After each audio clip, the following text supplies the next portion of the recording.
Hey my little sleepy friends. Tonight, we're travelling back through time to witness one of nature's most remarkable performances, when the sky decided to empty itself over colonial New England and didn't stop for nearly a month. This is a story about snow, yes, but it's really about resilience, wonder, and the peculiar beauty that emerges when the world goes quiet under a blanket deeper than most houses were tall. Now dim your lights, get comfortable, and prepare to drift off with history. Imagine New England in late February 1717, back when Boston was still a collection of wooden buildings huddled around a harbour, and the entire population of Massachusetts numbered fewer people than a modern suburban shopping mall on a Saturday afternoon. You're living in a world lit by candles and warmed by fireplaces, where your entertainment options consist of reading the same books you've read 20 times, doing needlework until your fingers cramp, or staring out the window and wondering if spring will ever arrive. Colonial New Englanders had a complicated relationship with winter. On one hand, they'd chosen to live in a place where winter lasted roughly from October to May, so clearly they weren't entirely opposed to cold weather. On the other hand, their diaries and letters from this period read like extended complaints to a landlord who refuses to fix the heating. Winter was something you endured, prepared for obsessively, and then complained about with the satisfaction of someone who's earned the right to grumble. By late February 1717, most New Englanders thought they'd already survived the worst of winter. February in colonial times was what we'd call late winter. The snow was old and crusty, the firewood pile was getting concerningly low, and everyone was starting to think longingly about mud season, which tells you something about how tired they were of snow. Children had already had months of what passed for snow days, though in their case it meant more chores rather than sleeping in and hot chocolate. The typical colonial household in 1717 was preparing for early spring with the optimism of people who really should have known better. You'd be checking your seed stores, planning your garden, and perhaps doing some early maple sugaring if the weather cooperated. Your house, and let's be honest about colonial architecture, was essentially a wooden box with a fireplace, some small windows that let in drafts more effectively than light, and enough gaps in the walls that you could almost see your breath indoors on particularly cold mornings. Daily life revolved around staying warm and fed, which took approximately all your waking hours. Your morning began before dawn, when someone had to revive the banked fire from the night before, a process that involved poking at barely glowing coals and praying they'd cooperate. Water had to be fetched from the well, assuming it wasn't frozen solid. Breakfast needed cooking, animals needed tending, and all of this happened in the dark because the sun had the courtesy to arrive fashionably late in winter. Women spent their days in an endless cycle of cooking, spinning, weaving, sewing, and trying to keep children from either burning themselves on the fireplace or dying of boredom. Men worked outside when weather permitted, doing repairs, chopping wood, and checking on livestock that had the good sense to look miserable about the whole situation. Everyone, regardless of age or gender, spent a significant portion of their day simply trying to stay warm enough to function. The landscape itself in late February was what we might charitably call tired. Snow that had fallen in December was now grey and crusty, pockmarked with soot from chimneys and various other evidence of human habitation that we won't detail before bedtime. The forests were skeletal black lines against grey skies, and the ocean was a cold, dark presence that occasionally reminded everyone of its existence by freezing at the edges. But there was a rhythm to this life that modern people might find almost appealing in its simplicity. You knew what needed doing because it was the same thing that needed doing yesterday and would need doing tomorrow. Your neighbours were facing identical challenges, which created a sense of community born from shared suffering. When the sun set, which happened depressingly early, you gathered around the fire with your family and whoever else was staying the night, and you made the best of it. Late February weather in New England has always been unpredictable, a meteorological coin flip between maybe spring is coming and, surprise, here's more winter. Colonists watched the sky with the intensity of people whose lives depended on weather prediction, which they did. A storm could mean being trapped indoors for days, unable to work, unable to travel, and possibly running dangerously low on supplies. The barns and outbuildings were stocked with hay for the animals, though by late February those supplies were running low, and the hay that remained was probably not the highest quality. Cows, horses, oxen, pigs and chickens all depended on human care to survive the winter, and all complained about their circumstances in their own ways. The chickens probably had the most to complain about, actually, since they'd stopped laying eggs weeks ago and were just eating resources while providing nothing but the occasional egg that felt like winning the lottery. Your root cellar would be carefully organised with the remaining stores of preserved food, apples getting softer by the day, root vegetables beginning to sprout, barrels of salted meat, crocks of butter preserved under salt, and whatever else you'd managed to preserve from last year's harvest. Every meal required a calculation.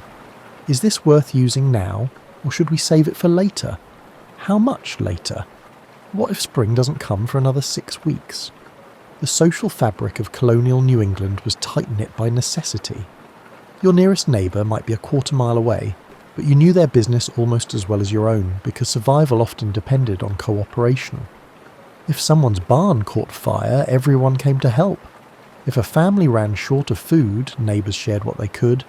If someone got sick or injured, the community rallied around them because there was no other option.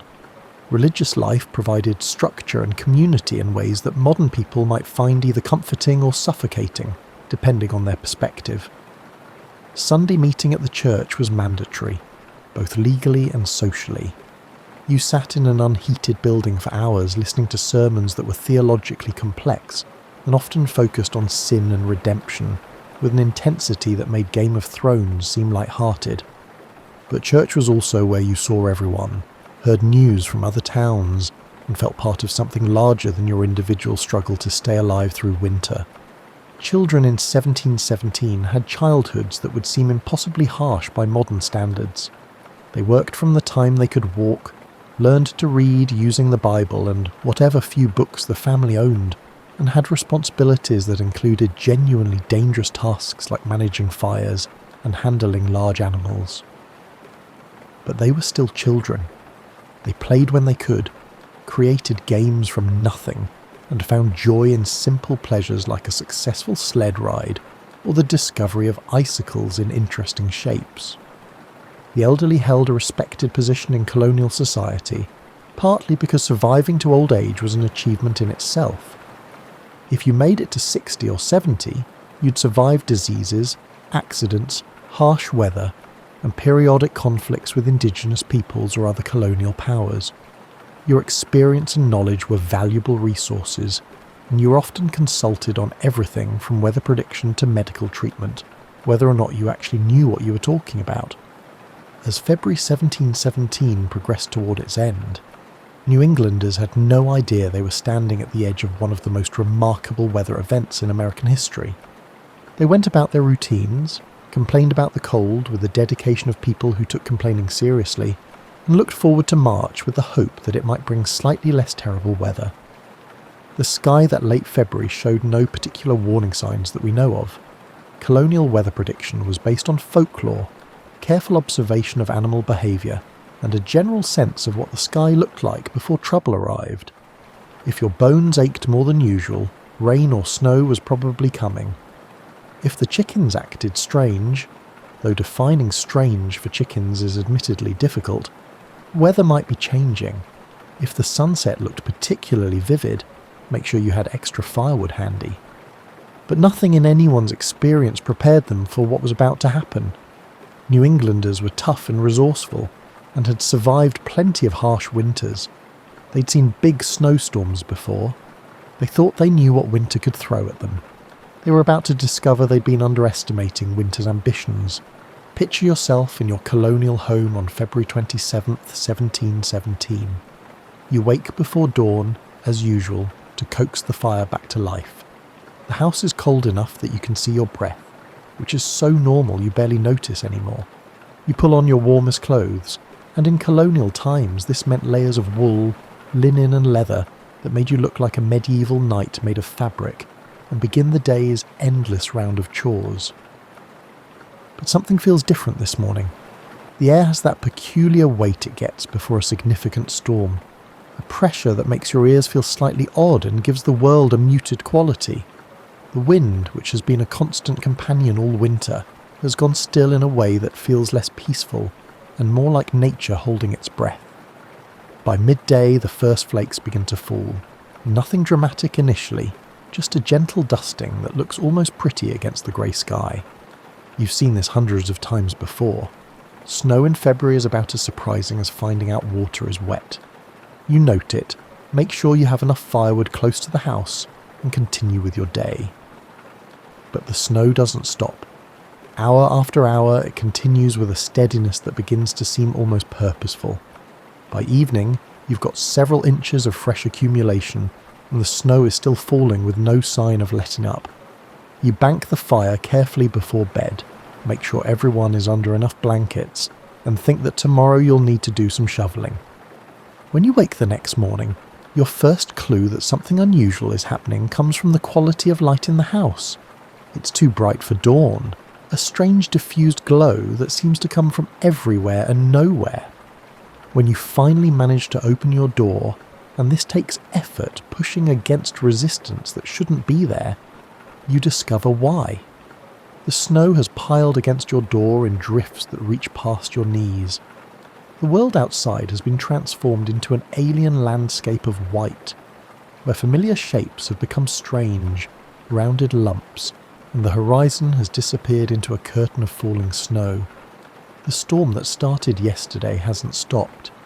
If anything, it's intensified. This is the beginning of what contemporary accounts would call the Great Snow of 1717, though people living through it probably had other, less polite names for it.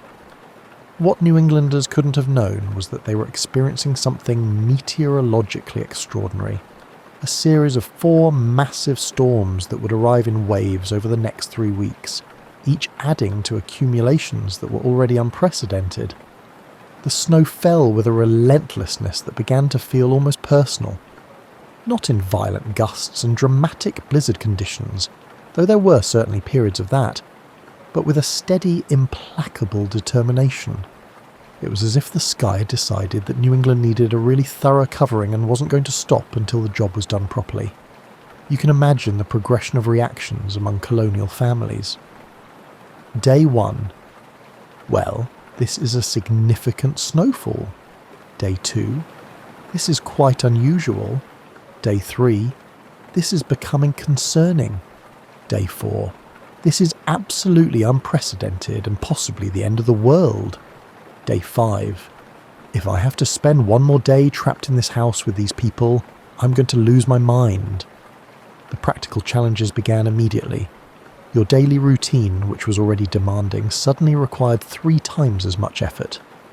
Every trip to the barn to feed animals meant wading through snow that reached your thighs, then higher, then eventually to your chest. Paths that you shoveled one day were filled in by the next morning. The livestock, trapped in their shelters, needed constant attention to prevent them from panicking or worse, freezing. Firewood, which you'd carefully stacked within easy reach of the house, became buried under drifts. Digging it out was exhausting work in the best of times. Doing it while snow continued to fall and wind created drifts that seemed to appear out of nowhere was like some kind of very cold, very tiring meditation on futility. Yet it had to be done, because without fire your family would freeze. The mathematics of survival became starkly simple: dig or die. The psychological impact of being trapped indoors during an endless snowstorm is something modern people with heated homes, electricity and streaming services can barely imagine.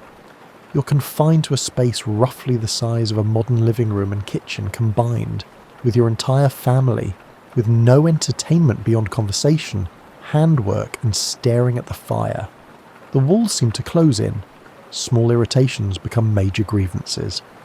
That thing your spouse does when they chew, which you've tolerated for years, suddenly becomes unbearable. Children, bless them, handled confinement with all the grace and patience that children have possessed throughout human history, which is to say, none at all. They were restless, bored, fighting with siblings, and asking approximately every 10 minutes when they could go outside. Parents responded with the timeless patience of people who were also losing their minds, but had to pretend they weren't because civilization depended on maintaining standards. The storms came in waves, each separated by just enough time for people to think maybe it was over, only to watch the sky darken again and the snow resume. Contemporary accounts describe the snow as coming in 4 great storms over the course of about 3 weeks. But the distinction between separate storms probably felt academic when you were living through what seemed like one continuous siege by winter. Between storms, the sun might break through, illuminating a transformed landscape. Everything familiar had been reshaped by snow into strange flowing forms. Fences disappeared entirely under drifts. Trees bent under the weight of snow until their branches touched the ground, creating natural tunnels. Houses all but vanished, with only their chimneys protruding above the white expanse like stone fingers reaching for the sky. The drifts were what made this snowfall truly extraordinary. Wind had sculpted the snow into formations that defied logic. 10 feet deep in some places, bare ground in others, and waves and curves that looked like a frozen ocean. You could walk across the top of some drifts while sinking to your armpits in others just a few feet away.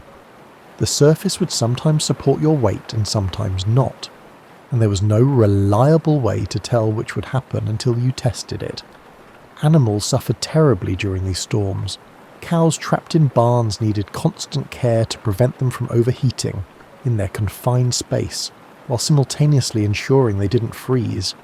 Chickens stopped laying entirely and seemed personally affronted by the weather, as if someone had promised them spring and then welched on the deal. Horses and oxen, usually stoic about weather, showed clear signs of distress at being confined for days on end. Wild animals fared even worse. Deer, trapped by snow too deep to navigate, either starved or became easy prey for wolves and other predators that could travel on top of the crusted snow.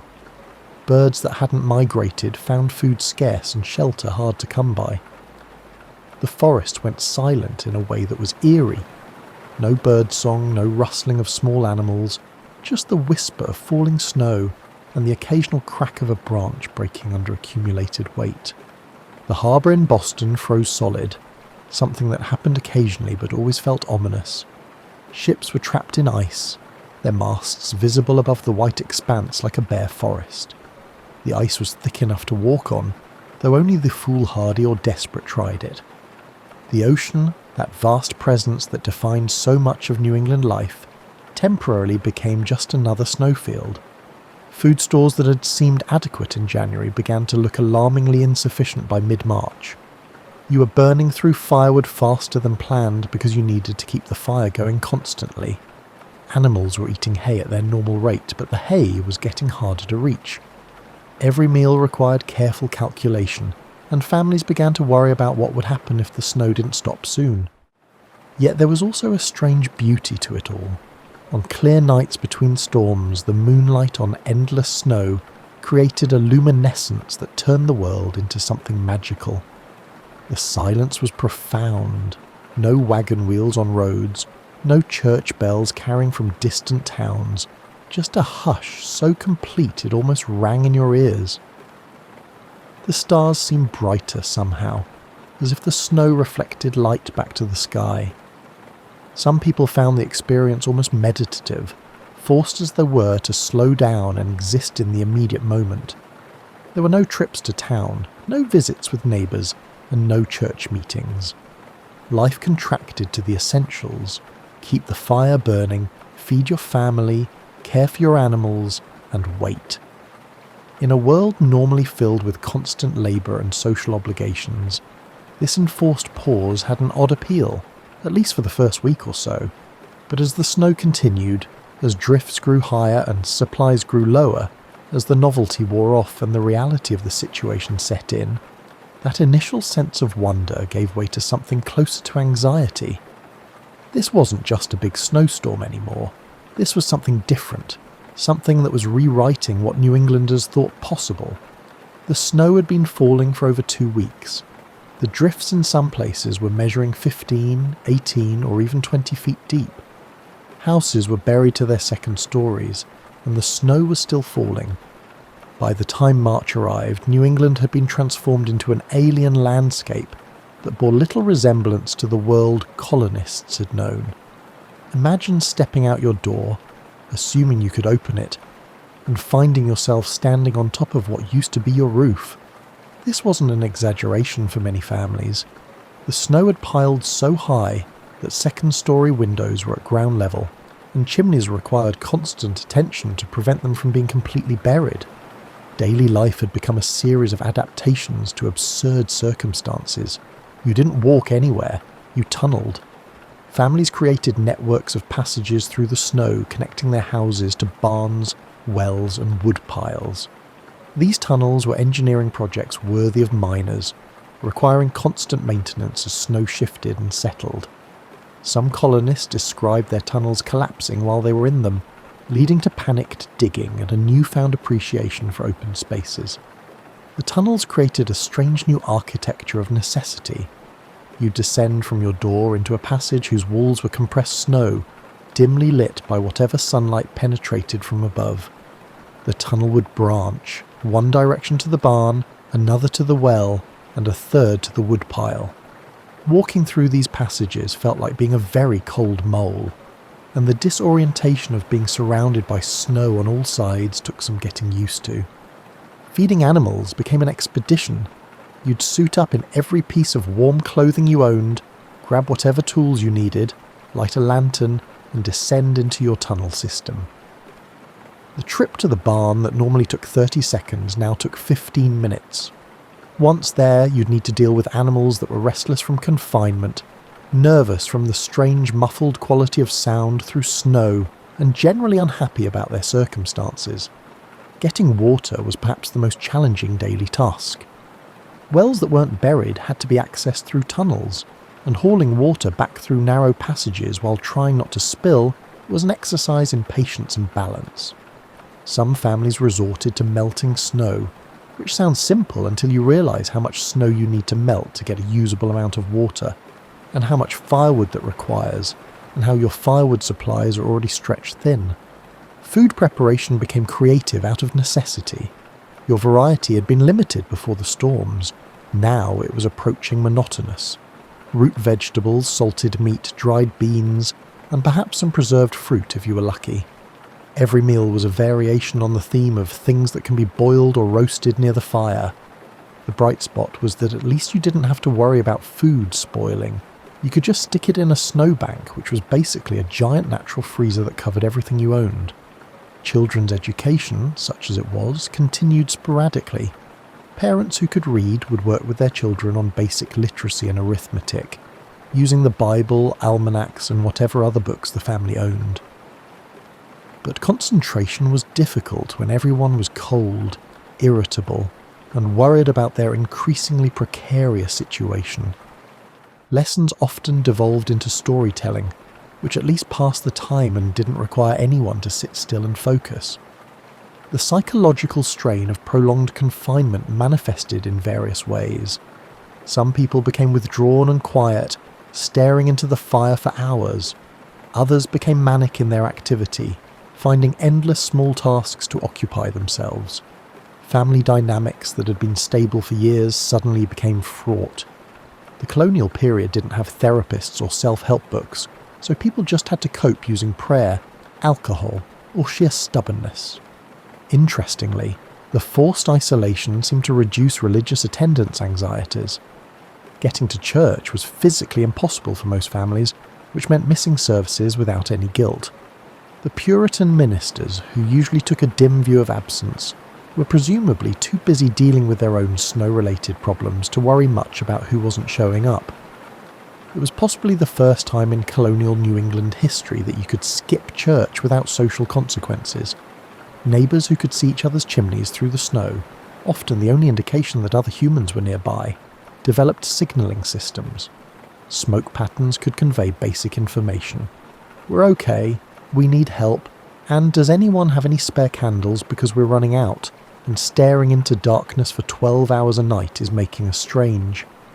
These smoke signals were probably not terribly sophisticated, but they provided reassurance that you weren't completely alone in the white wilderness. The mail, such as it existed in 1717, completely stopped. There were no postal workers brave or foolish enough to attempt delivery through 20-foot snowdrifts. This meant that communities became isolated not just physically, but also informationally. You had no idea what was happening in the next town, let alone in Boston or other major settlements. For all you knew, you were the only people left alive, and the rest of New England had been consumed by snow. Animals developed their own coping strategies. Chickens trapped in coops established new pecking orders based on who could commandeer the warmest spots. Cows adapted to their confinement with bovine stoicism, though their milk production dropped significantly. Horses seemed to understand the gravity of the situation and became unusually cooperative, perhaps sensing that everyone needed to work together to survive. The few people who attempted travel during this period left accounts that sound like expeditions to the Arctic. One man described walking to his neighbour's house, a journey of perhaps a quarter mile that took him 3 hours. He had to navigate drifts, break through crusted snow, backtrack when he encountered impassable barriers, and generally experience an adventure worthy of a polar explorer. His neighbour, apparently surprised to see anyone, greeted him like he'd returned from a voyage to the moon. Some enterprising colonists discovered that the hard-packed surface of the drifts could support considerable weight if approached correctly. You could walk on top of snow that in other spots would swallow you completely. This led to a strange new form of travel where you'd move cautiously across the surface, testing each step, moving like someone walking on thin ice because, in essence, you were. The technique required practice, patience, and acceptance that you'd occasionally fall through and need to be pulled out. The soundscape of life under the drifts was distinctive. Normal outdoor sounds were muffled by the snow, creating an eerie quiet broken only by the occasional crack of breaking branches, the muffled lowing of cattle, or the scrape of shovels as people fought to maintain their tunnel systems. Inside homes, every sound seemed amplified, the pop of the fire, the creak of floorboards, and the breathing of family members.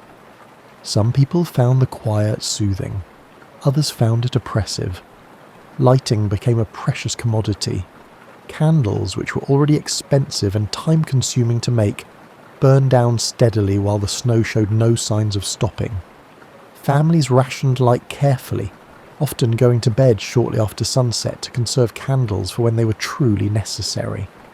Evenings were spent in semi-darkness, with perhaps one candle or the firelight to see by, creating shadows that danced on walls and made familiar rooms seem strange.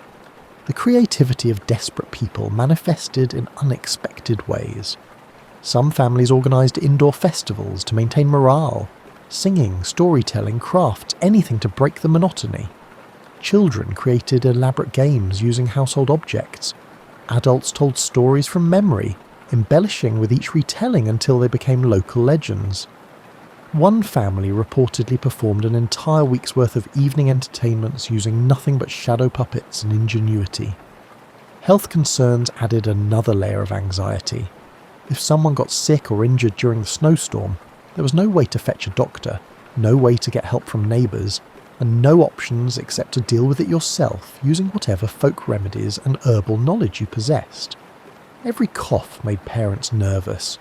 Every complaint of feeling unwell triggered calculations about supplies of medicinal herbs and whether the situation might become serious. Surprisingly, the death rate during the Great Snow, at least among humans, was relatively low. New Englanders were tough, resourceful, and experienced in dealing with harsh conditions. They knew how to ration food, maintain heat efficiently, and keep themselves occupied during long periods of confinement. The bigger casualties were livestock, particularly those in less sturdy shelters or with inadequate food stores. As March progressed and the snow finally stopped falling, colonists began to reckon with the full extent of what had happened. The accumulation in most places measured between 10 and 20 feet, with drifts in exposed areas reaching 25 feet or more. Houses were buried. Roads had ceased to exist as recognisable features. The landscape looked like someone had taken a giant white blanket, and just dropped it over everything, smoothing out all the familiar contours into alien curves and slopes. The silence when the snow stopped was somehow more profound than the silence during the storms. For weeks there had been at least the soft whisper of falling flakes and the occasional gust of wind. Now there was nothing. The world held its breath, waiting to see what would happen next. Birds that had survived began to tentatively explore, their calls sounding impossibly loud in the stillness. The sun emerged from behind clouds, making the snow surface sparkle so brightly it hurt to look at directly. When the snow finally stopped falling in mid-March, New Englanders faced a new problem. They were living under approximately 20 feet of frozen water that showed no immediate interest in going anywhere. Spring in New England typically involves a gradual thaw, with melting during the day and refreezing at night, a slow transition from winter to mud season. But the Great Snow wasn't interested in following typical patterns. The sheer volume of snow created its own microclimate. Even as temperatures rose above freezing during the day, the vast mass of snow stayed cold, reflecting sunlight and keeping air temperatures lower than they might otherwise be. It was like living inside a massive ice cube that was very slowly warming from the outside in. The process of melting this much snow would take weeks, possibly months, and would create its own set of challenges. Initial attempts at clearing paths were almost comically futile.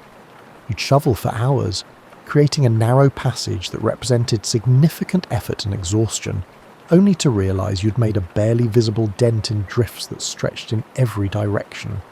It was like trying to empty a lake with a teacup. Some colonists gave up on clearing entirely and just focused on maintaining their tunnel systems, figuring the snow would melt eventually and there was no point in fighting it. But isolation was becoming a serious problem. Communities had been cut off from each other for over 3 weeks. Food supplies were running critically low. Firewood that had seemed adequate in February was nearly exhausted. People needed to reconnect, needed to trade goods, and needed to know if the rest of the world still existed. This necessity drove remarkable efforts to create pathways through the snow. The solution that emerged was essentially a combination of tunnelling and tramping. Groups of men would work together to create packed-down trails, walking the same path repeatedly until it was compressed enough to support regular traffic. It was exhausting work. Imagine hiking through deep snow for hours while carrying tools. But gradually, slowly, paths began to connect to neighbouring farms and eventually linked to main roads. These early pathways were more like trenches than roads. You'd walk along the bottom of a corridor whose walls were snow, sometimes 15 feet high on either side, unable to see anything but the sky above and the path ahead. It was disorienting and slightly claustrophobic, but it was better than complete isolation. Travellers met in these trenches with the relief of survivors finding other humans after a disaster, exchanging news and supplies and reassurances that they weren't alone. Boston, being a port city with more resources and manpower, organised more systematic clearing efforts. Teams of workers attacked the snow with a determination born of economic necessity. The city's commerce depended on ship traffic, and ships couldn't move while the harbour was frozen and streets were impassable. The work was brutal, shoveling snow all day in conditions that ranged from barely tolerable to actively hostile.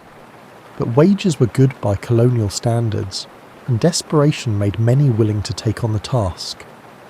The clearing efforts in Boston created mountains of snow that had to go somewhere. Without modern snow removal equipment, the only option was to pile it up. These artificial hills of ploughed snow grew taller than buildings, creating a strange new cityscape where snow mountains loomed over streets. Children found these mountains irresistible for sledding, despite parental warnings about the dangers. Some of these snow piles would remain visible well into summer, slowly shrinking but stubbornly refusing to disappear entirely. Rural areas relied more on nature to do the work.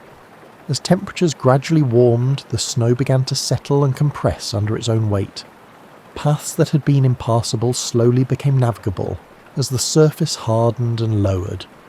It was still difficult travel. You'd sink to your knees or thighs with regularity, but it was at least possible to move around your property and reach nearby neighbours. The livestock situation was becoming critical.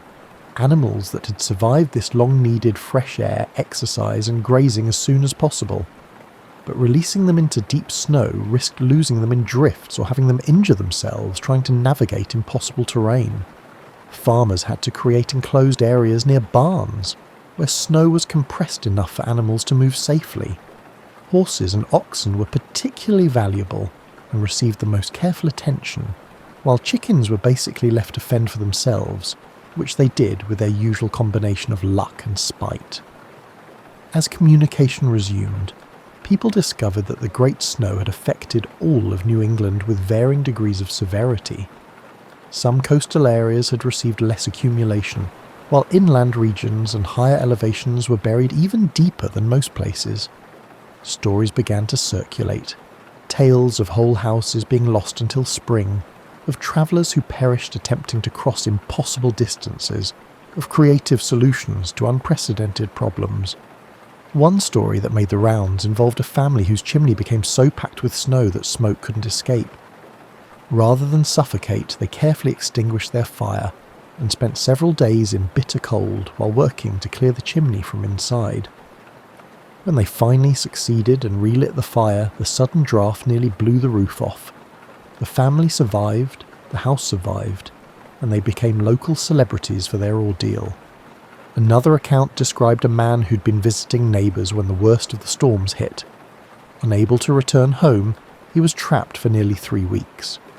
His wife, assuming he'd taken shelter somewhere, wasn't particularly worried until he finally made it back, half-starved and with a beard that had grown wild. She reportedly greeted him with relief, then immediately put him to work on clearing their paths, because priorities. The gradual reconnection of communities brought news both good and troubling. The death toll, while lower than might be expected given the severity of the storms, was still significant. Mostly elderly people who couldn't handle the cold, a few travellers caught between destinations, and some children who wandered from safety. Livestock losses were substantial. Estimates suggested that hundreds of cattle, sheep, and other animals had died from cold, starvation, or injuries sustained in panicked attempts to escape their shelters. But there was also remarkable news of resilience and survival. Families who had been certain they wouldn't make it through had found ways to endure. Communities that had seemed on the brink of crisis discovered they had more resources and creativity than they'd realised. The shared experience of surviving something unprecedented created bonds between neighbours that would last for generations. Religious leaders interpreted the Great Snow according to their theological frameworks. Some saw it as divine punishment for colonial sins, though there was considerable debate about which specific sins had angered God enough to warrant 20 feet of snow. Others viewed it as a test of faith, a trial that would strengthen the community's relationship with the divine. A few practical-minded ministers suggested it was simply weather, and perhaps they should focus on helping each other rather than debating its spiritual significance. As March gave way to April, the pace of melting accelerated. Warmer temperatures and longer days finally began to make a visible dent in the snow accumulation. Roofs emerged from under their white burden. Fences reappeared. Trees that had been bent double slowly straightened as their load of snow melted. The landscape began to remember its original shape, though it would be weeks before it fully returned to normal. The melting created its own set of problems. All that snow had to go somewhere, and where it went was everywhere. Rivers and streams swelled to flood stage. Roads turned into muddy rivers. Basements flooded. The spring runoff, typically a manageable annual event, became a deluge that overwhelmed normal drainage and created temporary lakes in low-lying areas. It was like watching winter turn directly into a very wet, very muddy version of spring, skipping all the pleasant parts. But with the melting came hope. Every day the world looked a little more familiar. Every day travel became a little easier. Every day brought them closer to the farming season, when they could begin to recover from winter's assault. Gardens could be planned, animals could graze, and normal life could resume. The first flowers to emerge, crocuses and snowdrops ironically, became objects of celebration disproportionate to their size or beauty. After months of nothing but white and grey and brown, the sight of actual colour in the landscape felt like a miracle. Children brought handfuls of early flowers to their mothers, who placed them in whatever containers could hold water, treating them like precious treasures. Birds returned in force, and their song seemed louder and more enthusiastic than anyone remembered. Or perhaps it was just that after weeks of muffled silence under snow, any sound felt remarkable. The geese flying overhead in their V formations, the robins hunting for worms in newly exposed soil, the hawks circling above looking for prey, all of it signalled that the world was returning to its normal rhythms. As spring truly arrived, and life returned to something approaching normal, New Englanders began to reckon with what the great snow had done to their world. The physical impacts were obvious: damaged buildings, lost livestock, and depleted supplies. But the psychological and social impacts would resonate for much longer. The Great Snow became the defining event against which all other weather was measured for generations. Grandparents would tell their grandchildren about the winter when the snow reached the second-story windows, and the children would roll their eyes the way children always do when elderly relatives start talking about how much harder things were in their day. Except in this case, the elderly relatives were actually telling the truth, even if they embellished the details with each retelling. Diaries and letters from 1717 provide glimpses into how people processed their experience. Cotton Mather, the famous Puritan minister, wrote extensively about the storms, interpreting them through a religious lens while also providing detailed meteorological observations. His accounts describe snow depths, drift patterns, and the challenges of daily life with the precision of someone who understood this was historically significant. Other written records are more personal and immediate. One woman wrote about the strange intimacy of being confined with her family for weeks, how they learned things about each other that years of normal life had never revealed. Another described the terror of hearing the roof creak under the weight of snow, wondering if each creak might be the one that preceded collapse. A farmer catalogued his livestock losses with the resignation of someone who understood that survival sometimes meant accepting things you couldn't control. The economic impact of the Great Snow rippled through New England for months. Spring planting was delayed, which meant smaller harvests in the fall. Lost livestock had to be replaced, a significant expense for families whose margins were already thin. Buildings needed repairs. Gardens that had been carefully established over years were damaged or destroyed and needed to be started from scratch.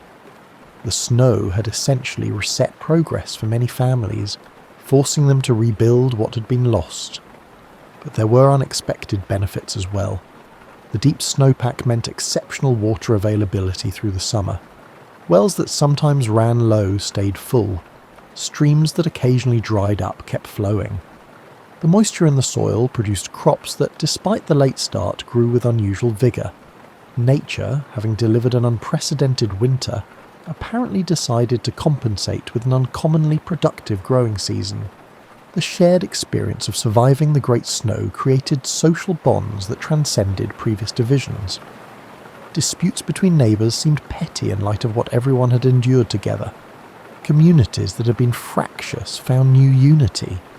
People who had survived the same ordeal developed a kinship that came from understanding what it meant to face nature at its most imposing and come through the other side. Children who lived through the Great Snow would carry its memory for the rest of their lives. For them, it became the dividing line between before and after, the event that marked their transition from childhood innocence to an understanding that the world could be both beautiful and dangerous. Some would develop a lifelong wariness of winter, always preparing more than necessary, always worried that another such storm might arrive. Others would remember it with a strange nostalgia, recalling the adventure and excitement of living through something extraordinary. The physical evidence of the Great Snow lasted surprisingly long. Those massive piles of ploughed snow in Boston melted slowly through the summer, creating muddy pools that became unofficial swimming holes for children and nuisances for everyone else. Some snow remained in deep, shaded valleys well into June, stubborn patches of winter refusing to admit that spring had won. Trees that had been damaged by the weight of snow bore scars visible for years afterward. Bent trunks, missing branches, and growth patterns that marked where they'd been broken and healed. Architecture changed subtly in response to the great snow. New buildings were constructed with steeper roofs to shed snow more effectively. Barns were reinforced with additional supports. Storage buildings were designed with better access during high snow conditions. These weren't dramatic changes, but they reflected a recalibration of what New Englanders understood winter could do. They'd been reminded that nature could exceed their expectations, and they adjusted their plans accordingly. The Great Snow entered folklore almost immediately. Stories began to circulate that probably had some basis in truth, but grew more elaborate with each telling. Tales of people walking over houses without realizing they were there. Accounts of deer being found frozen in standing positions, preserved in ice like statues. Stories of tunnels collapsing and miraculous rescues. Of supplies running out just as a thaw allowed resupply. Of providential interventions that saved families from disaster. Some stories focused on human ingenuity and creativity under pressure. The man who fashioned snowshoes from barrel staves and managed to walk across drifts that swallowed everyone else. The family that rationed their food so carefully they ended the ordeal with supplies to spare. The woman who kept her family's spirits up through the darkest days with nothing but stories and songs. These tales celebrated the resilience and resourcefulness that had allowed the community to survive. Other stories had a darker tone, acknowledging the losses and the moments of despair. The traveller was found frozen halfway between settlements, his final thoughts unknown. The elderly couple who simply didn't have the strength to endure another month of cold and hardship. The animals that died despite their owners' best efforts. These stories served as reminders that survival had come at a cost, and that luck played as much a role as preparation or strength. The Great Snow also entered religious discourse in ways that reflected the theological debates of the era. Some ministers used it as evidence of divine displeasure, pointing to specific sins they believed had triggered God's judgment. Others saw it as a test that the community had passed, evidence of their faith and righteousness.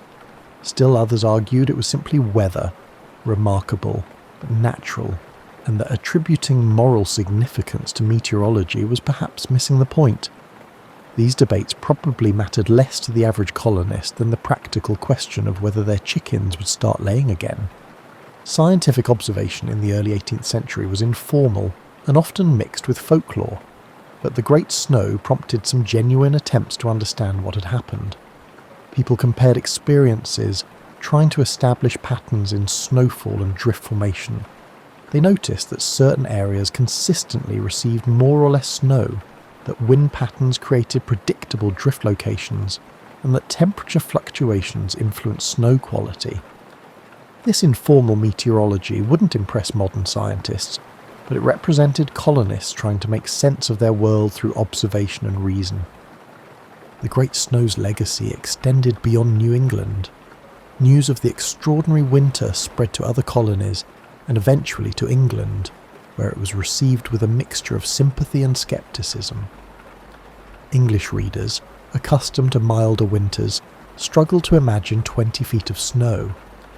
Some assumed the accounts were exaggerated. Surely the colonists were embellishing for effect.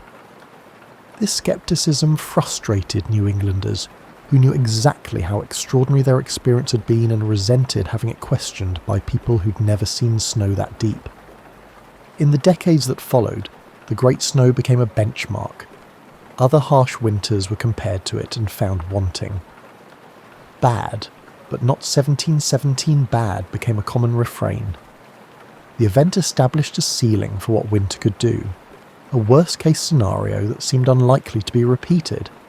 And indeed, while New England has experienced many harsh winters since 1717, none have quite matched that remarkable season when the sky opened and didn't close for nearly a month. As you sit here in your climate-controlled comfort, perhaps with a warm drink and a soft blanket, it's worth reflecting on what the Great Snow can teach us about resilience, community, and the human relationship with nature. We're separated from those colonial New Englanders by over 3 centuries, countless technological advances, and such dramatic changes in daily life that they'd barely recognise our world. Yet their experience speaks to something timeless about how people cope with circumstances beyond their control. The colonists of 1717 didn't have weather forecasting, climate control, instant communication, or any of the technologies we consider essential for dealing with harsh weather. What they had was knowledge passed down through generations, strong community bonds, a remarkable tolerance for discomfort, and an understanding that survival sometimes meant simply enduring. When faced with unprecedented circumstances, they adapted, improvised, and supported each other through the crisis. There's something almost enviable about the simplicity of their challenges. Not enviable in the sense that we'd want to experience what they did, spending weeks trapped in a cold house with inadequate food, while buried under 20 feet of snow sounds terrible no matter how you frame it, but enviable in its directness. The problems were clear: stay warm, stay fed, keep animals alive, and wait for spring. The solutions, while difficult, were equally clear. There was no ambiguity about what needed doing. Modern life rarely offers such clarity. Our challenges are often abstract, long-term, and difficult to define precisely. Climate change, economic uncertainty, social division, these are the storms we face now, and they don't have the simple directness of too much snow. We can't tunnel through them or wait for them to melt. The colonists who survived the Great Snow had the advantage of knowing their ordeal had a definite endpoint. Eventually spring would arrive and the snow would melt. They just had to last until then, but perhaps we can learn something from how they approached their crisis. They didn't waste energy complaining about the injustice of their situation, or debating whether the snow was really that deep, or speculating about whether better leadership could have prevented it. They accepted the reality they faced and focused on what they could control: their own actions, their family's welfare, and their neighbours' needs. There's wisdom in that acceptance, and choosing to work with reality rather than arguing with it. The community bonds strengthened by the Great Snow offer another lesson. Modern society often prioritises individual achievement and self-sufficiency in ways that colonial New Englanders would find both bizarre and dangerous. They understood that survival depended on community, on neighbours helping each other, and on sharing resources and knowledge and labour. The Great Snow reinforced these bonds by making their importance undeniable. You survived not just through your own efforts, but through the web of relationships that connected you to others. We've built a world where such interdependence is less visible. Your heat comes from distant power plants or gas lines. Your food comes from industrial farms hundreds or thousands of miles away. Your water arrives through underground pipes from treatment facilities you've never seen. This system is remarkably efficient, but it obscures the reality that we're just as dependent on others as those colonial families were. We've just outsourced that dependence to systems so large and complex that we forget they're there until they fail. The Great Snow also reminds us of nature's power and indifference. The storms didn't care about human plans or needs or survival. They weren't punishment or tests or lessons. They were weather, operating according to atmospheric physics that has no concern for whether humans find the results convenient. Colonial New Englanders understood this at a visceral level that modern people often don't. They lived much closer to nature's raw power and had fewer buffers between themselves and its effects. Our technology has given us unprecedented ability to predict, prepare for, and protect ourselves from natural events. We have weather satellites, climate models, building codes, emergency services, and infrastructure designed to handle extreme conditions. These are real advantages that save countless lives. But they can also create an illusion of control that doesn't match reality. Nature retains the ability to overwhelm our preparations as hurricanes, floods, wildfires, and yes, occasionally severe winter storms continue to demonstrate. There's also something to be said about the pace of life the Great Snow enforced. For weeks, colonists had nothing to do but exist with their families, maintain basic necessities, and wait. No rushing to appointments, no checking devices, no consuming media, no busy work that creates the illusion of productivity. Just being in the most fundamental sense. Many people who've experienced similar forced slowing, whether through illness, isolation, or circumstance, report that while difficult, it provided unexpected insights and a recalibration of priorities. The stories that emerge from the Great Snow highlight humanity's need to make meaning from experience. People didn't just survive the storms, they needed to understand them, to fit them into narratives that made sense of their world. Some narratives were religious, others practical, and still others focused on human heroism or failure. What matters isn't which interpretation was correct, but that creating these stories helped people process their experience and pass its lessons to future generations. In our own era of rapid change and uncertainty, we're creating similar stories to make sense of our experiences. We argue about their meaning, their implications, and their lessons. Like those colonial New Englanders, we're trying to understand events that exceed our previous frameworks for comprehension. Their arguments about whether the Great Snow was divine judgment or natural weather mirror are debates about current challenges. We're all just trying to make sense of things that don't fit comfortably into our existing understanding. The Great Snow's eventual end offers perhaps the most important lesson. Hard times do end. Spring did arrive. The snow did melt. Life did return to normal, or at least to a new normal shaped by the experience. For people in the midst of crisis, this can be hard to believe.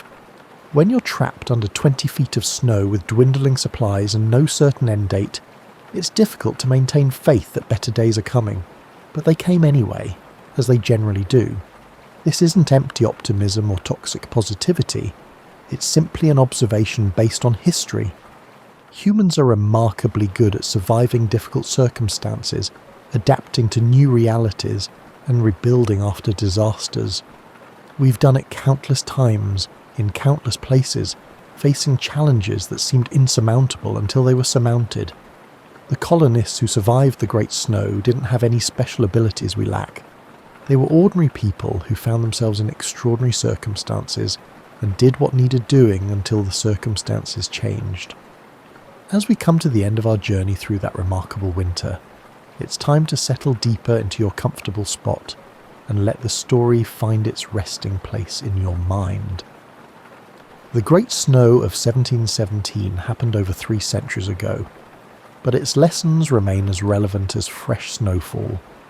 Those colonial families, living through week after week of isolation and uncertainty, probably didn't feel particularly heroic. They felt cold, tired, worried, and thoroughly sick of being trapped indoors with the same people eating the same food and having the same conversations. Heroism, like most important human qualities, is usually just ordinary people doing what needs doing without much thought about how it looks to others or history. The physical evidence of the Great Snow has long since melted away. The drifts that seemed permanent proved as temporary as all snow eventually must be. The damage was repaired, the losses mourned and moved past, and the extraordinary slowly absorbed into ordinary life's continuing flow. What remains are the stories, passed down and reshaped with each generation, and the quiet knowledge that humans can endure remarkably difficult circumstances when necessary. Tonight, as you drift towards sleep in your warm bed, you might spare a thought for those colonial families huddled around their fires, waiting for a winter that seemed endless to finally release its grip. They made it through, spring arrived, life continued. The snow, despite its overwhelming presence, was ultimately just weather, and weather always changes eventually. There's comfort in that persistence, in the knowledge that difficult times pass and seasons change, and life finds ways to continue. The Great Snow was exceptional, but what's truly remarkable is how people lived through it, not through any special magic or supernatural intervention, but through the ordinary magic of human resilience, community support, and simple, stubborn refusal to give up. Sleep well, knowing that whatever storms we face in our own lives, spring does eventually arrive. The snow does melt. the world does return to green and growth and warmth, and the stories we tell about how we survived become part of the continuous human narrative that stretches from those colonial families to us, and from us to whoever will listen to these tales in centuries to come. The great snow of 1717 is waiting for you in dreams if you want to visit. All that white silence, all that forced stillness, all those small human moments of survival and community and endurance. But you're experiencing it from the warm side of history, which is exactly where you should be. Rest easy. Tomorrow will come, as it always does, bringing whatever weather it brings. And if you wake to find snow outside your own window, you can smile knowing it probably won't reach the second story. Probably.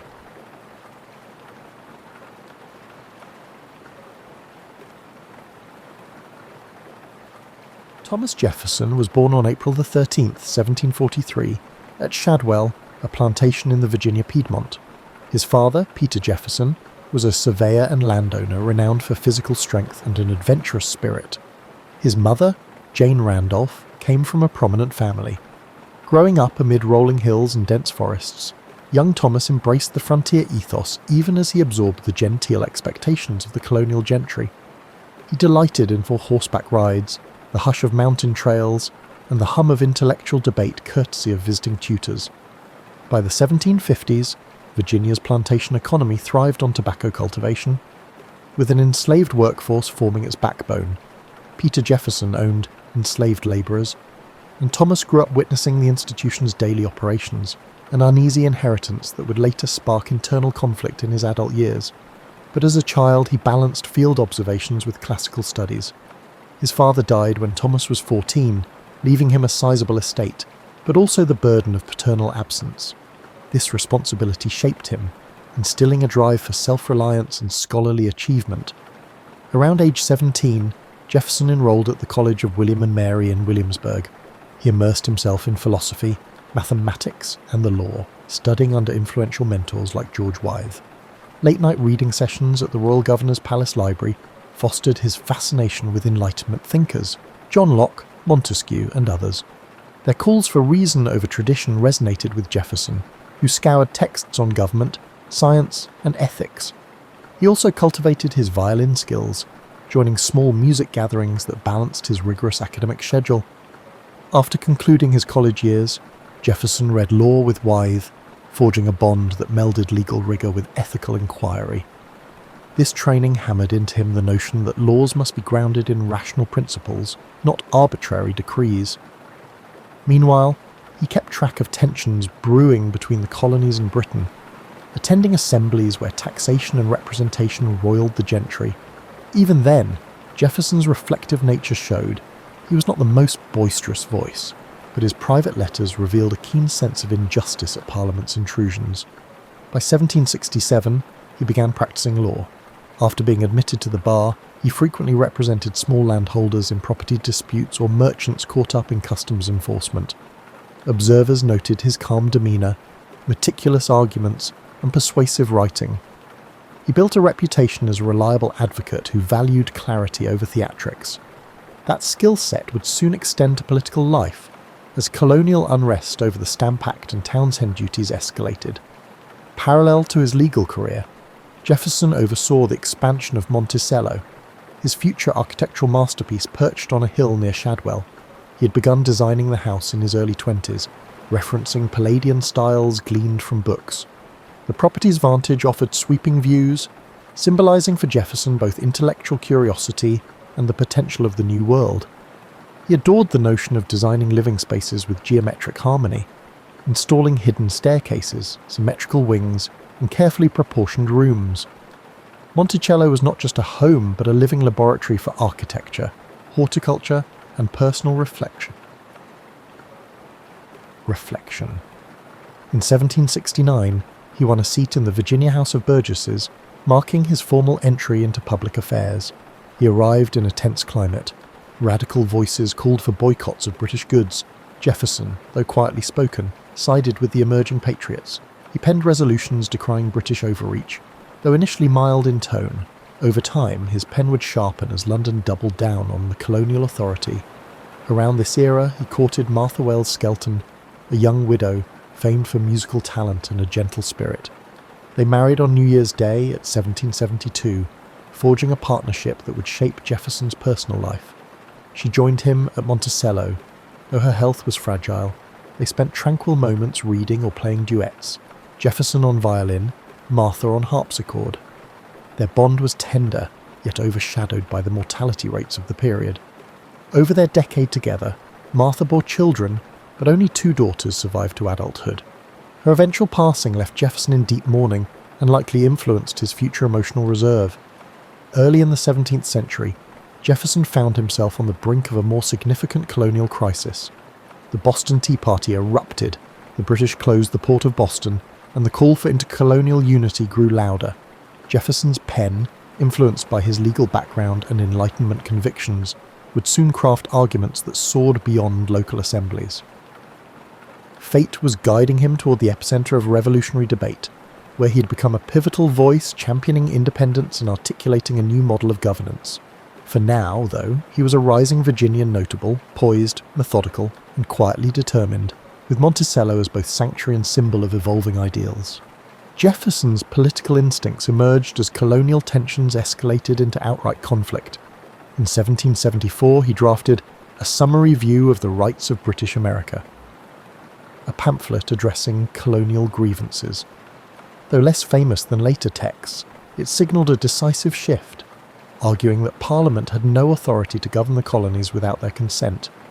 This stance, radical for its time, circulated widely. Some older patriots found it brash, but for Jefferson, it was a matter of logical extension. If reason and natural rights were universal, British claims to dominion flouted moral law. Virginia recognised Jefferson's talents, sending him in 1774 to the Second Continental Congress in Philadelphia. The environment crackled with possibility. Delegates from 13 colonies debated whether to petition the crown or brace for independence. Jefferson's stoic presence, overshadowed by the fiery rhetoric of John Adams or the gravitas of Benjamin Franklin, masked his deep convictions. He served on committees, drafting formal statements. As skirmishes around Lexington and Concord flared into the Revolutionary War, the push for full independence intensified. In June 1776, the Congress appointed a 5-man committee to draft a declaration asserting the colony's break from Britain. Despite his relative youth, Jefferson was chosen, with Adams and Franklin among the others. They recognized his gift for articulate prose, honed by years of reading Enlightenment treatises. Holed up in a second-floor apartment, Jefferson wrote feverishly for 2 weeks. He produced a text that merged Lockean philosophy with a distinctly American context, championing life, liberty, and the pursuit of happiness. The phrase soared beyond local grievances to a universal principle of individual rights. Adams and Franklin made slight edits, and the Congress, after heated debate, adopted a final version on July 4, 1776. Thus Jefferson's words became the bedrock statement of a nascent nation, although the final text moderated some of his vehement attacks on slavery. Speaking of slavery, Jefferson's contradictory stance glimmered even then. He condemned the slave trade in an early draft of the Declaration. That passage was cut under pressure from Southern delegates. He personally owned enslaved individuals at Monticello. Over time, he penned theoretical critiques of slavery as morally corrosive, yet he never comprehensively freed his own. This paradox, rarely resolved, would haunt his legacy. Despite disclaiming the system as an abominable crime, his economic reliance on it ran deep. Following the Declaration's adoption, Jefferson returned to Virginia to help craft the state's new constitution and overhaul its legal codes. He championed disestablishment of the Anglican Church, arguing religious freedom was a cornerstone of liberty. He also sought to reform inheritance laws that concentrated wealth in certain families. Such measures, including the Statute for Religious Freedom, would become pillars of Jefferson's vision of a Republican society, a place where personal conscience reigned and inherited privilege dwindled. Yet implementing them stirred resistance from tradition-bound legislators. During the war, Jefferson served as Virginia's governor from 1779 to 1781, a tenure overshadowed by British invasions. The conflict tested him in ways that writing never had. He faced logistical chaos, troop shortages, meagre supplies, and loyalist uprisings. British forces under Benedict Arnold raided Richmond, nearly capturing Jefferson at Monticello. Critiques of his governorship circulated, branding him ineffective or hesitant under pressure. This damaged his reputation, but the war's chaos left no easy solutions for any leader. In 1781, after stepping down, Jefferson retreated to Monticello, battered in spirit. The personal realm also dealt him blows. Heartbreak at the death of his wife Martha in 1782, she had endured multiple difficult pregnancies, and her final days saw Jefferson nearly inconsolable. Her deathbed request that he not remarry bound him in sorrow for weeks. He burned their correspondence, an act reflecting deep grief and a desire for privacy. The father of 2 surviving daughters, he turned inward, focusing on writing notes on the state of Virginia, a comprehensive look at his region's geography, economy, and mores sprinkled with philosophical musings. That text, published years later, revealed both his intellectual scope and the racial theories that many modern readers find troubling. By war's end in 1783, Jefferson felt the weight of personal loss and the uncertainties of the new Confederation. He took a seat in the Continental Congress, forging ahead with legislative tasks. The faint outlines of a more stable federal government were forming, and so we see Jefferson, father of the Declaration, parted from his wife, uncertain about the new nation's trajectory, but steadfast in pursuit of reason-based governance. His next chapter beckoned, a diplomatic role in Europe, giving him a vantage on global politics that would shape his future as Secretary of State and, eventually, President. For now, though, he was a man in flux, bridging heartbreak, revolutionary ideals, and the complexities of forging a stable republic from scratch. In 1784, Congress appointed Thomas Jefferson as a minister to France, succeeding Benjamin Franklin in representing the fledgling United States abroad. Arriving in Paris, Jefferson found the city teeming with Enlightenment fervour, intellectual salons, and noble flamboyance. Despite missing Monticello's quiet hills, he savoured the chance to cultivate ties with European thinkers and push for commercial treaties beneficial to the US. He immersed himself in French culture, attending theatre, frequenting scientific demonstrations, and forging friendships with luminaries like the Marquis de Lafayette. This diplomatic post sharpened Jefferson's global perspective. He observed how Europe's monarchical structures stifled personal freedoms, reinforcing his belief that the American experiment in republican governance was unique and precious. At the same time, he recognised that Europe's manufacturing base dwarfed that of the US. He lobbied European states to accept American exports, especially tobacco and timber, hoping to reduce reliance on British markets. Negotiations proved slow, but Jefferson's calm intellect helped cultivate goodwill. While in Paris, Jefferson also served as a cultural conduit. He introduced French elites to American plants and produce, shipping seeds for vineyards or pecan trees. In return, he noted advanced French architecture and engineering, particularly the building of canals and mechanized flour mills. Letters home brimmed with ideas for implementing such innovations in the new United States, reflecting his unwavering desire to see his homeland flourish. He also studied the nascent politics swirling in France, though few predicted how rapidly the monarchy would topple in the coming years. On a personal note, Jefferson's time in France was laced with paternal obligations. He brought his daughter Patsy, later joined by younger daughter Polly, to ensure they had a European education. He also maintained a retinue that included enslaved individuals from Monticello, including Sally Hemings, whose presence stirred controversies that would ripple through subsequent centuries. Historians debate the specifics of their relationship, but many conclude that she bore children fathered by Jefferson. While details remain partly opaque, the power imbalance underscores the moral complexities overshadowing his public championing of liberty. In 1789, as the French Revolution erupted, Jefferson initially celebrated the wave of reform. He saw parallels with America's recent independence struggle, welcoming calls to curb aristocratic privilege. Yet the revolution's escalation, when moderate hopes gave way to the reign of terror, alarmed him. Before that radical shift, he had already departed France. Recalled to serve as the first Secretary of State under President George Washington in 1790. His Paris sojourn ended with a mixture of admiration for French Enlightenment and unease at the extremes their revolution might unleash.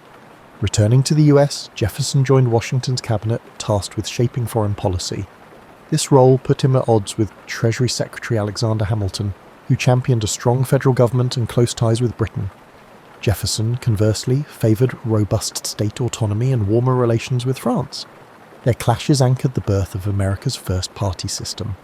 The Federalists, led by Hamilton, advocated centralisation, while the Democratic Republicans, led by Jefferson, pushed for agrarian-based democracy and suspicion of concentrated federal power. During this cabinet period, Jefferson navigated multiple crises, tensions with Britain over frontier forts, uncertain alliances with post-revolutionary France, and domestic strife like the Whiskey Rebellion. He championed free trade and a minimal navy, resisting Hamilton's push for a standing army.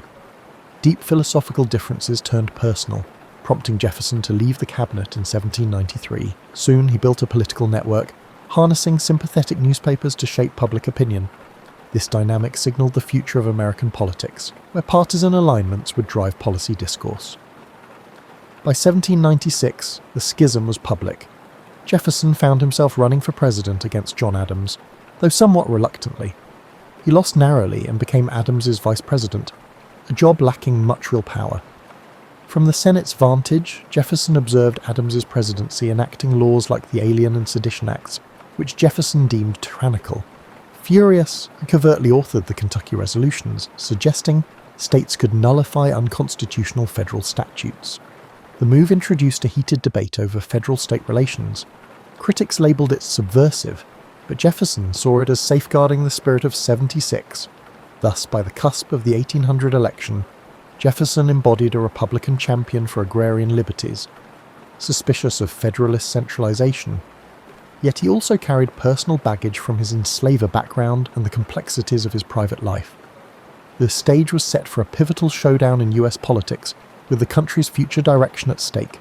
In a swirl of partisan editorials and backroom deals, the election would test whether the fledgling republic could survive a peaceful transition of power or devolve into rancor.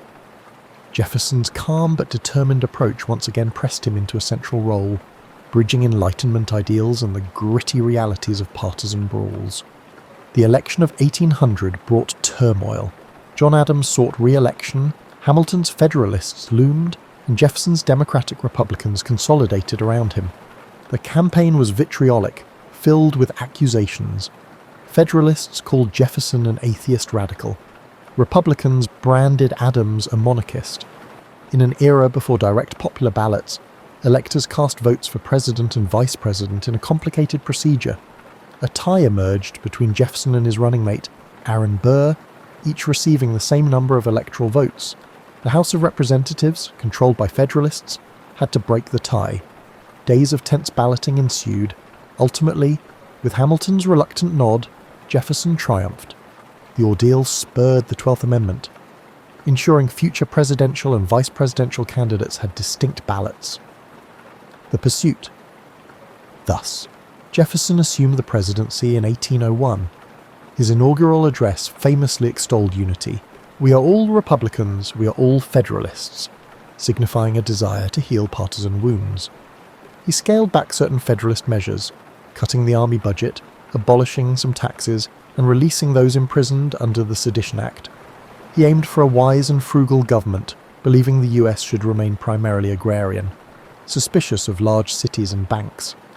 This pastoral vision resonated with many frontier settlers who saw the new president as their champion. One early success was the Louisiana Purchase in 1803. Napoleon, embroiled in European wars, unexpectedly offered to sell France's vast North American holdings. Jefferson hesitated, aware the Constitution provided no explicit power for land deals of this magnitude. Yet the chance to double the nation's territory overshadowed strict constitutional scruples. For $15 million, the US acquired a domain stretching from the Mississippi River to the Rocky Mountains. This bold stroke ensured control of the Mississippi's crucial port of New Orleans and opened a frontier for expansion. Westerners rejoiced, but Federalists balked, claiming it diluted the eastern states' political power. Still, Jefferson proceeded, blending principle with pragmatic advantage. To explore these new lands, Jefferson commissioned the Lewis and Clark expedition. Meriwether Lewis, his former secretary, and William Clark led a team from the Missouri River to the Pacific coast. Their 1804 to 1806 journey mapped routes, documented flora and fauna, and engaged with indigenous nations. Jefferson eagerly awaited their findings, seeing it as a scientific quest paralleling his Enlightenment ideals. The expedition's success fueled national pride and curiosity about the continent's vast potential, yet it also signified new tensions with tribal communities as more settlers pressed westward. Domestically, Jefferson faced controversies. He disliked the existence of the Bank of the United States but tolerated it when expedient. He slashed federal budgets, forcing some in the Navy to protest that the nation's sea defences weakened. Furthermore, the issue of slavery persisted. Jefferson's personal writings described it as a moral and political hazard, yet he neither freed most of his own enslaved individuals nor championed federal abolition. Indeed, the 1807 law banning the importation of enslaved Africans was a partial measure. Some historians argue Jefferson missed a critical chance to push for more sweeping reforms. Foreign affairs proved trickier. Britain and France waged relentless war in Europe, ignoring US neutrality, seizing American merchant ships and impressing US sailors into their navies. Incensed, Jefferson tried economic warfare, championing the Embargo Act of 1807, halting nearly all US exports. He reasoned Britain and France needed American goods. Instead, the measure devastated US ports, invited smuggling, and turned public opinion against him. The fiasco illustrated the limits of peaceable coercion. Eventually, the unpopular embargo was repealed, tarnishing Jefferson's last year in office. In 1809, he handed the presidency to his close ally, James Madison, quietly retiring to Monticello. His 2 terms shaped the US, expanded territory, a stable political identity, but also heightened regional tensions. His approach, a mix of lofty Republican ideals and occasional pragmatic contradictions, left a complex imprint. People revered him as a philosophical statesman, but criticised his moral inconsistencies. He parted from Washington, D.C., worn from the tribulations of governance, yet proud he had preserved a measure of individual liberty, and doubled the nation's size without large-scale war. Back at Monticello, the next chapter in Jefferson's life would revolve around the pursuit of knowledge, founding a university, and hosting endless visitors intrigued by the sage of the Revolution. Yet deeper fissures over slavery and states' rights would soon overshadow the era, complicating his cherished vision of a harmonious agrarian democracy. For now, though, he retreated to the place he loved, surrounded by inventions, fields of crops, and the quiet pursuit of reason, staying active in public discourse through letters that carried enormous influence in the young republic's intellectual circles. Retirement for Thomas Jefferson did not equate to seclusion. Back at Monticello after 1809, he embraced the role of Sage of Monticello, receiving statesmen, foreign visitors, and curious travellers.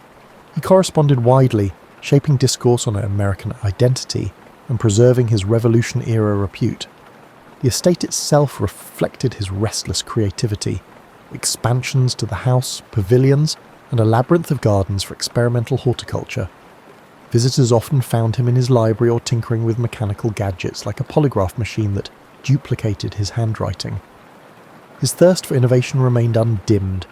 However, Monticello's finances were precarious.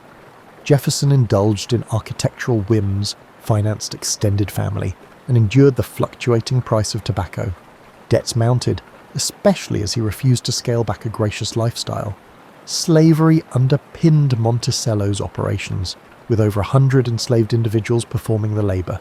Jefferson supervised them, recording births, tasks, and schedules with methodical detail. Yet behind these ledgers lay human lives subjected to forced servitude. He recognised the moral quagmire, but rationalised it with incrementalist arguments or deferrals to future generations. This tension complicated his public image as a champion of liberty. One of his crowning retirement achievements was founding the University of Virginia. Jefferson felt older institutions clung to religious influences or archaic curricula. He envisioned a secular campus emphasising modern languages, science, and a broad-based liberal education. Persuading the Virginia legislature to back it required political finesse. He personally designed the campus layout, with a central rotunda reminiscent of the Roman Pantheon, flanked by academical village pavilions. Construction began in Charlottesville, near Monticello, around 1817. Even in his 70s, Jefferson frequently visited the site, checking architectural details, conferring with builders, and selecting faculty. He aimed to cultivate enlightened citizen leaders for a republic that demanded knowledge-based self-governance. Meanwhile, national issues still beckoned. As an elder statesman of the Democratic-Republican Party, Jefferson provided advice to Madison and later to Monroe. He supported the Louisiana Purchase's expansion further, welcoming new states into the Union. However, the War of 1812 with Britain tested his convictions about limited government and a small military. He lamented that some Federalist enclaves seemed willing to undermine national unity, especially in the Northeast. Letters show him torn between localism and the emergent sense of a broader national identity. As the US overcame that conflict, Jefferson expressed relief that Europe's meddling was lessening. A parallel development was his rekindled friendship with John Adams. The two had been friends turned adversaries turned icy correspondents for years. But in retirement, both recognized a mutual bond shaped by the Revolution's intensity. Through letters, they revisited old debates: monarchy versus republic, the role of religion, the fragility of democracy. Their exchange soared with philosophical reflection, spiced with humour about advanced age. The revival of their friendship stands as a testament to the capacity for bridging old political rifts. In these letters, Jefferson revealed his abiding optimism that the American experiment, though imperfect, would endure if guided by reason and virtuous leadership. Yet personal sorrow recurred. Jefferson outlived several of his children, enduring repeated heartbreak. The Monticello household was no quiet domain. Grandchildren ran about. Extended relatives sought financial aid, and guests arrived unannounced to glean a moment with the iconic founder. He wore the mask of a benevolent patriarch, but diaries hint at bouts of melancholy. The precarious economy pressed him to mortgage properties, and he relied on lines of credit that threatened to upend the estate. The image of Monticello as a microcosm of Republican enlightenment concealed a precarious ledger balancing. As Jefferson neared 80, he took pride in the University of Virginia's nearing completion. He personally selected some library materials, established faculty guidelines, and wrote about its potential to transform the American education. In 1825, the university opened to its first class of students. Jefferson's dream had become real, a secular institution dedicated to free inquiry, unencumbered by rigid religious dogma or stale tradition. He believed it would foster the next generation of leaders to safeguard the Republic's ideals. By 1826, Jefferson felt time slipping. Freed from daily policy fights, he dedicated his final energy to ensuring the university's stability. People noticed his health fading, but he refused to slow. He yearned to see July 4, 1826, the 50th anniversary of the Declaration of Independence. That day arrived.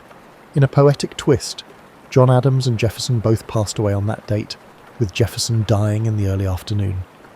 The synergy of these two revolutionaries departing on the nation's half-century mark cemented a legend.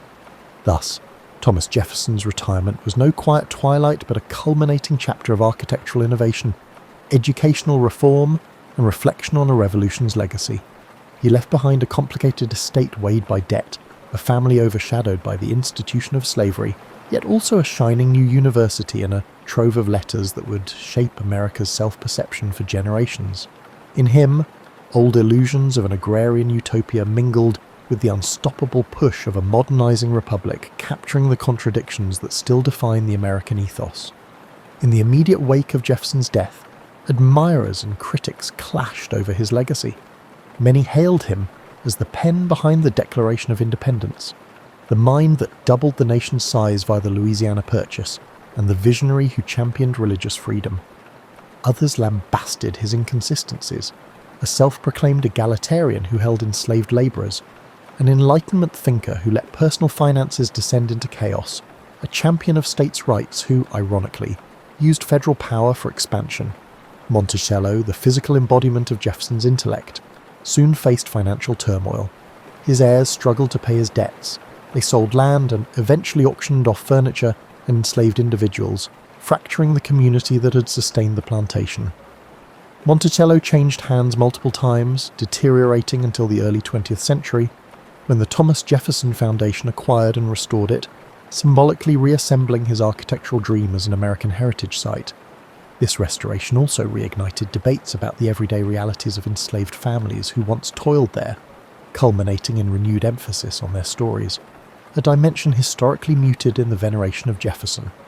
Meanwhile, the broader American public constructed a mythic image of Jefferson, In the 19th century, as political parties shifted, references to Jeffersonian democracy emerged, praising his emphasis on small government, minimal taxes, and the righteousness of rural life. Andrew Jackson's supporters invoked Jefferson as a figure who'd champion the common man. But historians recognise that Jefferson's own approach to governance was more nuanced than populist idealists claimed. He recognised the necessity of compromise and occasionally invoked strong federal measures, especially in foreign affairs. The early 20th century saw the progressive era adopt a different aspect of Jefferson, the intellectual founder who believed in educated citizenry. Debates around the founder's intentions soared, with Jefferson's letters cited by all sides.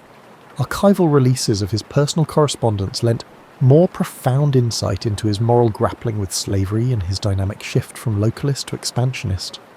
The public began to appreciate that the founders were not monolithically consistent paragons, but flawed statesmen shaped by urgent demands. In scholarship, the 1970s and beyond propelled a fresh wave of inquiry, focusing on Jefferson's relationship with Sally Hemings.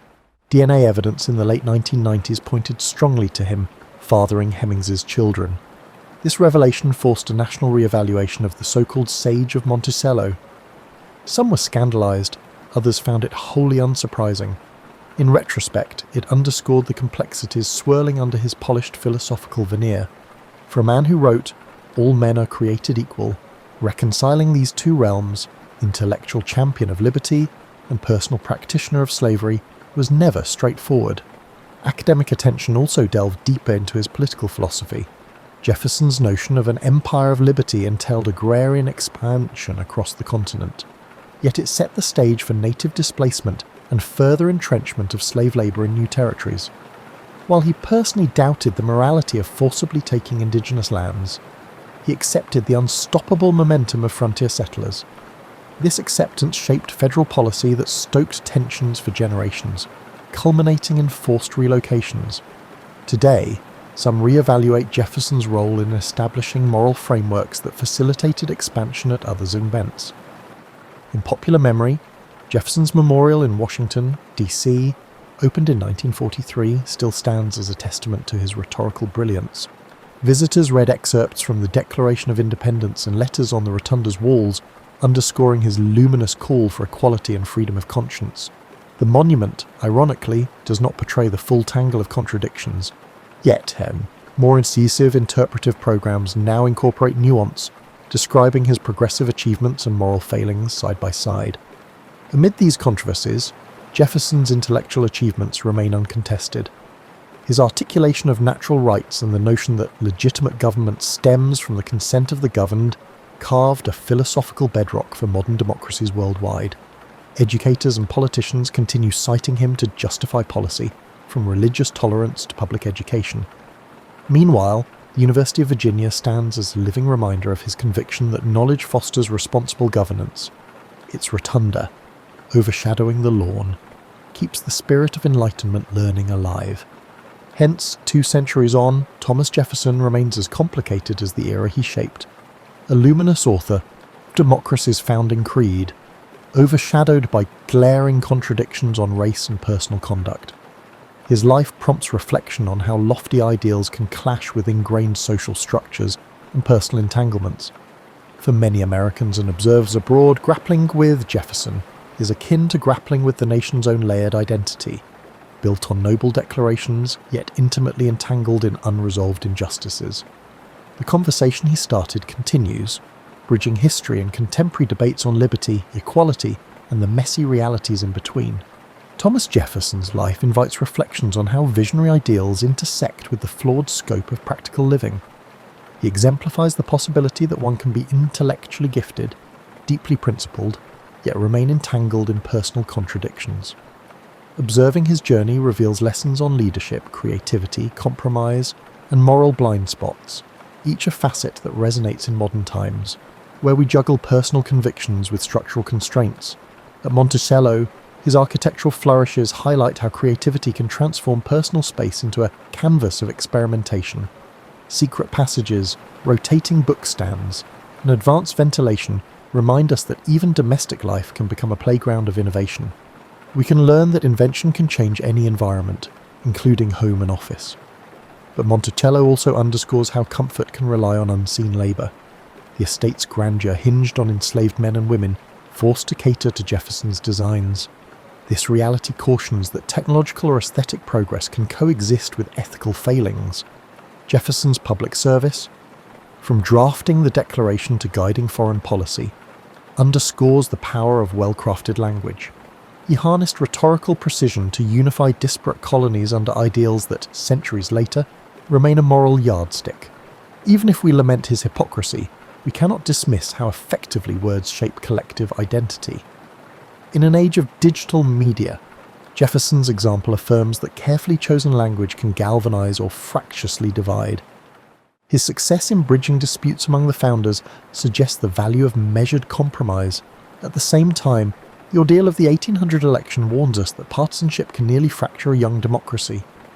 One cannot ignore the deeper moral debate, how a man proclaiming universal rights upheld the structure of slavery. Modern readers might view that as an irredeemable contradiction. Alternatively, one might interpret it as a historical caution that even well-intentioned reformers can remain captive to entrenched economic and social norms. Jefferson's story prominently highlights the difference between personal moral clarity and institutional inertia. It compels us to question our complicities in modern systems that might conflict with our professed values. Additionally, Jefferson's championing of religious freedom stands out. He insisted that each person's beliefs lay beyond governmental reach, a stance that shaped not just American but global norms on religious liberty. The Statute for Religious Freedom in Virginia, though overshadowed by the Declaration's fame, seeded the principle that government cannot coerce spiritual conviction. Today, as debates on religious expression swirl worldwide, his early push for disestablishment remains relevant. Another subtle dimension is Jefferson's approach to educational frameworks. Founding the University of Virginia mirrored his conviction that an informed populace anchors a stable republic. He favoured broad curricula, from ancient languages to modern sciences, rejecting church oversight. That model resonates in ongoing dialogues about academic freedom, the role of public universities, and how to equip citizens for complex global realities. His notion that education fosters self-rule might be more pertinent than ever. In his final years, weighed down by debts, Jefferson exemplified how personal miscalculations can overshadow public triumphs. The man who shaped a nation wrestled with monetary woes, culminating in Monticello's partial liquidation after his death. The story underscores that bright minds can still falter in everyday management.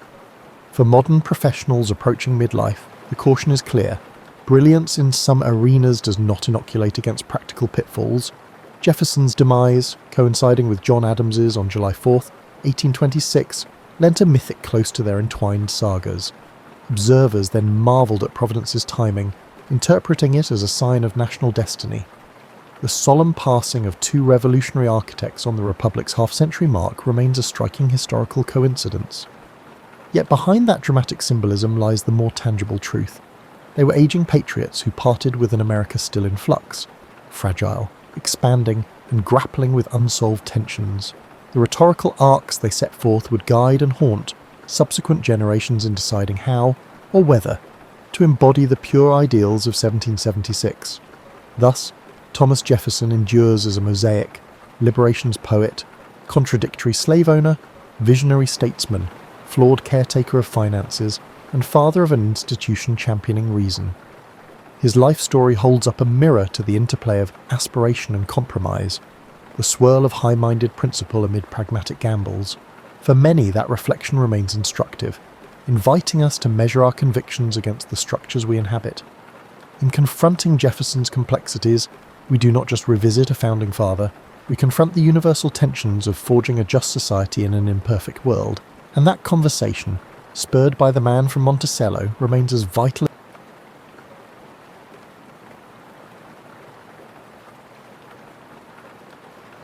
Picture yourself waking up in a narrow bed that's barely wider than a coffin, but somehow more comfortable than anything you'd known before coming to Ashworth Manor.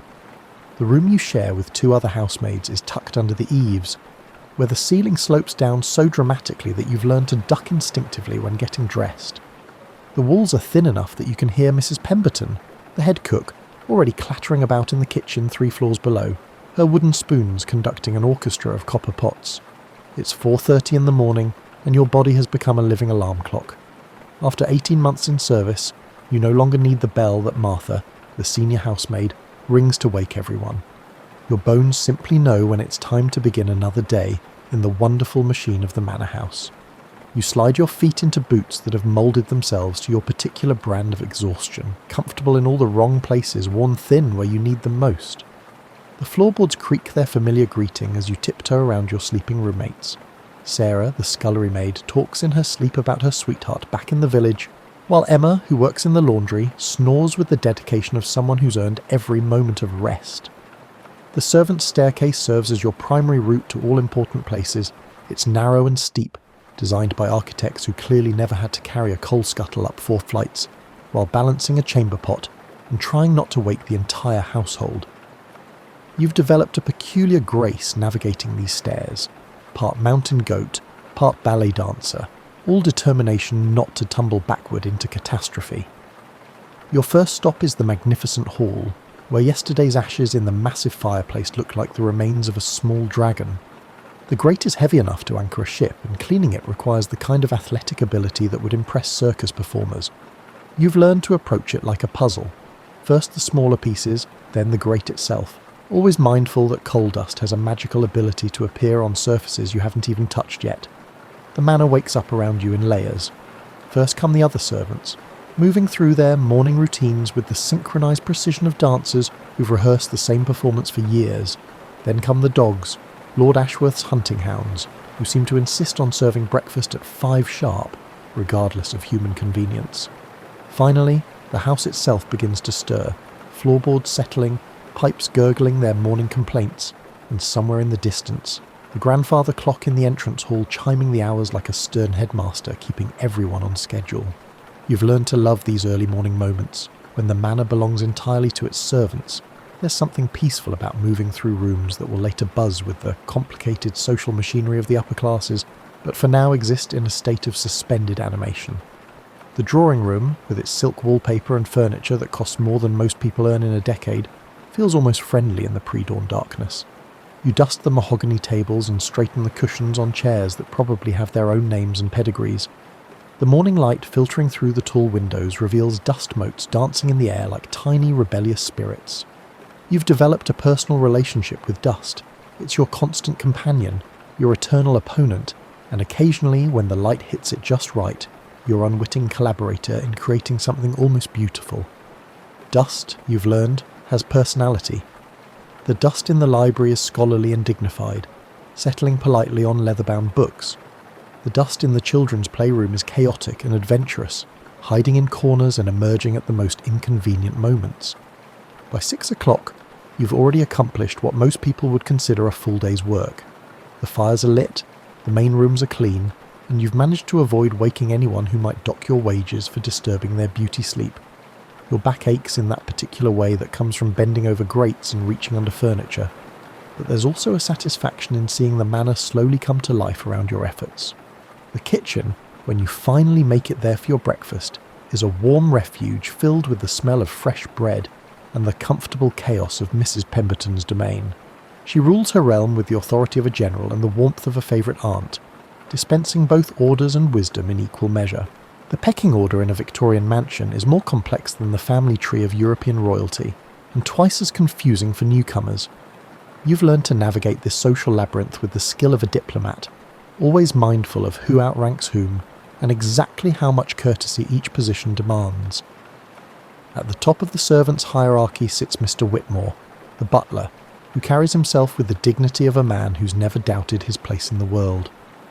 Mr. Whitmore, the butler, possesses the ability to elevate the mundane task of polishing silver to a sacred ritual, and his disapproval is unmistakable. You've seen him reduce footmen to stammering apologies with nothing more than a raised eyebrow and a slight tightening around the eyes. Just below him reigns Mrs. Hartwell, the housekeeper, who manages the female staff with the organisational skills of a military commander and the intuition of someone who's raised 12 children.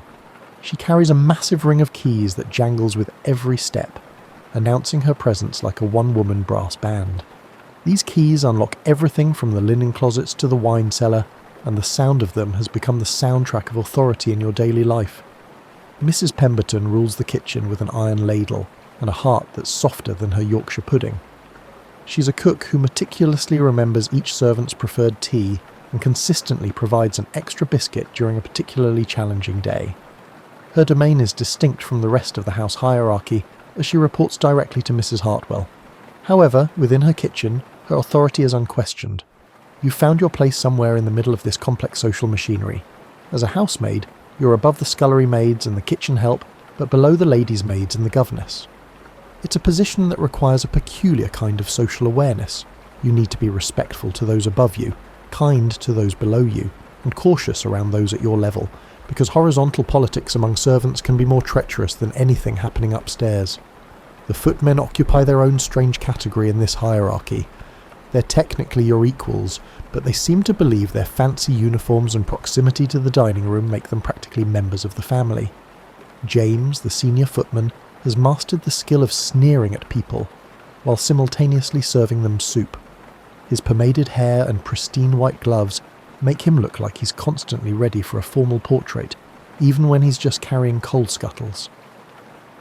The daily dance of precedence plays out in 100 small ways. Who enters the servants' hall first for meals, who gets the best seat near the fire, who's allowed to voice opinions about the family's guests, and who must simply listen and nod.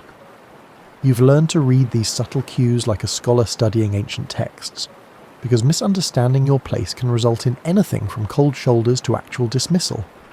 The strangest part of this hierarchy is how it mirrors the family upstairs while remaining completely separate from it. Lord Ashworth might be the master of the house, but he has no idea that William, the second footman, has been conducting a subtle campaign of psychological warfare against Thomas, the hall boy, over whose responsibility it is to polish the brass doorknobs. These servant dramas unfold parallel to the family's lives, invisible to them but consuming tremendous energy below stairs. You've developed a strategy for navigating these social waters that involves generous amounts of tea, careful listening, and an almost supernatural ability to become invisible when tensions rise. The key is understanding that everyone, from the lowliest scullery maid to the most exalted lady's maid, is desperately trying to maintain their dignity in a world that offers very little of it to people in service. The laundry maids exist in their own steamy universe, emerging from the basement washhouse looking like they've been wrestling with clouds. They speak their language of starch and soap, and their hands are permanently pruned from constant contact with water. Emma, who shares your attic room, comes to bed every night smelling like carbolic soap and lavender, a combination that's become as comforting as a lullaby. The truly fascinating members of this servant ecosystem are the specialists, the lamp trimmer, who treats each fixture like a delicate patient requiring surgery, the boot boy, who knows the footwear preferences of every family member and guest, and the under-butler who's being groomed for Mr. Whitmore's position and carries the weight of that future responsibility like a crown that's still being fitted. Living in a Victorian mansion means existing in two worlds simultaneously, like being an actor in a play where half the cast doesn't know the other half exists. You've mastered the art of becoming functionally invisible when family members are present, a skill that requires more athleticism than most people realise. The back staircase is your lifeline to invisibility. It's a narrow, winding passage that connects every floor of the house, designed specifically so servants can move through the mansion without disturbing the family's carefully orchestrated daily life. You've learned to navigate these stairs in complete darkness, your feet knowing exactly where each step creaks and which handrail wiggles. It's like having a secret passage to everywhere that matters, except the secret is that you're not supposed to exist while using it. The family's daily routine creates a complex choreography that you've learned to dance around. Lady Ashworth takes her morning tea at precisely 8 o'clock, which means you need to have her sitting room immaculate by 7:30. She has a particular way of sighing when things aren't arranged to her satisfaction, not quite disapproval but definitely disappointment, that can ruin your entire morning if you're not prepared for it. The children present their own unique challenges. Master Frederick, 8 years old and convinced of his military greatness, has transformed the 3rd floor into his personal battlefield. You've learned to clean around elaborate arrangements of toy soldiers, knowing that disturbing his campaigns could result in the kind of tantrum that brings his mother running and gets servants blamed for corrupting young minds. His sister, Miss Caroline, is 12 and has recently discovered the power of treating servants like her personal confidants, which is flattering until you realise she's practising her future role as mistress of her household. The guests are where things get intriguing.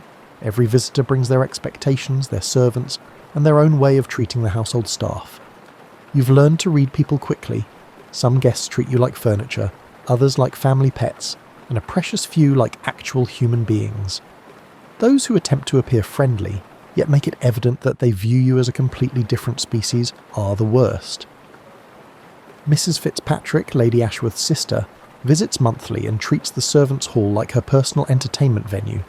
She sweeps through, asking intrusive questions about your personal life, while simultaneously rearranging everything according to her own preferences.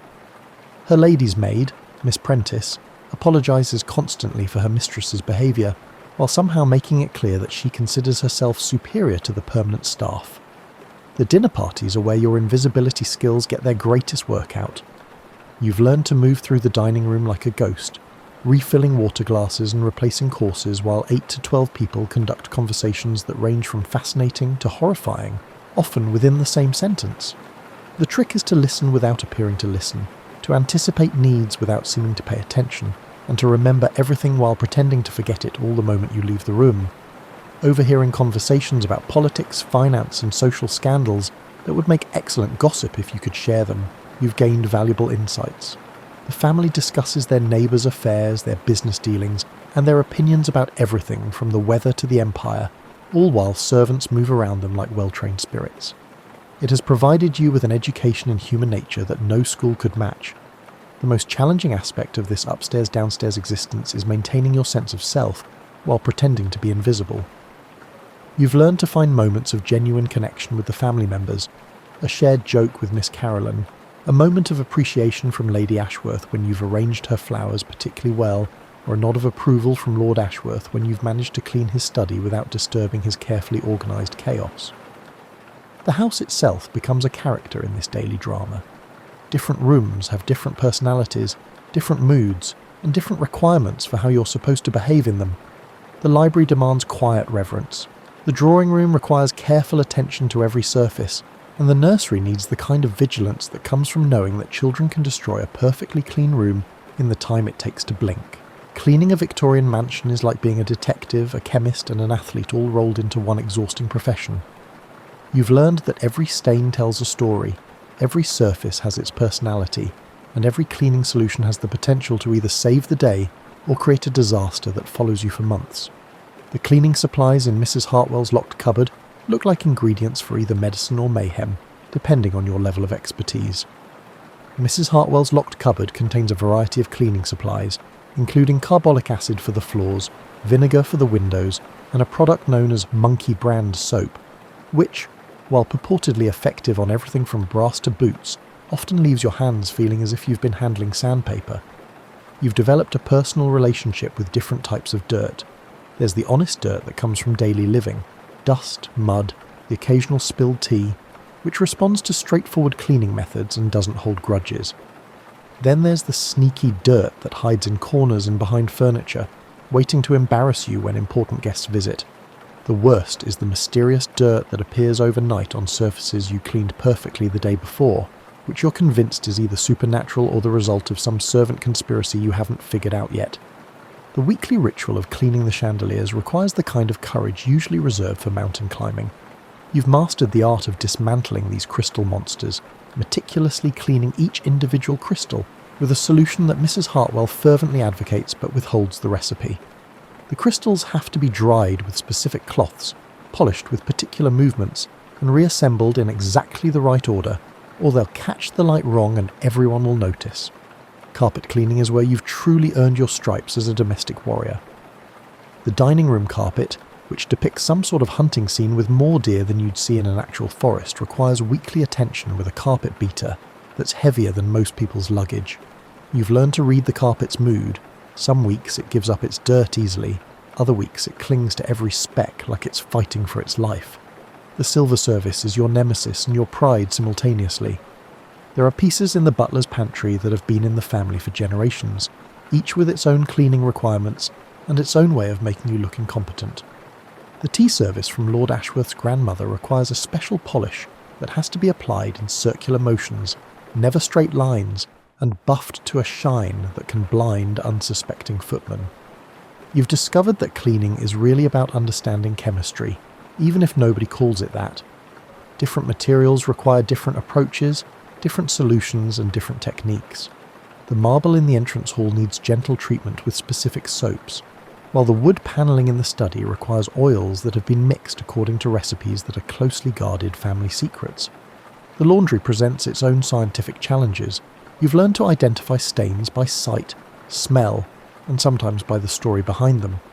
Blood requires cold water and salt. Wine needs to be treated immediately with white wine if you can get it. And mysterious stains on the children's clothing usually respond to a combination of prayer and whatever Mrs. Pemberton recommends from her arsenal of kitchen remedies. Your skills truly test during the seasonal cleaning rituals. Spring cleaning means taking apart every room, cleaning surfaces that haven't seen attention since the previous year, and discovering problems that have been hiding all winter.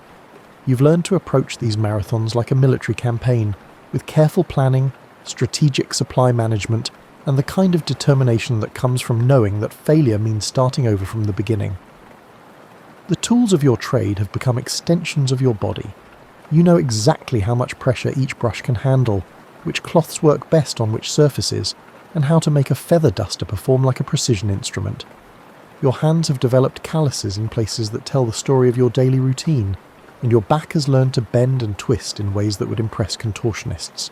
The kitchen is the heart of the manor, but it's a heart that beats with the rhythm of organised chaos, military precision, and the occasional minor explosion when someone forgets that the temperamental stove has a mind of its own.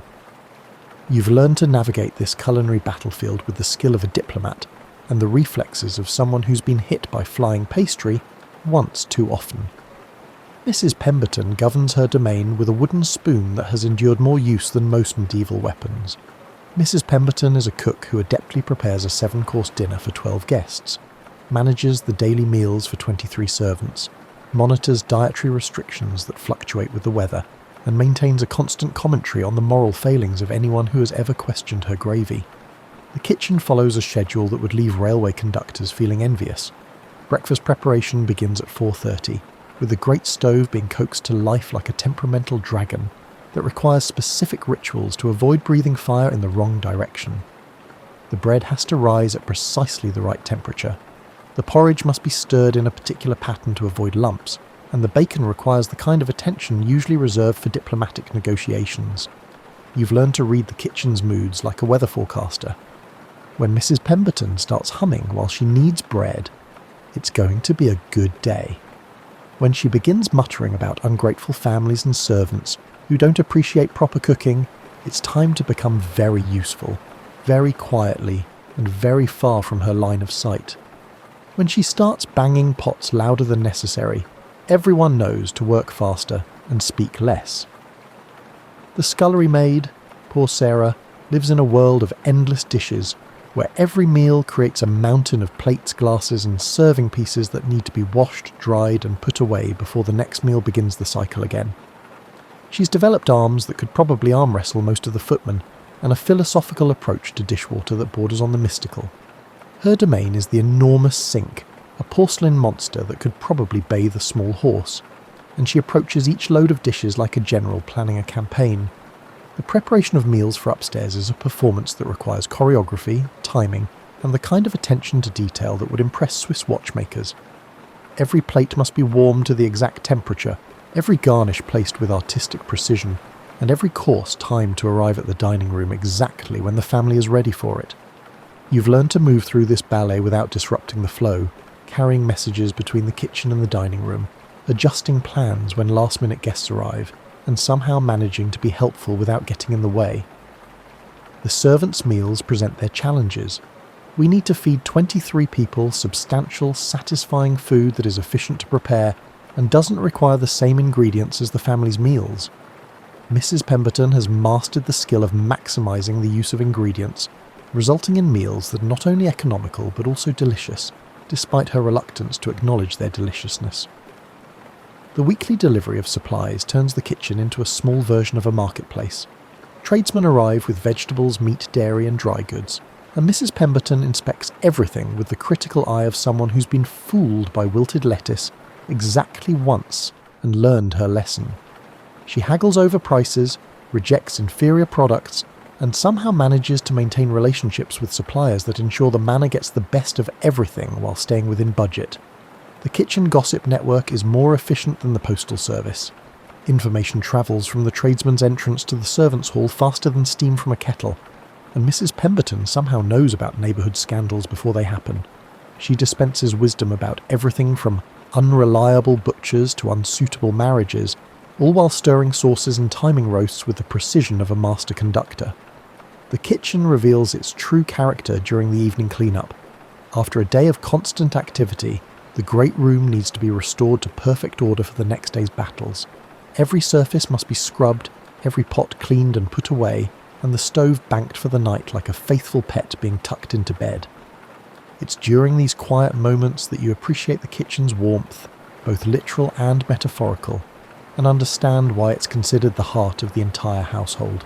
Living in a Victorian mansion also makes you an unwilling keeper of family secrets, neighbourhood gossip and blackmail material, which you would never do because that would be wrong and you need this job. The servants' hall after dinner is where information flows like tea from a pot. Sometimes bitter, sometimes sweet, always hot. You've learned to listen carefully and speak cautiously, because gossip is currency in the servant world, and spending it unwisely can leave you socially bankrupt.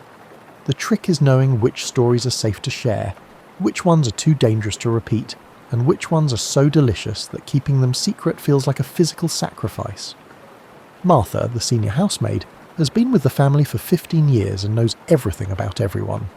She possesses an extensive knowledge of scandals, ranging from Lord Ashworth's youthful gambling debts to the reasons behind Lady Ashworth's sister's exclusion from Christmas dinner. Martha dispenses this information like a careful pharmacist, giving you just enough to satisfy your curiosity without providing enough to get you into trouble.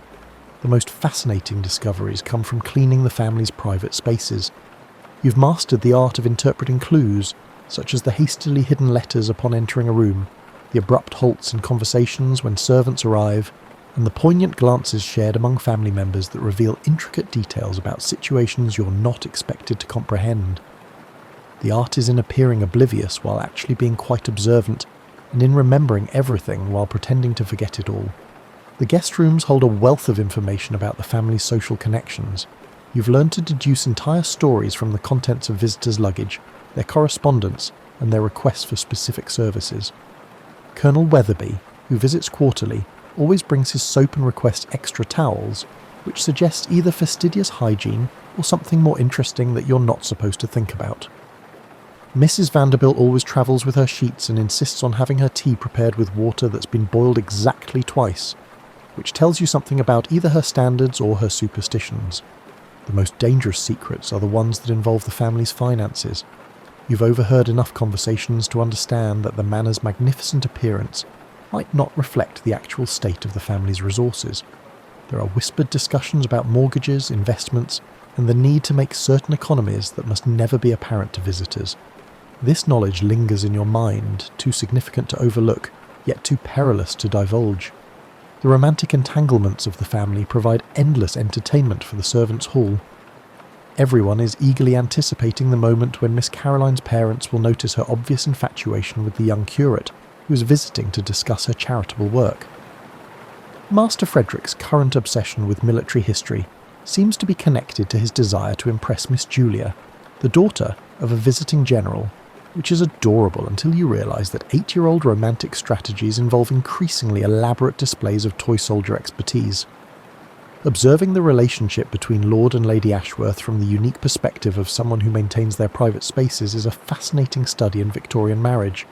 They maintain the perfect facade of domestic harmony in public, but you've learned to read the subtle signs of tension, separate bedrooms during certain weeks, conversations that are too polite to be natural, and the way they sometimes communicate through servants rather than directly to each other. The most unexpected secrets are the ones that reveal the family's humanity. You've discovered that Lord Ashworth writes poetry, which he hides in his desk drawer like it's evidence of criminal activity. Lady Ashworth discreetly transfers funds to her former governess, who is struggling financially. Master Frederick sleeps with a stuffed elephant he's had since infancy, and Miss Carolyn keeps a diary locked in a box you would never dream of opening, even though you know exactly where she hides the key. The neighbourhood scandals that filter through the servants' network are like chapters in a novel that never ends.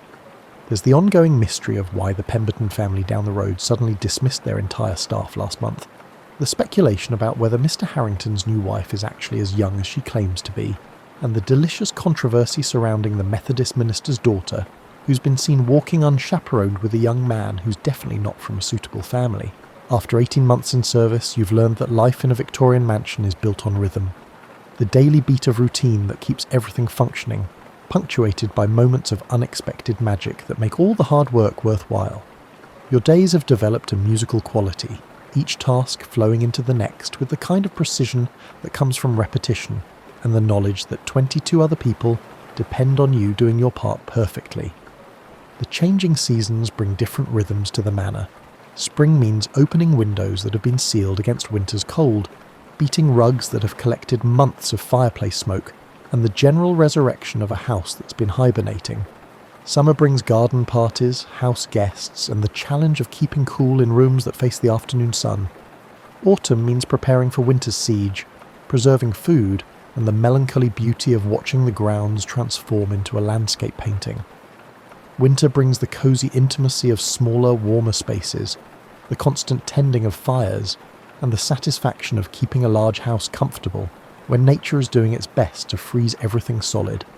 You've learned to find beauty in the most mundane tasks. There's something almost meditative about polishing silver until it reflects your face with perfect clarity, or arranging flowers in a way that makes an ordinary room feel like a scene from a fairy tale. The repetitive nature of your work has taught you to appreciate small improvements, tiny victories, and the satisfaction that comes from doing something well, even when nobody notices. The family has grown from distant figures to real people with quirks, habits, and personalities that you've learned to accommodate and even appreciate. Lord Ashworth's absent-minded professor tendencies mean you never move anything on his desk, even when it's been sitting in the same spot for months. Lady Ashworth's perfectionist streak has taught you to anticipate problems before they occur and to take pride in exceeding expectations. The children have shown you that growing up in privilege doesn't necessarily mean growing up without challenges, and that being wealthy doesn't protect you from the universal experiences of childhood confusion and the need for kindness. Your fellow servants have become the family you never expected to find. Martha's tough exterior conceals a heart shattered by numerous disappointments, yet she's the first to extend assistance when you're in need. Mrs. Pemberton's persistent complaints about ungrateful people conceal a profound joy in providing nutritious food and maintaining their health.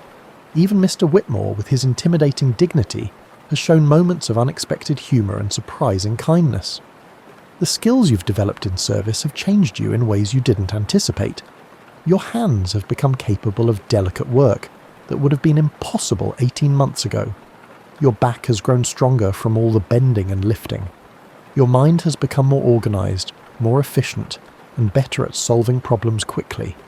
You've learned to read people's moods, to anticipate needs, and to provide comfort without being asked. The most surprising discovery is how much you've learned about yourself. Living in service has taught you resilience, patience, and the value of work well done. You've learned that you can adapt to unexpected situations, that you can do more than you thought, and that dignity isn't based on social status. The future stretches ahead, with possibilities you're still learning to imagine. Some servants spend their entire careers in service, rising through the ranks to positions of respect and responsibility. Others save their wages and eventually establish their households. A few marry and leave service altogether, carrying their skills into different lives.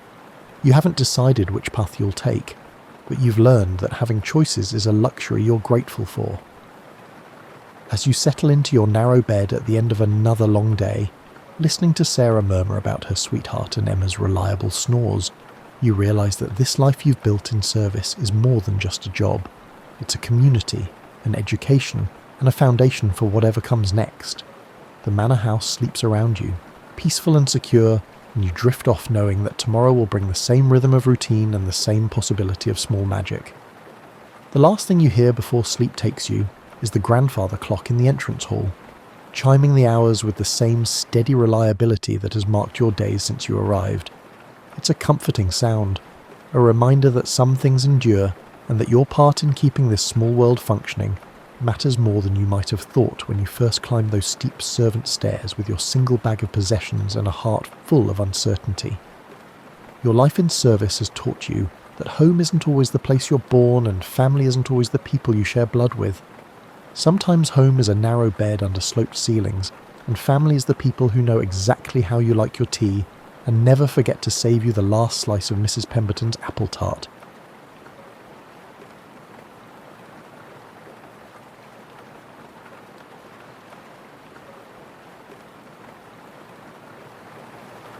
Let's slip quietly into the past and find ourselves among ink-stained fingertips and the whispered rustle of papyrus. This is what it was like to be a librarian in ancient Alexandria. You wake up before dawn in your small quarters behind the great library of Alexandria, and the first thing you notice is that Mediterranean humidity clinging to everything. Your simple tunic feels damp already, and you haven't even stepped outside yet. This is your life now. You're the chief librarian of the most important collection of knowledge in the known world, yet you find yourself worried about sweaty clothes. The roosters are doing their thing across the city, but you've got bigger concerns than poultry. Today, like every day for the past 3 years, you need to figure out how to organise roughly 400,000 scrolls without losing your mind. And trust me, some days that second part feels harder than the first. You splash water on your face from the basin by your bed. The water's been sitting there since yesterday, but it'll have to do. Palace life this isn't. You're more like a very educated custodian who happens to know 7 languages and can debate philosophy with the best of them. Your mother back in Athens still doesn't quite understand what you do for a living. You read scrolls all day? She asks in her letters. Well, yes, but also no. It's complicated. The morning light filters through the small window, creating long shadows that cover your workspace. You've got 3 scrolls open on your desk from last night's cataloguing session. One scroll is a treatise on astronomy, written by a fellow from Babylon. Another contains a collection of medical procedures that could make your stomach turn. And the third is a philosophical work that is either brilliant or complete nonsense. You're still deciding.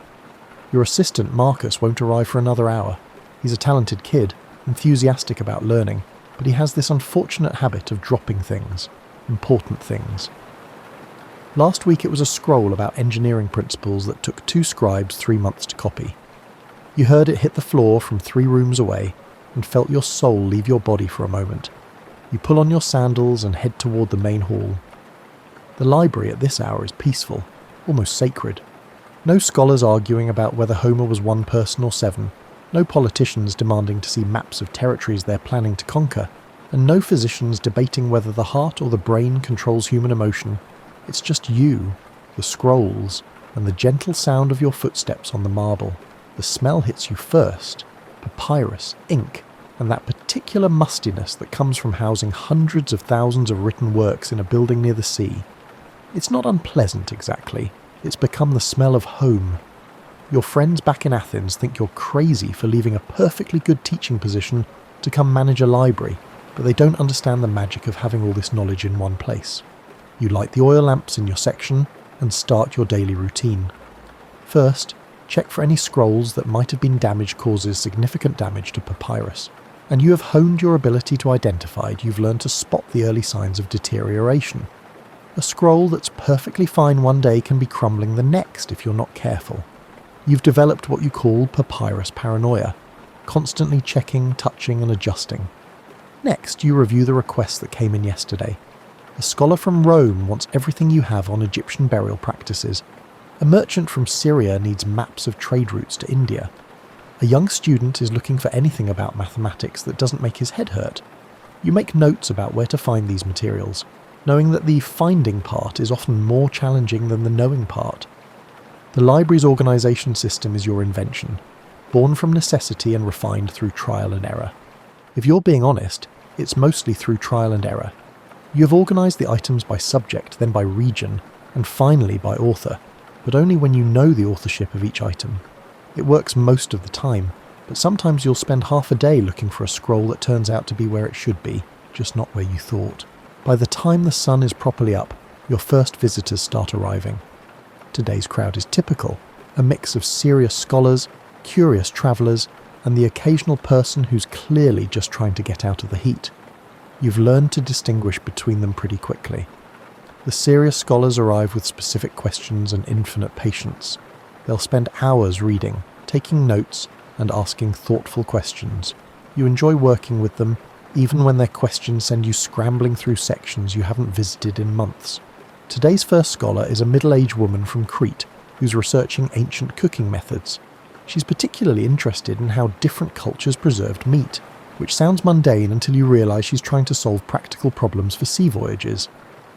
You guide her to the domestic arts section, which is tucked between agriculture and animal husbandry. She settles in with a stack of scrolls and a wax tablet for notes, and you know you won't hear from her again until the sun starts setting. Scholars like her are a librarian's dream. They know what they want, they're careful with the materials, and they clean up after themselves. The curious travellers are more challenging. They want to see the famous library, but don't have specific research needs. They're essentially tourists, even though the term tourist has not yet been coined. You've developed a standard tour that covers the highlights without getting too deep into the organisational details that would bore them. You show them the astronomy section, point out some of the more impressive medical texts, and always end with the poetry collection because people seem to like that. Today's tourist is a merchant from Gaul who's heard about Alexandria's reputation for learning. He speaks passable Greek and appears genuinely interested, as he asks questions about how you acquire new texts and if you have any from his homeland. You don't, unfortunately, but you make a note to ask the next trader from that region to bring back anything written. Building a universal collection means being opportunistic about sources. Then there are the heat seekers. Alexandria's summer is brutally hot, and the library is one of the few places in the city that stays relatively cool. The thick walls and high ceilings create a natural refuge, and you've learned to tolerate the people who come in just to escape the sun. As long as they're quiet and don't touch anything, you let them stay. Around midday, you get a visitor who doesn't fit any of your usual categories. He's well dressed, speaks with the accent of the educated classes, and claims to be researching the nature of knowledge itself. His claim sounds impressive until you realise he's one of those philosophers who likes to ask questions that don't have answers. What is the difference between knowing something and understanding it? He asks. You want to tell him that right now, the difference is that you understand he's going to make your day more complicated than it needs to be. You set him up in the philosophy section with some basic texts, and hope he'll get absorbed in reading instead of pestering you with unanswerable questions. Philosophy's important, you know that, but you've got practical problems to solve. The confusion between your astronomy and mathematics scrolls arises from the apparent inability of ancient scholars to differentiate between the two disciplines. Marcus arrives during the lunch hour, apologetic about being late but carrying news from the harbour. A ship from Rhodes has arrived with a cargo that includes several scrolls the captain is willing to trade. This is how you acquire a lot of your collection, through trade, purchase, and the occasional generous donation from scholars who want their work preserved. You send Marcus to negotiate with the ship's captain while you handle the afternoon crowd. The afternoon people are different from the morning people. They're often local residents who finished their daily work and want to spend time reading for pleasure. You've got a regular crowd of Alexandria residents who come in to read poetry, browse the historical texts, or just sit quietly with a scroll about gardens or cooking. One of your regulars is an elderly man named Demetrius, who worked as a scribe before his hands got too shaky for detailed work. He comes in most afternoons to read military histories, particularly accounts of Alexander the Great's campaigns. He fought in some of those battles as a young man, and he enjoys comparing his memories with the official accounts. Sometimes he'll mutter corrections to the scrolls, which would be amusing if you weren't worried about other people overhearing and thinking your collection contained errors. The afternoon brings one of your favourite parts of the job, though it's also one of the most stressful. Marcus returns from the harbour with news about the Rhodes scrolls, and you must decide what to buy and how much to pay. This stage is where your job becomes part scholarship, part negotiation, and part detective work. The captain has brought 5 scrolls, and he's willing to let you examine them before making an offer. 3 of the scrolls are copies of works you already possess, but this isn't necessarily a problem. Multiple copies are valuable, especially when your existing versions are showing wear. But you need to compare them to see if these new copies might have different versions of the text, additional passages, or corrections that make them worth acquiring. The 4th scroll is something you've never seen before. a treatise on navigation techniques used by Egyptian sailors. This material is potentially valuable since your collection has very little practical maritime knowledge. The fifth scroll is the real prize, a collection of mathematical problems and solutions that appears to be original work by a scholar from Rhodes, whose name you recognise from other texts. You spend an hour examining each scroll, checking for damage, authenticity and content quality. The navigation scroll has some water damage but is still readable. The mathematics scroll is in excellent condition but expensive. The captain knows what he has and isn't going to let it go cheaply. Negotiating for scrolls requires a delicate balance. You can't appear too eager, or the price will go up, but you can't be too casual either, or you might lose the opportunity entirely. You've learned to ask questions that demonstrate your knowledge without revealing exactly how interested you are.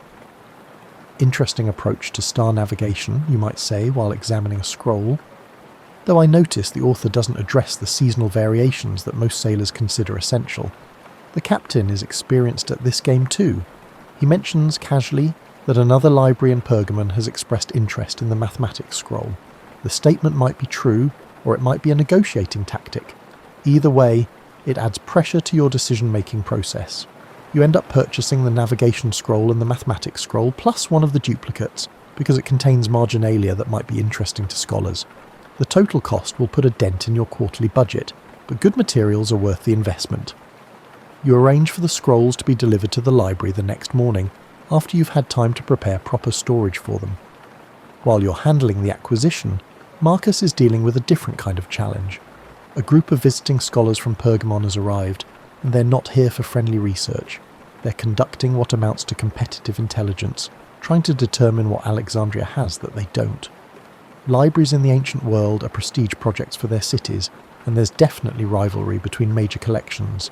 The Pergamon scholars are polite but persistent. They want to know about your acquisition practices, your cataloguing methods, and particularly your sources for rare texts. You can't be openly hostile. Scholarly cooperation is important, and you might need favours from them someday. But you also can't give away information that might compromise Alexandria's competitive advantages. You decide to give them the standard tour, emphasising the size and scope of your collection, without getting into specifics about rare or unique items. You show them impressive but not irreplaceable texts, and you make sure they understand that Alexandria's real strength is the comprehensiveness of the collection rather than any particular treasures. One of the visiting scholars asks about your medical texts, which makes you nervous. Alexandria has the best medical collection in the world, including some unique surgical procedures and anatomical observations. You show them some of the more common medical works while steering them away from the truly valuable items. The visit ends cordially, with polite expressions of mutual respect and vague promises to share information in the future. You're sure they learned more than you wanted, but less than they hoped. This kind of diplomatic balancing act is part of the job you never expected when you took the position. As the Pergamon delegation leaves, you notice that one of them spent a lot of time looking at your organisational system. Libraries are starting to copy each other's methods, which is flattering but also concerning. You've put a lot of thought into your cataloguing approach, and you prefer to keep some of those innovations in Alexandria. As the day winds down, you face one of the constant challenges of library management, the scholars who want to work late into the night. Oil for lamps is expensive, and keeping the building properly lit after sunset requires careful planning. But serious research often requires extended hours, and turning away dedicated scholars would damage Alexandria's reputation. You've developed an informal system for late-night access. Scholars who demonstrate serious research needs can request permission to work after normal hours, but they need to provide their oil and commit to following strict safety procedures. Fire is your greatest fear. One careless moment with a lamp could destroy centuries of accumulated knowledge. Tonight's late-night scholar is a physician from Syria who's researching eye diseases. He's been working on a treatise about surgical procedures for treating cataracts, and he needs to compare different approaches described in your medical collection. This is exactly the kind of work that justifies extended hours, practical research that could help people. You set him up in a corner of the medical section with clear instructions about lamp safety and scroll handling. He's worked here before, so you trust him to be careful. Still, you'll check on him periodically throughout the evening to make sure everything's going smoothly. While he settles in with his research, you tackle one of your least favourite but most necessary tasks. inventory management. Every few months you need to conduct a systematic review of the collection, checking for damaged scrolls, missing items, and organisational problems. It's tedious work, but essential for maintaining the collection's integrity. Tonight you're working on the astronomy section, which has been growing rapidly thanks to active scholarly interest in celestial observations.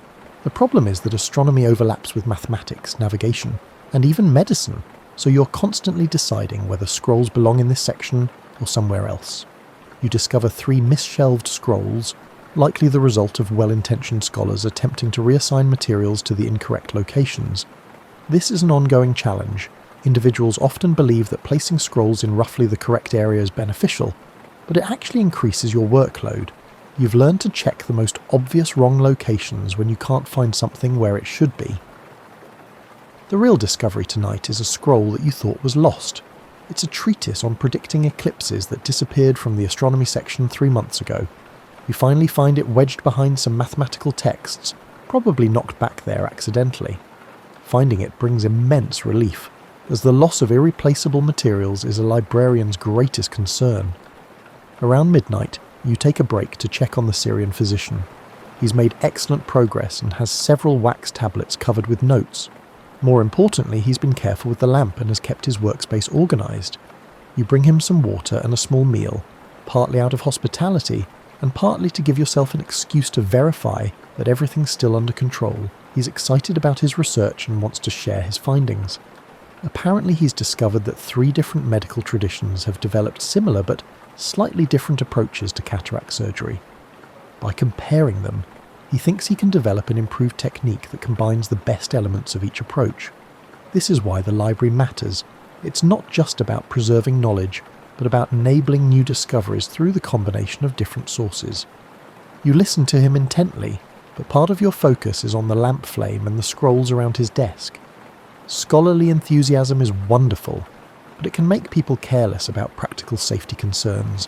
You've learned to balance encouragement with gentle reminders about being careful. As you return to your inventory work, you reflect on how much your job has changed since you started. Initially, you thought you'd spend your time reading and discussing ideas with visiting scholars. The reality involves much more practical management, tracking materials, negotiating acquisitions, maintaining building security, and dealing with the endless logistics of keeping a large collection accessible to researchers. But nights like this remind you why the work matters. The Syrian physician will return home with new knowledge that could improve medical treatment for his patients. The scholar from Crete will develop better food preservation techniques that could make sea voyages safer. The mathematics scroll you acquired today might contain insights that inspire new discoveries. You're not just managing a collection, you're supporting a network of knowledge that spans the known world. The next morning brings a challenge you've been dreading. A visit from government officials who want to discuss the library's role in supporting Alexandria's political interests. This is the delicate dance you perform regularly, maintaining the library's scholarly independence while satisfying the political authorities who fund your operations. The delegation includes a representative from the royal court, a military officer, and a trade official. They're polite but clearly have an agenda. The royal representative explains that Alexandria is negotiating a treaty with a neighbouring kingdom, and they need information about that region's military capabilities, natural resources and trade relationships.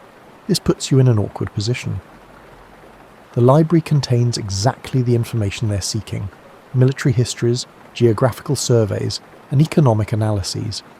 But providing this information for political purposes feels like a betrayal of the scholarly trust that makes your collection possible. Scholars share their knowledge with you because they believe it will be used for learning, not for political advantage. You navigate this carefully, explaining that you can provide access to publicly available information, but cannot conduct targeted intelligence research. You offer to show them relevant materials and let them draw their own conclusions, but you won't compile reports or make recommendations. This arrangement satisfies their immediate needs while preserving your scholarly neutrality. The military officer is particularly interested in your maps and geographical texts. You show him some general materials about the region in question, but you avoid mentioning the detailed military surveys that are kept in a restricted section. You know to be careful about what you share, as some information is too sensitive for the public. The trade official wants information about commercial routes and market conditions.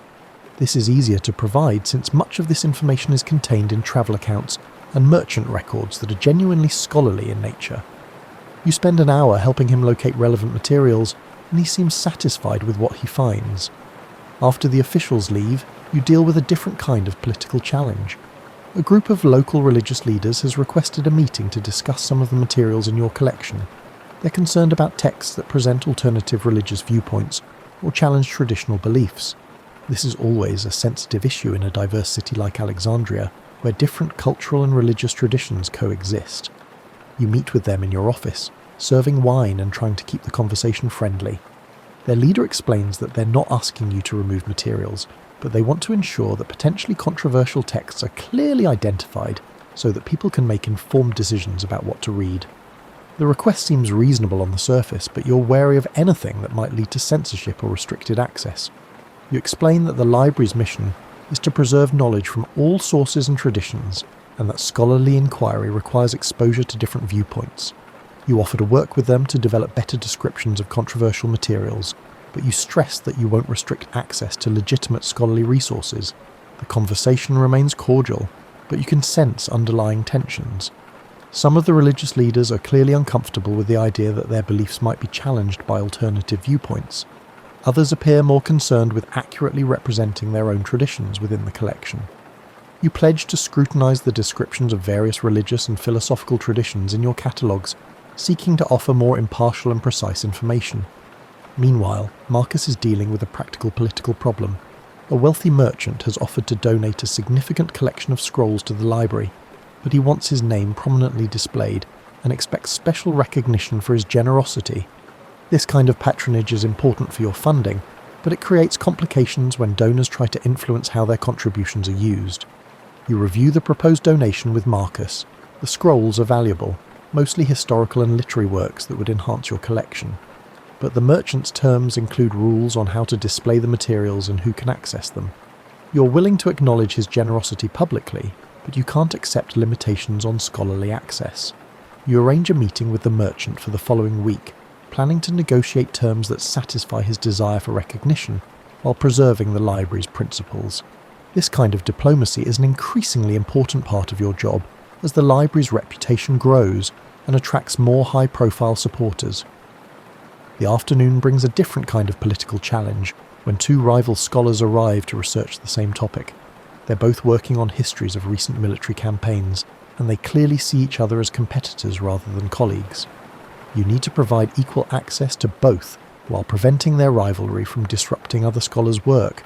You set them up in different sections of the historical materials, ensuring that each has access to the resources they need without forcing them to work in close proximity. Additionally, you ensure that they comprehend the importance of resolving any disputes regarding interpretation or methodology outside the library. You dedicate your space to research, not to scholarly disputes. Late in the afternoon, you're cataloguing a recently acquired collection when you make a discovery that reminds you why you love this work. Hidden among a stack of routine administrative documents is a scroll that contains what appears to be a lost work by a philosopher you've studied for years. The text is fragmentary, and the papyrus is badly damaged, but enough remains to suggest that this could be a significant find. Your hands shake slightly as you examine the scroll. If this is authentic, it could change scholarly understanding of this philosopher's work. But authenticating ancient texts is complex, requiring careful analysis of writing styles, material composition, and historical context. You'll need to consult experts and compare this text with other known works before making any claims about its significance. You carefully wrap the scroll in protective cloth and place it in a secure storage area. Tomorrow you'll begin the process of detailed examination, but tonight you want to savour the excitement of discovery. These moments are rare. Most of your acquisitions are routine additions to existing knowledge rather than genuine surprises. The discovery reminds you of why scholars are willing to travel hundreds of miles to work in Alexandria. Your collection contains not just the well-known works that exist in multiple copies, but also unique materials that can't be found anywhere else. Some of these items arrive through careful acquisition, but others are accidental discoveries like tonight's find. As you're securing the scroll, Marcus approaches with news about the Syrian physician who worked late last night. He's completed his research and wants to leave a copy of his notes for future scholars working on similar problems. This is one of the ways your collection grows. Scholars contribute their own research findings to supplement the existing materials. You review his notes, which are detailed and well organised. He's documented his sources carefully and explained his reasoning clearly. This kind of contribution is valuable because it shows how existing knowledge can be synthesised and applied to practical problems. You'll add his notes to the medical section with proper attribution. The evening brings your weekly meeting with the other senior staff members. There are 4 of you responsible for different aspects of library operations: collections, building maintenance, security, and external relations. These meetings help coordinate your activities and address problems before they become serious issues.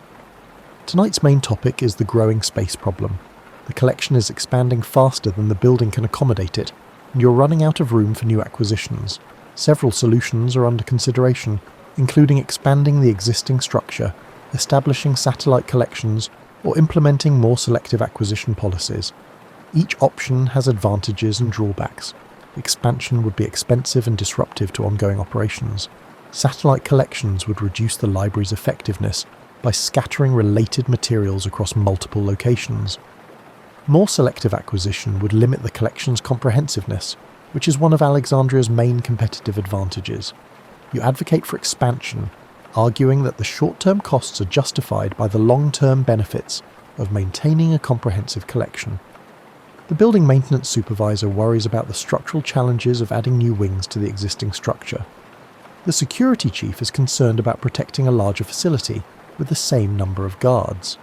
The external relations manager reports that several wealthy patrons have expressed interest in funding expansion projects in exchange for naming rights to new sections. The arrangement could solve the funding problem while creating new political complications. You'll need to balance donor recognition with scholarly independence. No decisions are made tonight, but you agree to develop detailed proposals for each option. These will be presented to the Royal Court for final approval, since major changes to the library require governmental support. You hope the decision-makers understand that the library's value to Alexandria depends on its ability to continue growing and adapting to scholarly needs. After the meeting, you spend time reviewing acquisition requests that have accumulated during the day. Scholars and collectors regularly contact you about materials they're willing to sell or donate. Each request requires evaluation of the material's quality, relevance to your collection, and authenticity. As your day winds down, you find yourself in the quiet astronomy section, surrounded by scrolls that map the movements of stars and planets. The evening light filtering through the high windows creates long shadows across the reading tables, and you can hear the distant sounds of Alexandria settling into night. Merchants closing their shops, families gathering for dinner, ships creaking in the harbour. You're checking on a scroll that's been giving you trouble. It's a treatise on planetary movements that arrived last month from a scholar in Babylon, but the mathematical calculations don't match other works on the same subject. Either this scholar has made errors, or he's discovered something that challenges existing astronomical theory. Determining which is the case requires careful comparison with other sources, and possibly consultation with mathematicians. This is the kind of problem that makes your job intellectually satisfying. You're not just organising and preserving knowledge, you're helping to advance it by identifying inconsistencies, comparing different approaches, and facilitating the scholarly discussions that lead to new discoveries. The library isn't just a repository, it's an active participant in the creation of knowledge. As you work, you notice that the astronomer section has become popular with a new type of visitor: practical navigators who use star positions for sea travel. They're less interested in theoretical astronomy than in accurate, usable information about celestial navigation. This scenario creates an interesting challenge for your organisation system, since the same information serves both scholarly and practical purposes. You plan to discuss this with Marcus tomorrow. Perhaps you need to create cross-references that help different types of users find relevant materials without disrupting the logical organisation of the collection. The library's success depends on its ability to serve diverse needs while maintaining scholarly integrity. The building grows quieter as evening approaches. Most scholars have finished their work for the day, and the few remaining researchers are settling into focused study. You enjoy these peaceful hours when the library feels most sacred, a temple to human curiosity and learning. You think about the scroll you discovered earlier, the one that might be a lost philosophical work. Tomorrow you'll begin the careful process of authentication. but tonight you're content to know that it's safely stored and waiting for proper examination. Whether it proves to be a significant discovery or just an interesting curiosity, it represents the ongoing adventure of scholarly exploration. Your work continues long after the sun sets. By lamplight, you review the day's activities and plan tomorrow's priorities. The Syrian physician has left detailed notes about his research. The visiting scholars from Pergamon have departed with polite expressions of gratitude. The government officials have the information they needed. The religious leaders have received your promise to review the catalogue descriptions. The wealthy merchant's donation awaits negotiation.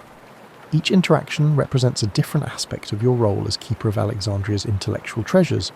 You're simultaneously a scholar, a diplomat, a negotiator, and a guardian. The work is more complex than you anticipated when you accepted the position, but it's also more rewarding than you imagined. As you prepare to lock up the library for the night, you walk through the main hall one more time. The oil lamps cast dancing shadows on the walls lined with scrolls, creating an atmosphere of mystery and possibility. Tomorrow will bring new challenges, new discoveries, and new opportunities to support the advancement of human knowledge.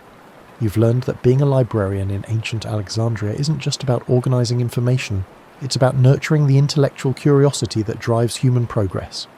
Every scroll you acquire, every scholar you assist, and every problem you solve contributes to the vast network of learning that connects thinkers across cultures and centuries. The work will continue as long as humans are curious about the world. Tonight, you're satisfied knowing that you've played a small but important role in keeping the flame of knowledge burning brightly in this remarkable city by the sea. You blow out the last lamp, secure the doors, and head to your quarters. Outside, Alexandria sleeps under a canopy of stars that your astronomical scrolls have helped humans understand just a little bit better. Tomorrow will bring new questions, new discoveries, and new opportunities to serve the endless human quest for knowledge and understanding.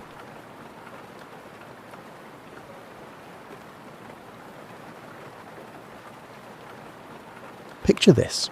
You're living in ancient Rome, around 50 AD. You've got your toga pressed, your sandals polished, and you think life is pretty good. Then you discover your spouse has been spending their afternoons with someone else, and suddenly your carefully ordered world feels about as stable as a house of cards in a windstorm. Now, if you were just any regular Roman citizen, you might have done what most people did back then. Maybe thrown some pottery, started a public shouting match, or plotted some elaborate revenge involving questionable seafood left in strategic locations. But you're different. You've been studying this new philosophy called Stoicism, and you're about to find out whether all those hours spent reading Epictetus were worth it. The Stoics proposed the radical notion that you could master your reaction to betrayal. The betrayal itself had already occurred, likely while you were occupied with rearranging your collection of scrolls, but your reaction, that was entirely up to you. And the issue wasn't just theoretical philosophy class nonsense. These were practical people dealing with real problems, just like you are right now, thousands of years later. Marcus Aurelius, who spent his days running an empire and his nights writing what essentially amounted to diary entries about not losing his mind, understood the circumstances better than most.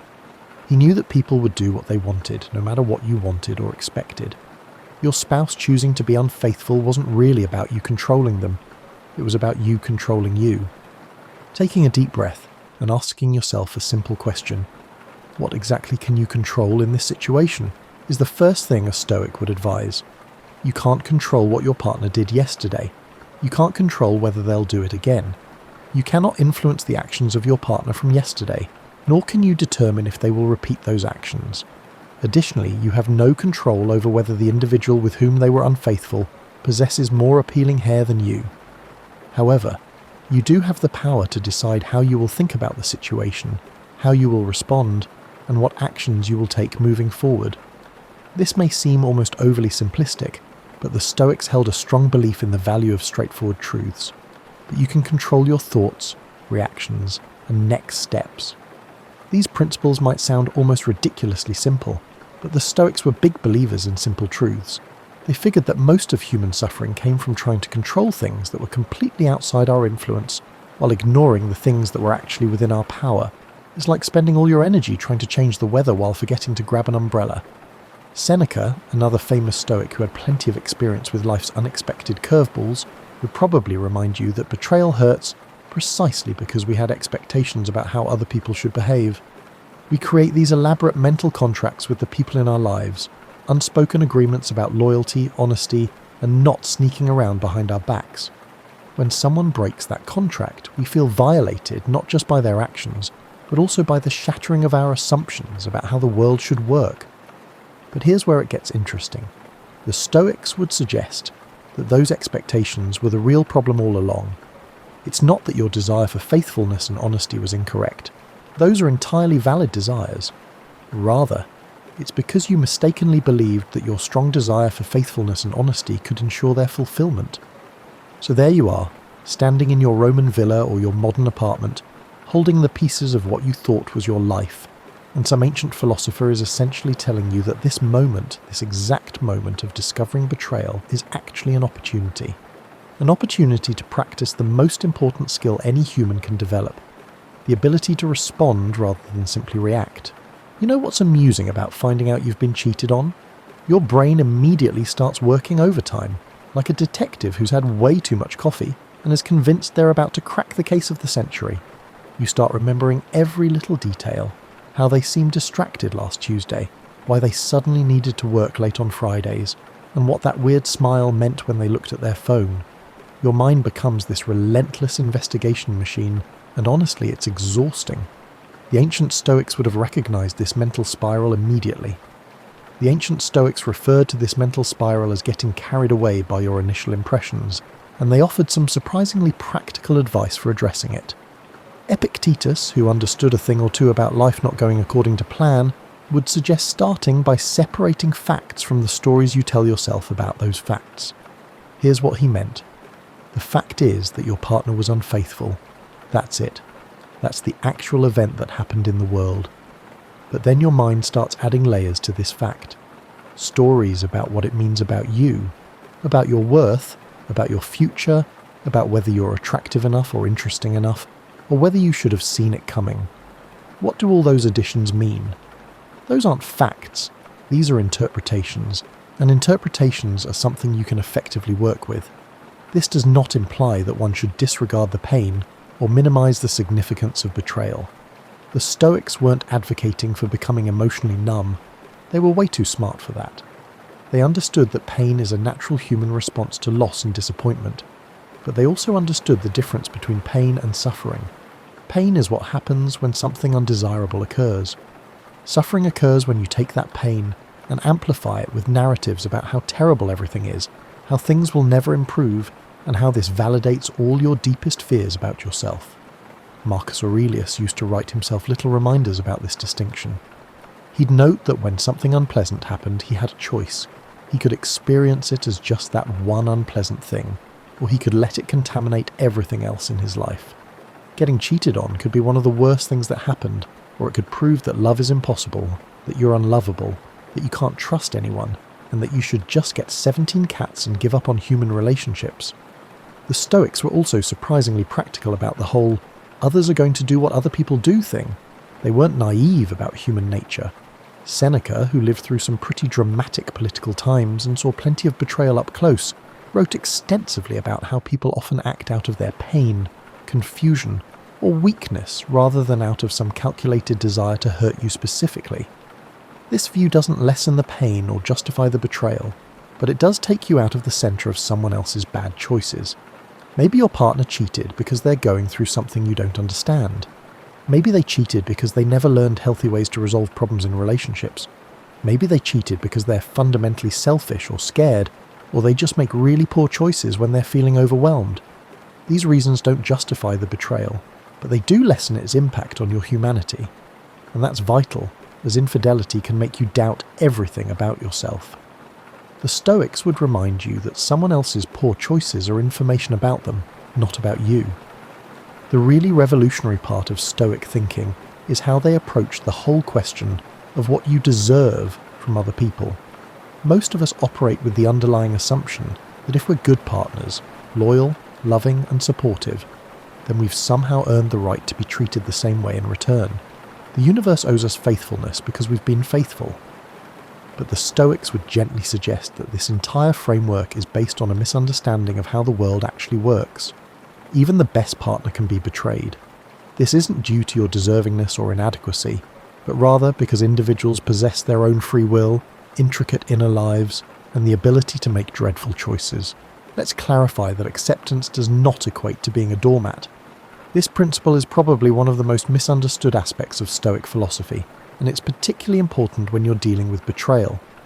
When Epictetus talked about accepting what you cannot control, he wasn't suggesting that you should just smile and nod when someone treats you badly. He was emphasizing a more practical point. Resisting reality is a futile struggle that depletes your energy and leaves you feeling helpless. But how do you accept reality?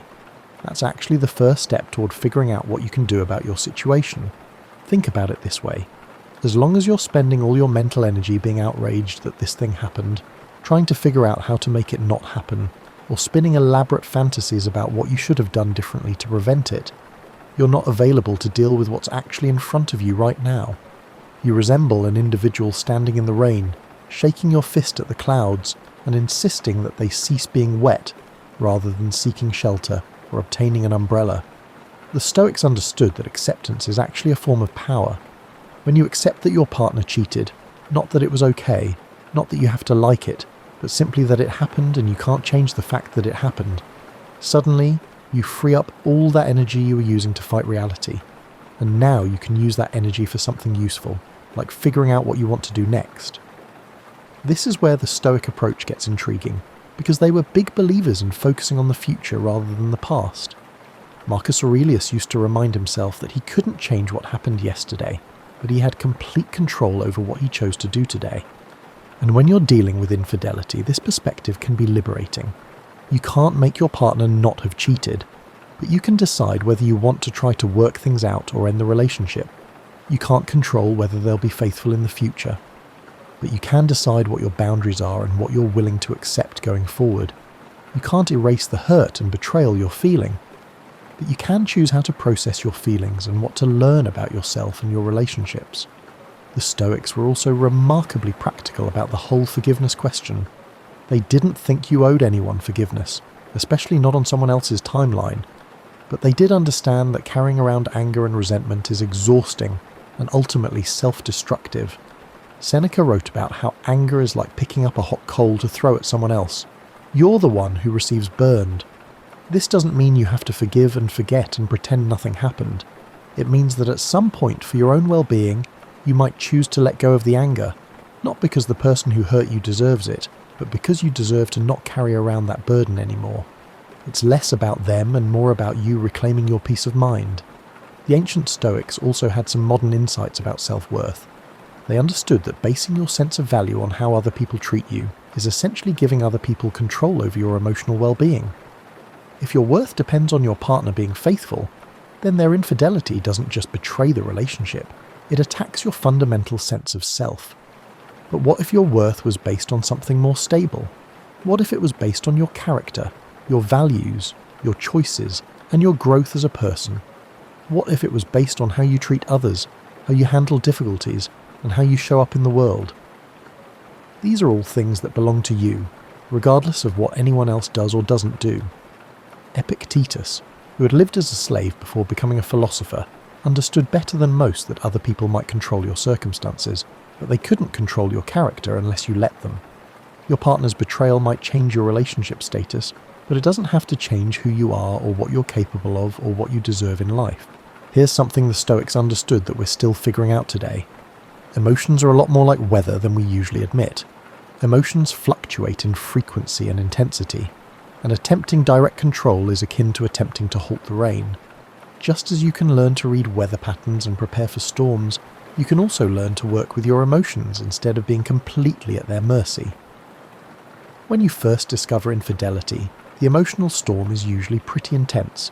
You might feel angry one minute, devastated the next, then maybe numb and furious again. If you're anything like most people, you probably also feel guilty about feeling so many different things. Shouldn't you just be angry, or just be sad? Why are you cycling through emotions like you're trying on different outfits? The Stoics would tell you that this emotional chaos is completely normal and actually kind of useful information. Epictetus taught that emotions are signals.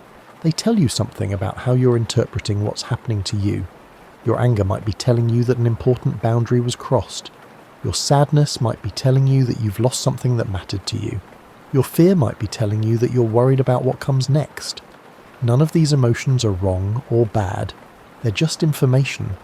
The issue arises when you either let them make all your decisions or try to shut them down. The Stoic approach is more like being a weather forecaster for your own inner climate. You observe what's happening, you acknowledge it, and then you make conscious choices about how you want to respond. Marcus Aurelius used to practice this kind of emotional observation. He'd notice when he was feeling frustrated or disappointed or hurt, and instead of immediately reacting, he'd pause and ask himself what story he was telling about the situation. Was he making it worse by adding layers of interpretation? Was he catastrophizing about the future? Was he taking someone else's behaviour more personally than he needed to? Such behaviour doesn't mean you should talk yourself out of legitimate feelings. When someone betrays you, it's understandable to feel hurt and angry. But there's a difference between feeling hurt and angry, and deciding that being hurt and angry means your life is ruined and you'll never be happy again, and you should probably start collecting ceramic cats, and become suspicious of everyone you meet for the rest of your life.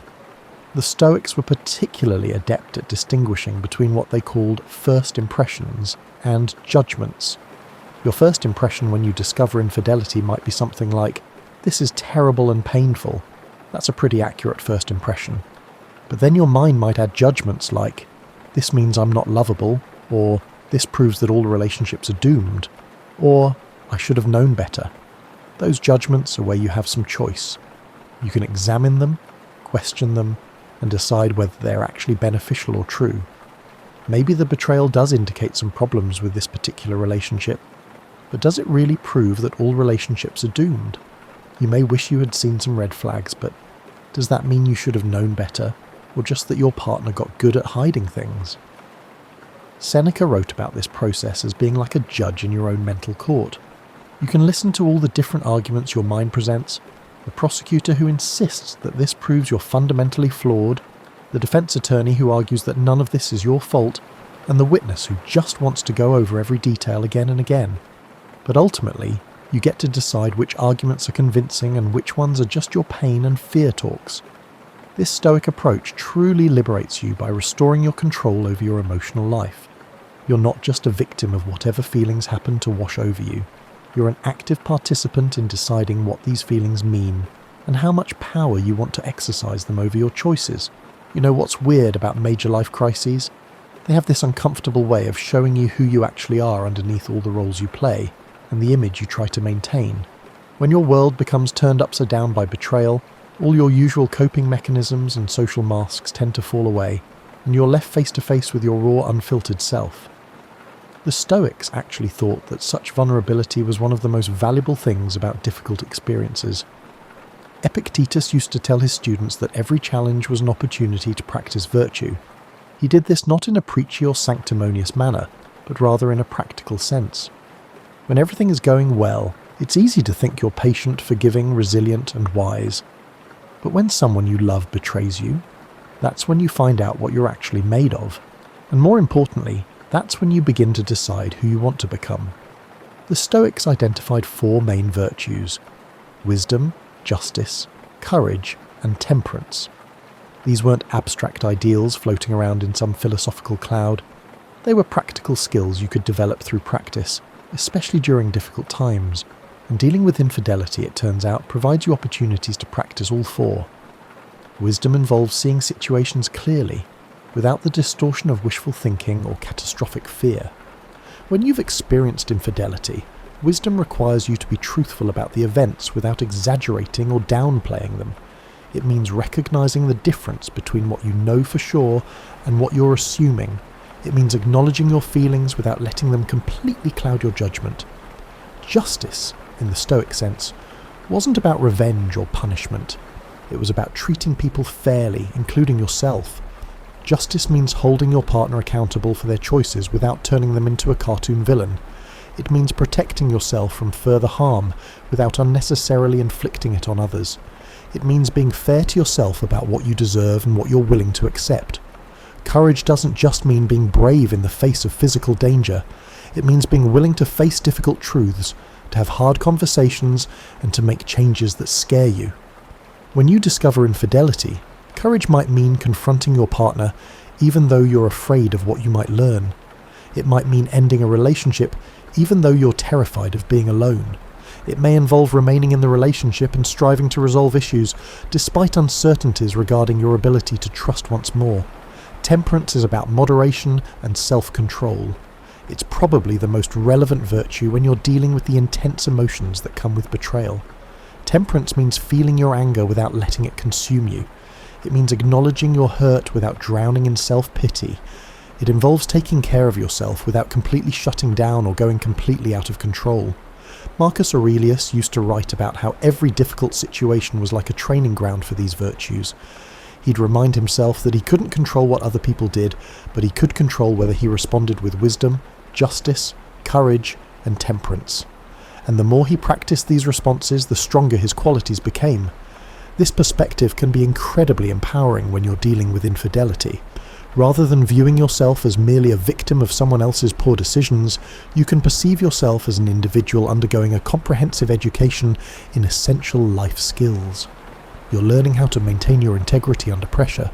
You're learning how to make difficult decisions with incomplete information. You're learning how to take care of yourself while still treating others with basic human decency. The Stoics also recognise that character development involves more than just persevering through challenging times. It's about consciously choosing to use those challenging times as opportunities to become the kind of person you want to be. Every time you choose to respond thoughtfully instead of just reacting emotionally, you're strengthening your capacity for thoughtful responses. Every time you choose self-care over self-destruction, you're building your ability to take care of yourself. This doesn't mean you have to be perfect or that you won't make mistakes. The Stoics were compassionate about human imperfection. They understood that developing wisdom and virtue is a lifelong process, and that setbacks and failures are part of that process. What matters isn't being flawless. It's being committed to learning and growing from whatever life throws at you. There's something almost magical about perspective. How the same situation can look completely different depending on how far back you step, and how much of the bigger picture you can see. The ancient Stoics were masters of this kind of mental zooming out, and they applied it to everything, including heartbreak and betrayal.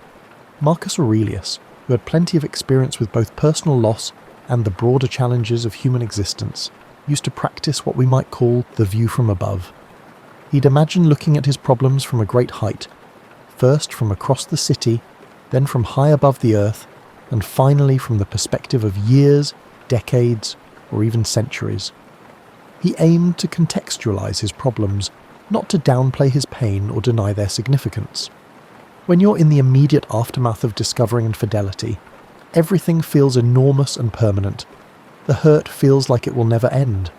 The anger feels justified and necessary. The whole situation feels like it defines everything about your life and your future.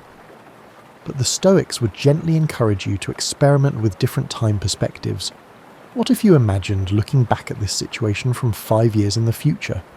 What would matter most to you then? The fact that this painful thing happened, or how you chose to handle it? What would you want to tell your current self about getting through this period? What would you be proud of yourself for doing or not doing? Or what if you zoomed out even further and imagined the view from the end of your life? When you're old and looking back, how much of your life story will this betrayal take up? What other chapters will there be? What will you have learned? How will this difficult experience have contributed to your growth as a person? This isn't about minimizing the real pain you're experiencing right now.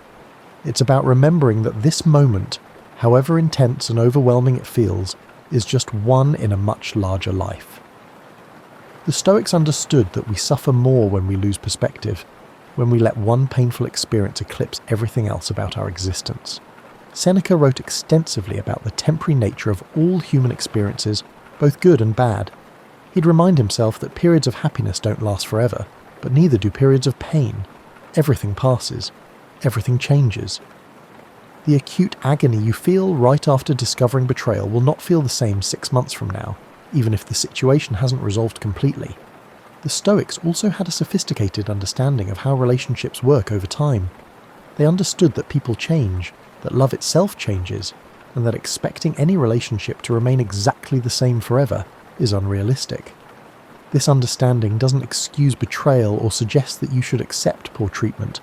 but it does suggest that maybe some of our suffering around relationship problems comes from unrealistic expectations about permanence and control. Consider this. You are likely not the same individual you were at the onset of your relationship. You've grown, changed, learned new things, developed new interests, and maybe even discovered parts of yourself you didn't know existed. Your partner has probably changed too. Sometimes people change in compatible ways, and sometimes they don't. Sometimes people change in ways that make them better partners, and sometimes they change in ways that make them worse partners. The Stoic approach would be to acknowledge these changes without necessarily taking them personally. It is possible that your partner's infidelity reflects changes they have undergone or challenges they are facing.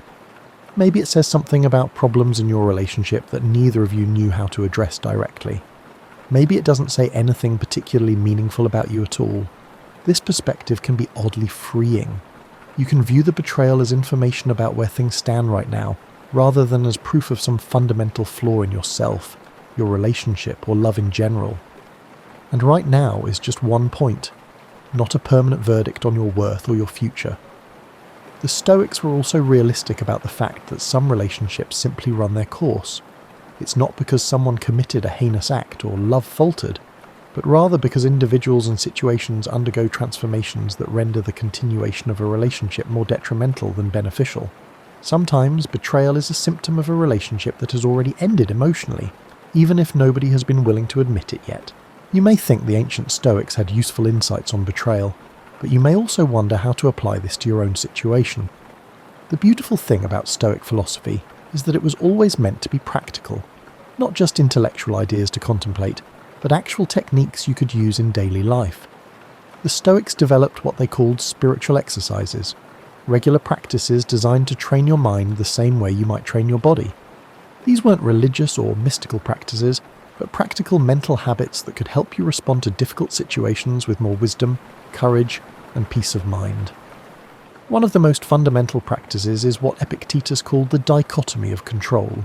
Every morning, or whenever you're feeling overwhelmed, you can take a few minutes to sort your concerns into two categories: things you can control and things you can't control.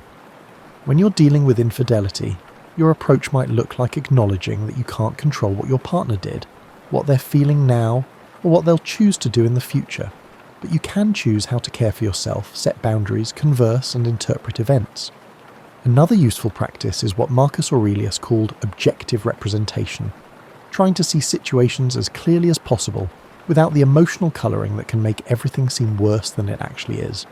Instead of thinking my life is ruined, you might practice thinking my partner was unfaithful and I'm feeling hurt and angry about it.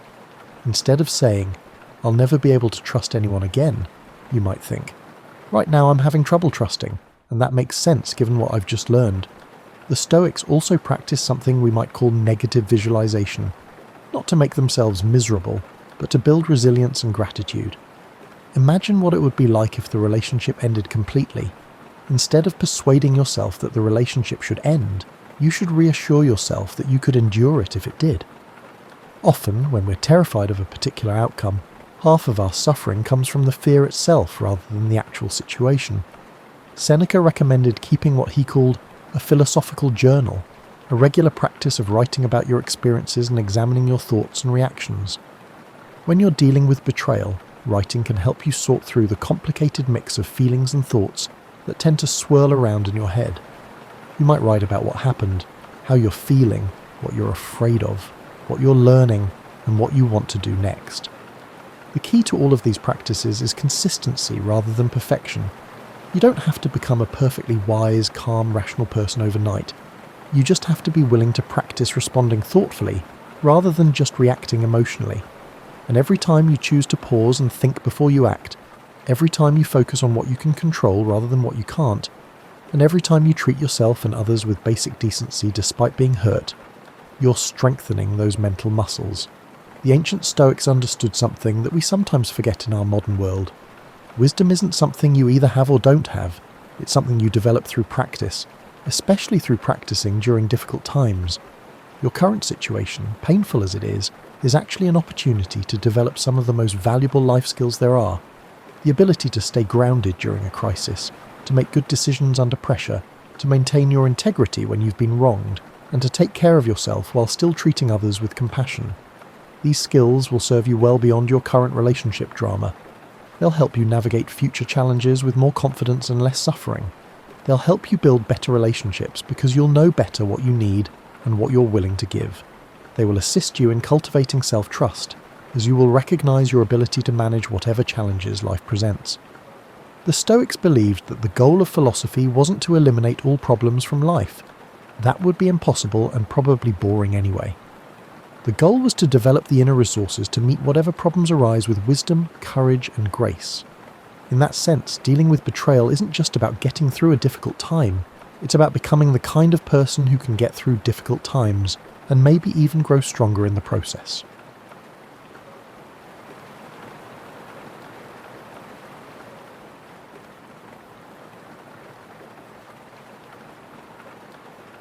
Picture yourself on the front porch of a house in a small town in America on October 31st, 1909. It's about 5 o'clock in the evening, and the light in the fall has that special quality that photographers spend their whole lives trying to get golden slanting, making everything it touches look like it belongs in a painting you'd find in your grandmother's parlour. The air is cool like it is in October, which makes you happy to have a cardigan or wool jacket, but not so cold that you need to hurry inside. You can't make the smell in the air artificially. It's a mix of wood smoke from someone's chimney and the earthy smell of leaves that fell yesterday and got wet in the rain. Underneath it all, there's that smell of autumn that can't be put into words. You could be in any number of towns like Oberlin, Ohio, Concord, Massachusetts, or Galesburg, Illinois. In 1909, these towns all had tree-lined streets with maples that were putting on their annual fireworks show of colour. Houses that were close enough to feel like neighbours but far enough apart for privacy.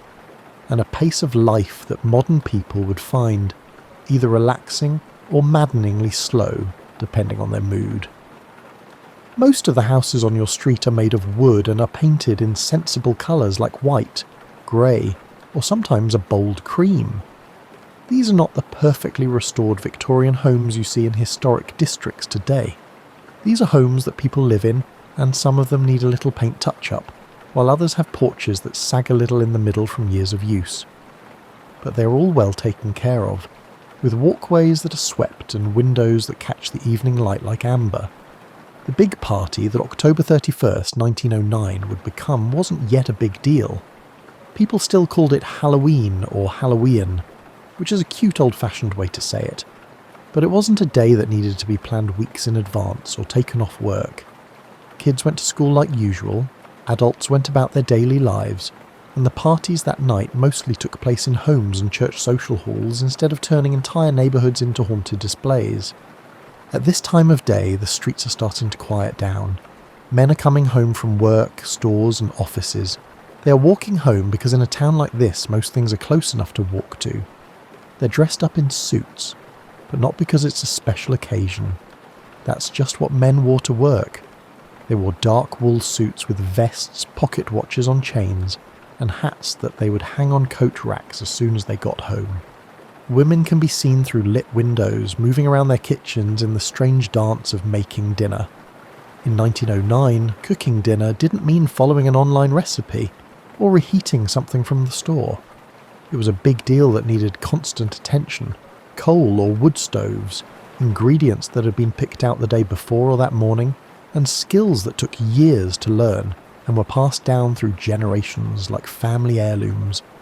The kids are all excited, and this is where Halloween starts to show itself. Their parents are trying to keep them calm until after dinner. There will be parties tonight after dinner and the dishes are done. Not the kind you're thinking of, with loud music and lots of people you don't know. These are gatherings in parlours and church basements where games will be played, fortunes will be told, and the line between the normal world and something a little stranger will seem to blur for a few hours. You can tell it's fall from the porch as the evening gets darker. There are things that make it clear that this is fall, no matter what year it is. There are pumpkins on the porches. These are not the carved jack-o'-lanterns that will become popular later. Instead, they are whole pumpkins, some of which are quite large, that were bought from local farms to be used as decorations and eaten later. Some might have simple faces carved into them, but just as many are left whole. The orange colour is enough to make them look like Christmas. People have tied corn stalks to the railings of their porches and the posts of their fences. They're already dry and rustling in the light evening breeze, making a sound that is both sad and somehow comforting. Some homes have put them together in shocks, which are tent-like structures that farmers use in fields but are smaller for decoration. You might also see gourds in different shapes, autumn leaves tied together in bundles, and maybe some pots with late-blooming chrysanthemums in them. The decorations from 1909 are handmade, seasonal and temporary, which shows a different way of thinking about material goods. There are no plastic or mass-produced items here. Everything has been made, bought or found locally. These decorations won't be put away in labelled storage bins for next year when November comes. Instead, they'll be composted, burned or returned to the ground, and new ones will be made in October. When it starts to get dark, which happens around 6 o'clock in late October 1909 without daylight saving time, you can see candles being lit in windows.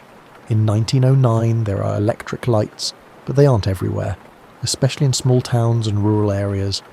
A lot of homes still use gas lights or kerosene lamps. Even homes with electricity might choose candles tonight to set the mood. These aren't the fake flameless LED candles you have now, or even the scented candles that come in pretty jars. These candles are made of tallow or beeswax, and some are hand-dipped while others are moulded. They all give off a warm, slightly flickering light that makes every room look like a painting by a Dutch master. The light doesn't fill rooms like electric bulbs do. Instead, it makes pools of light surrounded by soft shadows, which makes homes look both cosy and mysterious. To get a better idea of what Halloween meant in 1909, you need to go back even further in time, to when this night had other names and served other purposes. Don't worry, this won't be a boring history class. Think of it more like figuring out the layers of tradition that have built up on this date over time, like rings on a tree. Each layer adds meaning without completely erasing what came before it. Like many stories from October, this one starts with the ancient Celts, who lived in what is now Ireland, Scotland, Wales, and parts of France thousands of years ago.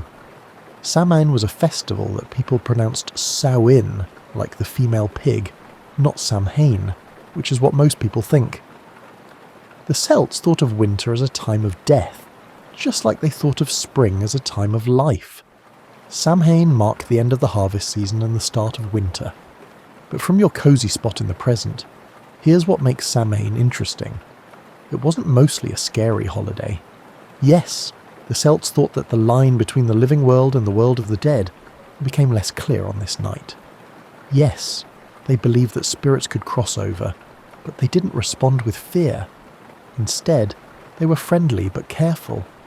They left food out for wandering spirits, lit bonfires to help the souls of the dead find their way, and were happy to be able to talk to their ancestors who had died. Picture this. Once a year, the barrier between you and your beloved grandmother who died becomes so thin that she can come over for dinner. You wouldn't lock the doors in fear. Instead, you'd set an extra place at the table and hope she'd share her knowledge with you one more time. That was more like the spirit of Samhain than the scary Halloween we know today. As Christianity spread through Celtic lands, which took hundreds of years and wasn't a single dramatic conversion moment, the church did something smart that they had done with many pagan festivals. Instead of trying to get rid of Samhain completely, they just took it in and made All Saints' Day on November 1st and All Souls' Day on November 2nd. All Hallows' Eve was the night before All Saints' Day. Over time, it became Halloween. This Christian layer didn't get rid of the older traditions.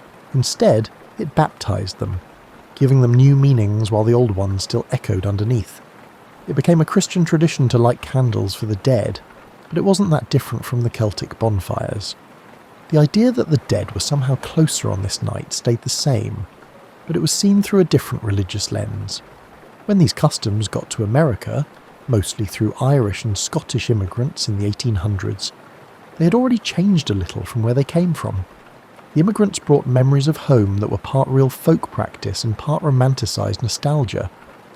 They remembered the parties, the games, the fortune-telling, and the general feeling that this night was special, even if they weren't sure why it had started. Halloween in America is still figuring out who it is in 1909. It won't be a holiday for kids to get candy until the 1950s.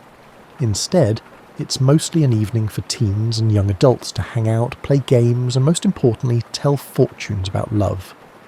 One of the most common beliefs about Halloween, which has changed over time, is that it was a good night to find out what your love life would be like in the future. People who celebrated Halloween in 1909 probably didn't know much about Samhain's history, or the complicated theological talks that went on in the medieval church. They know that their grandparents and parents celebrated this night, that there are certain things you do on Halloween, and that there's something nice and mysterious about a night when you look into the future and realise that the world might be stranger than it seems. You could say that this is Halloween in the middle of a change. It has changed a lot since its folk roots, but it hasn't yet become the commercial powerhouse of your time. It lives in this interesting middle ground where folk traditions mix with Victorian parlour games, rural harvest celebrations mix with urban social entertainment, and real belief in the supernatural turns into playful superstition. Once the sun goes down in your 1909 neighbourhood, the real work of getting ready for Halloween begins inside the houses. This is where you'd see how people celebrated holidays in the past compared to now. There are no costume shops, no places to buy a lot of pre-made decorations, and no party supply warehouses. You have to make everything by hand for tonight to be special, and making things is part of the celebration itself. Let's take a look inside a normal home that is hosting a Halloween party. The parlour has changed. If you don't know what a parlour is, it's the formal sitting room where guests were entertained. In homes of working class or middle class people, this might be the only room besides bedrooms that is used for both everyday living and special events. In wealthier homes, the parlour was used for guests, while the family used a less formal sitting room for everyday life. The everyday furniture has been moved around to make more room for tonight's gathering. The heavy upholstered chairs and settees, which are made to last for generations and weigh about as much as modern cars, have been pushed back against the walls. The middle of the room is open for games that might require some movement, but not too much. Keep in mind that this is 1909 and Victorian manners are still affecting how people act, even though the Edwardian era is making things a little more relaxed. The decorations show both creativity and a lack of it. Black and orange construction paper chains hang from the corners and loop across the ceiling. Someone, probably the teenage daughter of the house and her younger siblings, spent the afternoon cutting strips of paper, making them into circles and sticking them together with flour paste. Some of the circles in the chains are more perfect than others, which gives them the charming imperfection of things made by hand. There are cutouts of black cats, witches on broomsticks, and crescent moons on the walls. These were probably copied from templates in women's magazines like Ladies' Home Journal or Woman's Home Companion, which often had craft projects for holidays. The silhouettes are simple and easy to recognise, and they make the room feel festive without being too scary. This decoration is meant to make you feel playful and mysterious, not scared. The jack-o'-lantern is probably the most atmospheric decoration, but in 1909 it might have been a turnip lantern, or a hollowed-out gourd instead of a pumpkin. The custom of carving vegetables into lanterns started in Ireland and Scotland, where they used turnips and rutabagas at first. Irish immigrants brought the tradition to America and found that pumpkins worked even better because they were bigger, softer, and easier to carve. The jack-o'-lantern on the table or mantelpiece has a face that is more funny than scary. The features are simple: a triangular nose and eyes, a gap-toothed grin, and a lot of patience and a strong knife. A candle flickers inside, making the face look like it's moving and dancing in the low light. The smell of slightly burnt pumpkin flesh adds to the mood, mixing with the other smells of the night. Speaking of smells, the house is full of them, which might be too much for someone who is used to modern air conditioning and places that don't smell. The smell of wood smoke from the stove, the tang of apples from a bowl waiting to be used in the evening's games, the sweet spicy smell of cider warming on the stove, and the smell of a house that has been closed up against the cooling evening. It's a mix of wood, fabric, old paper, and people living there that isn't bad but is very alive.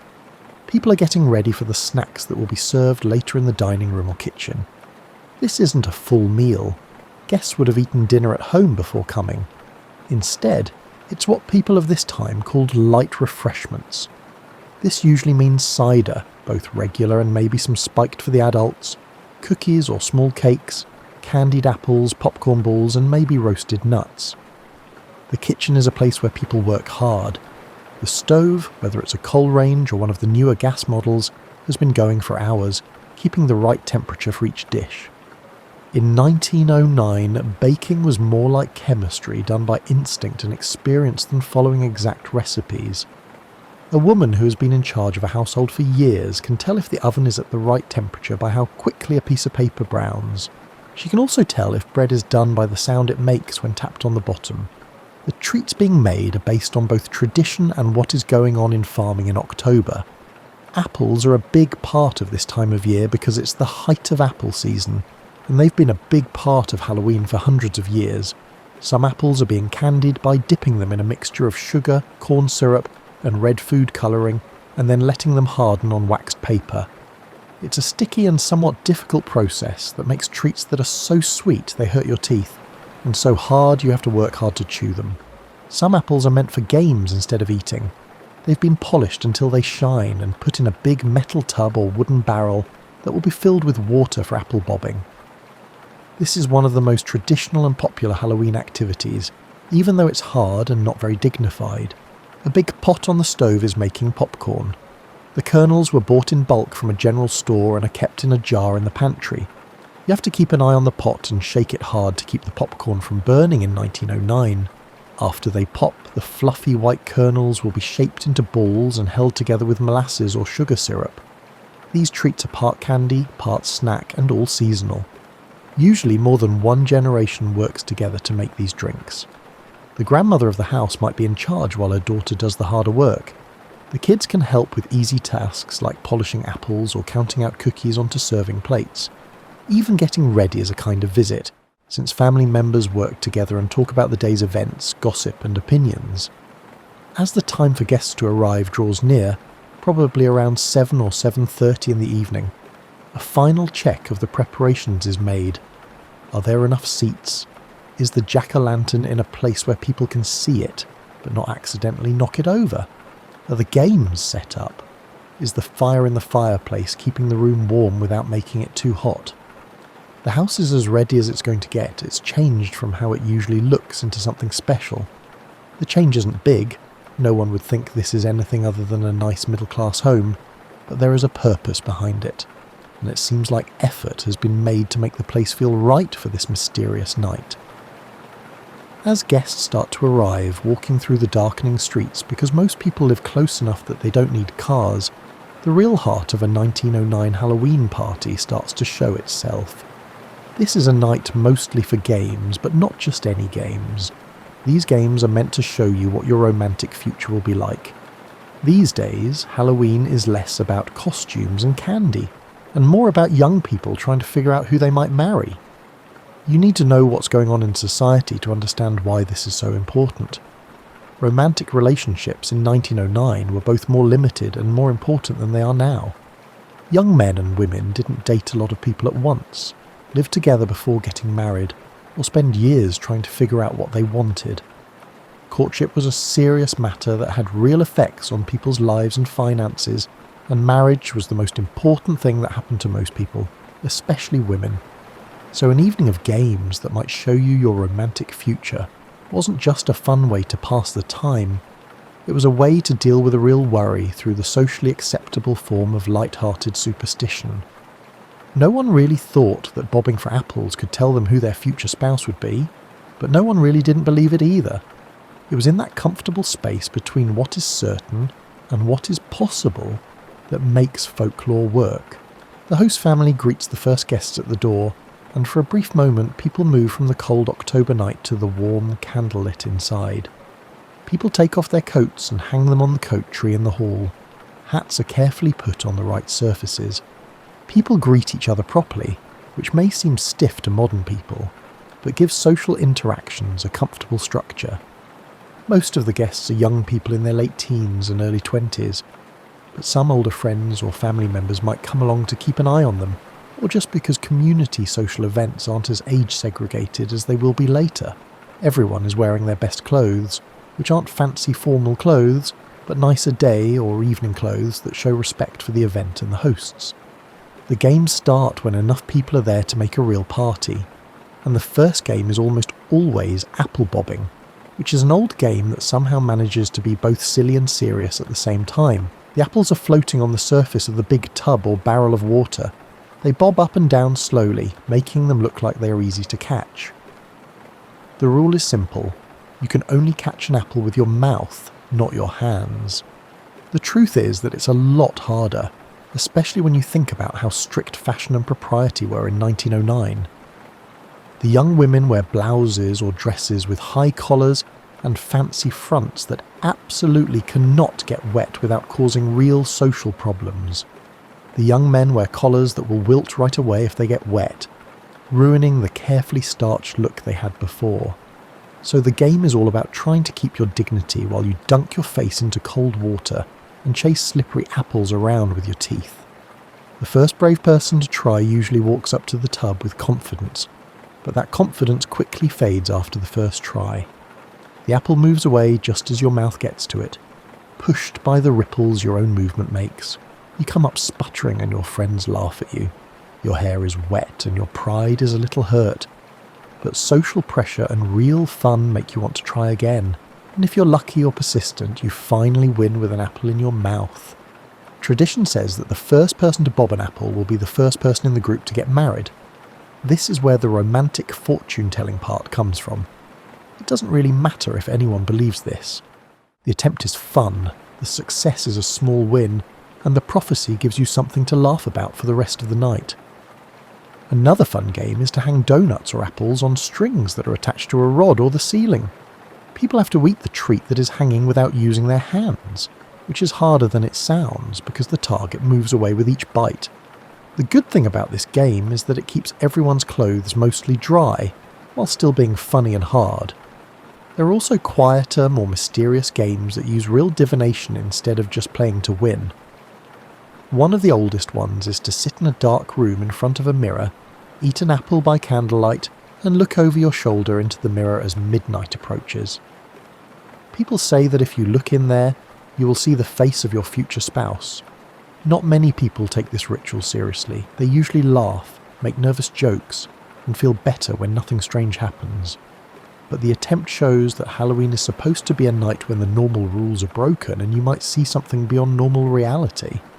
Putting nuts on the hearth of the fireplace is another way to tell the future. 2 nuts are named after a couple, and as they heat up, their behaviour is supposed to show what will happen in the future of the relationship. The relationship will be good if the nuts burn quietly next to each other. If they pop and jump apart, the love is over. The fact that nutty behaviour when heated probably has more to do with moisture content than mystical revelation doesn't make anyone less interested in seeing their romantic future supposedly revealed in little explosions. Another way to tell the future is to peel apples. The goal is to peel an apple in one long unbroken strip of skin and then throw the peel over your shoulder. The way the peel lands is said to make the first letter of your future spouse's name. You need to be good at peeling apples and have a lot of imagination to figure out what the shapes mean, since they don't usually look like letters. In between these more traditional activities, people play card games and parlour games. People play games like charades, progressive euchre, and other guessing games that were popular at the time. The games are meant to help people who don't know each other well get to know each other better. They are social, not solitary, and competitive, but not cutthroat. The entertainment for the evening shows a different way of dealing with boredom and fun than you're used to. When conversation slows down in 1909, there are no TVs, phones, or internet to look at. People have learned how to make entertainment instead of just watching it, and they have the skills and patience to do things that require a lot of focus and engagement. This means that charades, which might seem old-fashioned or boring to someone who is used to constant digital stimulation, can be really fun when it's the only thing to do, and the audience is good at both acting and guessing. The slow pace of the evening, getting games ready, playing them and finishing them, feels nice instead of boring, because no one is always comparing it to faster-paced options. As the evening goes on and the parlour games come to a natural end, someone suggests one of the most popular Halloween traditions of the time, a walk through the night. This wasn't a planned event like trick-or-treating would later become. Instead, it was an unplanned trip into the dark that served many purposes at once. For the teens at the party, a night walk gave them something rare in a time when adults were always watching them, some privacy. Chaperones might go with the group, but once everyone was spread out along a dark country road or village street, couples could drift apart a little and have short conversations without old people watching every move. It wasn't exactly scandalous, but it was a rare chance to be alone with someone in a world where most courtship happened in public. The group meets in the front hall and gets their coats and wraps from where they left them earlier. The women put on wool cloaks or coats, and sometimes shawls to keep warm. The men put on their suits and overcoats, as well as the hats that no respectable person would go outside without. Someone lights a lantern, either an oil lamp or a flashlight if they are lucky enough to have one of those newfangled devices. The moon, if it is visible, also provides surprising light once your eyes get used to it. Going outside is like going to a whole new world. The air has that crisp, clear quality that autumn nights have, and the temperature has dropped a lot since sunset. The cold feels good instead of bad. When you breathe, you make small clouds that quickly disappear. The smells from earlier in the evening, like wood smoke and damp leaves, have gotten stronger. You might even be able to smell frost, even though it hasn't gotten cold enough yet. It's hard to imagine how dark it was in 1909 in most places today. There aren't any streetlights in neighbourhoods, porch lights that stay on all night, or shopping centres or office buildings that give off light. The windows of individual homes let in warm light, but these little spots of light only make the darkness around them seem deeper. If the sky's clear, the stars are beautiful. Lots of light that people in your time usually only see in planetariums. The group leaves without a specific destination in mind. They walk along streets and paths that everyone knows during the day, but that look different at night. Landmarks that are easy to find turn into strange shapes. The tree that marks the edge of someone's property becomes a shadowy figure against the sky, which is a little lighter. You don't notice the fence you pass every day until you trip over it and need to pay attention to it. Voices sound different at night than they do during the day. They sound clearer and farther away. The group's talking makes a bubble of human sound that is surrounded by the sounds of the night, like the rustling of leaves, the barking of a dog in the distance, the hooting of an owl, and the wind moving through bare branches with a sound like running water. These natural sounds aren't scary. They're more like friends, reminding us that the dark is full of life going about its business. While the group is walking, someone might tell ghost stories or stories about the area. In 1909, every town had these things. The house where someone died in a strange way 50 years ago. The crossroads where a headless horseman is said to ride. Washington Irving's story was published in 1820 and had become very popular. And the cemetery where lights are sometimes seen floating among the graves. These stories aren't meant to scare you. Remember, it's a gentle Halloween. They're meant to remind you that there might be mysteries in the world that you don't see every day. The storyteller talks in a low voice, not to scare everyone, but because it seems right to talk quietly about these things in the dark. The people who hear it laugh nervously and shiver a lot, showing fear more than feeling it.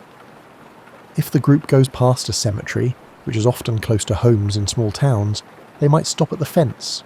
Not to go in, because that would be disrespectful to the dead, but to recognise the place and maybe think of friends and family who are buried there. The Victorians and Edwardians had a complicated relationship with death. They were more familiar with it than people today because it happened at home instead of in hospitals and the death rate was higher. They were also more sentimental about it. The walk could take you to a place that is important to the area, like a hilltop with a view of the countryside, a bridge over a stream, or a big old tree that has been a landmark for generations. At these places, the group might stop, not for any planned reason, but just to enjoy the night, the October air, and being young, alive, and part of a community. This night walk gives some of the group a chance to think about the deeper meanings of Halloween. It's easier to believe that the veil between worlds is really thinner, and that those who have died are really closer when you stand in the dark under the stars. These thoughts don't have to be scary. It's comforting rather than scary to think that your grandmother or a friend who has passed away might be nearby. The practical parts of the walk are charming in their own way. Women walk through the dark while wearing long skirts that get caught on plants and shoes that aren't meant for rough ground. Men offer their arms to help women over hard places, which is both practical and romantic. The person carrying the lantern becomes important for a short time. They hold the light that keeps everyone on the path and draw the group's attention. Eventually the group goes home because it's too cold, it's too late, or they're just too tired from all the fun they had that night. The walk back often seems shorter than the walk out, which is what happens when you walk home. People might be talking less now and thinking more, and the energy from earlier in the evening has turned into satisfied tiredness. As they get closer to the house where the party started, the warm light coming through the windows looks especially inviting after being in the dark for a while. The group is grateful for the warmth and light when they come back in, especially since it's so cold and dark outside. This change from dark to light and cold to warm is small, but it touches on something deep down that makes a home feel like a safe place. Once back inside the warm house, with cold cheeks and hair that had been messed up by the wind, the conversation often turns to the spooky parts of Halloween. But in 1909, beliefs in the supernatural are in a strange place between real faith and fun, between old-fashioned beliefs and new-fashioned doubt. You should know that 1909 is an interesting time in history for people who believe in the supernatural. This is an age of growing scientific knowledge, widespread education, and technological progress that is changing how people live every day.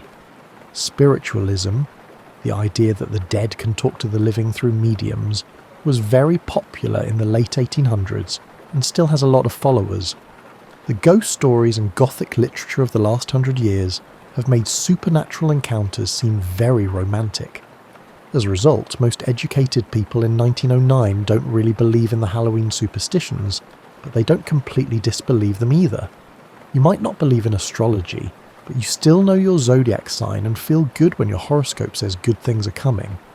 The supernatural is one of those things that probably aren't real but could be, and it's fun to think about them anyway. In 1909, Halloween folklore was mostly about spirits of the dead, not demons or other evil beings. People believe that the night is a time when people who have died can come back to see the people and places they loved in life. Instead of being scary, this is usually shown as a soft, even beautiful chance.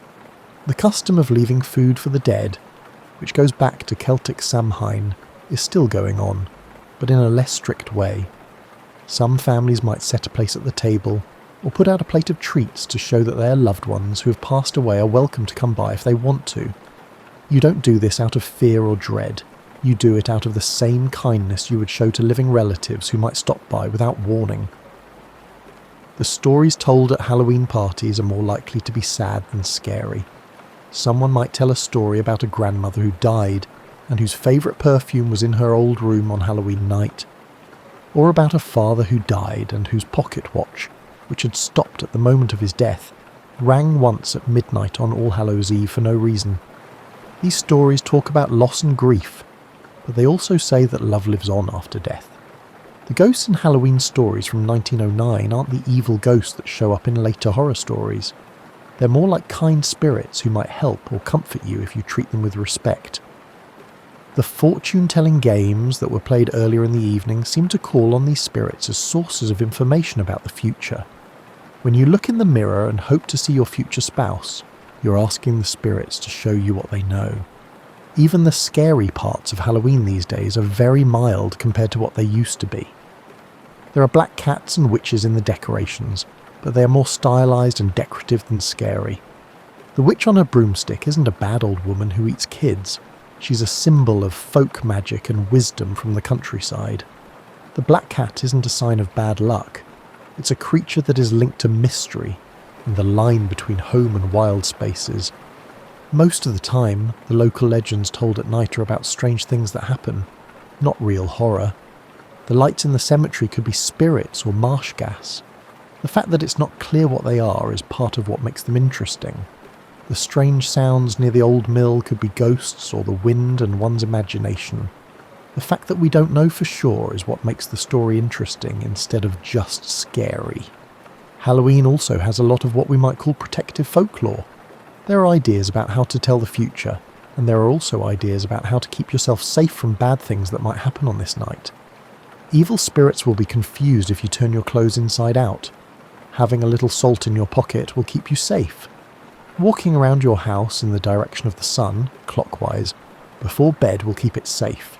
These protective customs are done with a wink and a smile as if to say, just in case, and they don't cost anything and might help. You don't really believe that these things matter, but the ritual of acknowledging them connects you to generations of people who found comfort in these small protective gestures. It's like how you might avoid walking under ladders or feel a small superstitious pleasure in finding a penny heads up. In 1909, Halloween had more religious meaning than it does now when it is more commercialised. The name itself, All Hallows Eve, which means the night before All Saints' Day, keeps the link to Christian tradition, even though the holiday has many older pagan elements. Some families go to special church services on November 1st to remember saints and family members who have died. This makes Halloween part of a longer time of remembering and spiritual reflection. Most people don't seem to mind that Christian and non-Christian elements live together. The Christian calendar has always been open to including local customs and folk practices. By 1909, this mixing of cultures is so common that most people don't even think about it. You can honour Christian saints and also bob for apples to see what your love life will be like in the future without any problems. The lack of light adds to the supernatural feel of the night. Keep in mind that electric lights aren't common yet, and even where they are, people don't use them very often. There are candles, oil lamps, and maybe even the light from the fireplace in the parlour. This makes the kind of lighting that filmmakers spend a lot of money trying to copy. Shadows that change and move. Faces that come out of the dark and into pools of light, and corners of rooms that stay mysterious. In this light, it's easy to think that you might see something strange. A shadow that moves in a strange way could be an effect of the candlelight, or it could be something else. That feeling of being there when you're alone in a dark room could be your mind playing tricks on you, or it could be a loved one who's passed away checking in. The uncertainty is part of the experience, and it seems that most people in 1909 are happy to leave it that way, instead of insisting on either total belief or total doubt. The fact that people in 1909 were more comfortable with not knowing about the supernatural shows a bigger cultural difference between then and now. In today's world, there is a lot of pressure to put things into one of two groups: scientifically proven facts or superstitions that aren't true. But in 1909, people are more okay with the idea that some things can't be known, that mystery has value, and that not everything needs to be explained or explained away. As the night goes on and people settle into comfy chairs with cups of warm cider, the conversation might turn to the idea of thin places, which are places where the line between the normal world and something else seems to be very thin. There are such places in every town: the old churchyard, the crossroads at the edge of town, the ancient tree that was already old when the first settlers came, and the spring that never freezes even in the coldest winter. People don't think these thin places are dangerous. Instead, they think they are special and should be respected and given attention. People don't stay away from them. Instead, they go to them knowing that they might find something strange there. Halloween is a time when people believe that the veil between worlds gets thinner. This makes the whole night feel like a thin time when anything could happen. The party is now in its last phase, the calm time before midnight when everyone is tired but not too tired to have fun. The group has enjoyed the snacks, played the games, and had their fortunes told, with varying levels of faith in how accurate they were. Then they went outside into the October night and came back safely. This is the time for quieter activities, for talking that has become more personal as the night went on and people let their guard down. and for thinking about what Halloween means beyond the games and traditions. If the family is rich enough to have a piano, someone might be playing soft music that fits the time of day. There are both popular songs from the time and older songs that have been passed down through the years. If you listen to music from 1909, it will sound very old-fashioned to you. The lyrics are sentimental, and the melodies are simple, showing how people thought in the Victorian era, but with a more positive view of the Edwardian era. But in this case, with the October night pressing against the windows and the candles burning low in their holders, the music does its job of setting the mood and giving people something to do with their attention that isn't as demanding as games or deep conversation. Some guests have already left, especially those who have to walk a long way home or whose strict parents are waiting up for them. The elaborate politeness rituals of the time mark their departures, thanking their hosts several times, putting on their outdoor clothes, making last jokes, and promising to see each other soon at church or around town. Those who are still there are the strong ones, the ones who haven't quite let go of the magic of the night yet. The mother of the host family might be in the kitchen, quietly starting to clean up the mess that can't wait until morning. She might be putting away food that will spoil, washing cups and plates, and banking the fire in the stove. This work is done without complaint or martyrdom, just because it's part of being a host.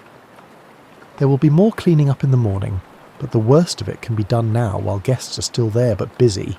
If there are any younger kids in the house, they have long since gone to bed.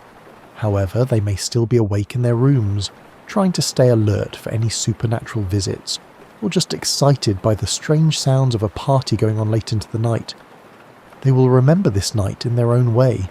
The strange shadows cast by the candlelight, the guests' laughter, the special snacks they got to eat before bed, and the feeling that something important and magical was going on, even though they weren't old enough to fully take part. As the clock, whether it's a mantelpiece clock, a wall clock, or someone's pocket watch, gets closer to midnight, people often take a moment to acknowledge it. Halloween night is traditionally the most powerful time of the year, and midnight is when the veil between worlds is thinnest, spirits are most likely to be present, and divination is most likely to be accurate. The group might stand by a window and look out at the night, which is now very still and dark. As families go to bed, most of the lights in nearby houses have gone out. If you can see the moon, it has moved across the sky since the party started. The wind could have gotten stronger or weaker. The temperature has definitely dropped even more, and by morning there will probably be frost. In some places, people have a tradition of being quiet when the clock strikes midnight, and listening for sounds that might not be from this world. We do this with open hearts, not scared ones, because we know that if spirits are around, this is when they might show themselves.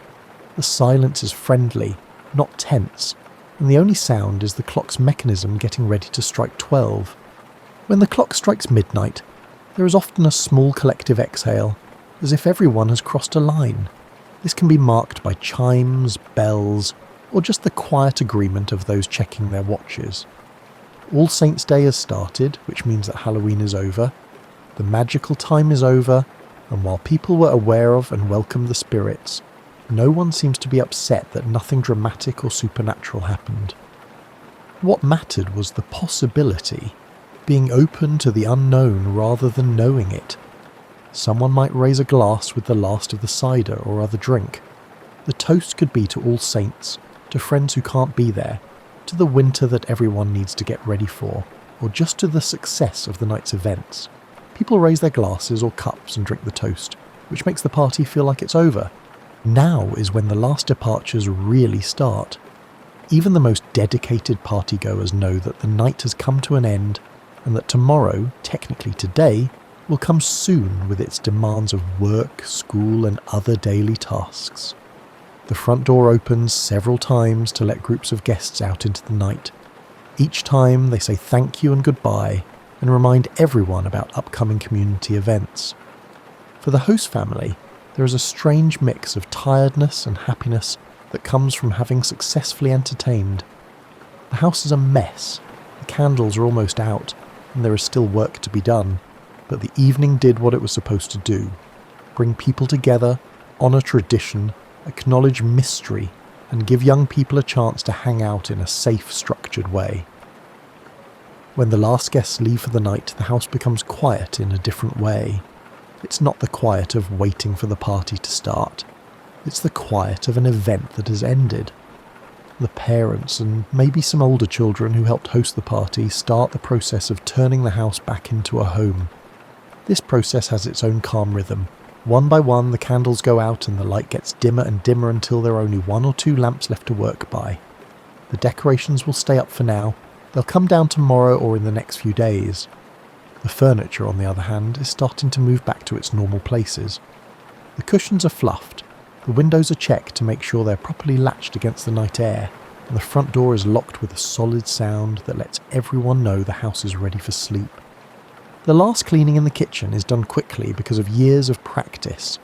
The stove heats the water for washing dishes, and the towels that have been warming up nearby dry them off. Then, the dishes are put back in their places in the cupboards. The leftover food is looked at to see what can be saved, what should be eaten tomorrow, and what can be given to the chickens if the family has them.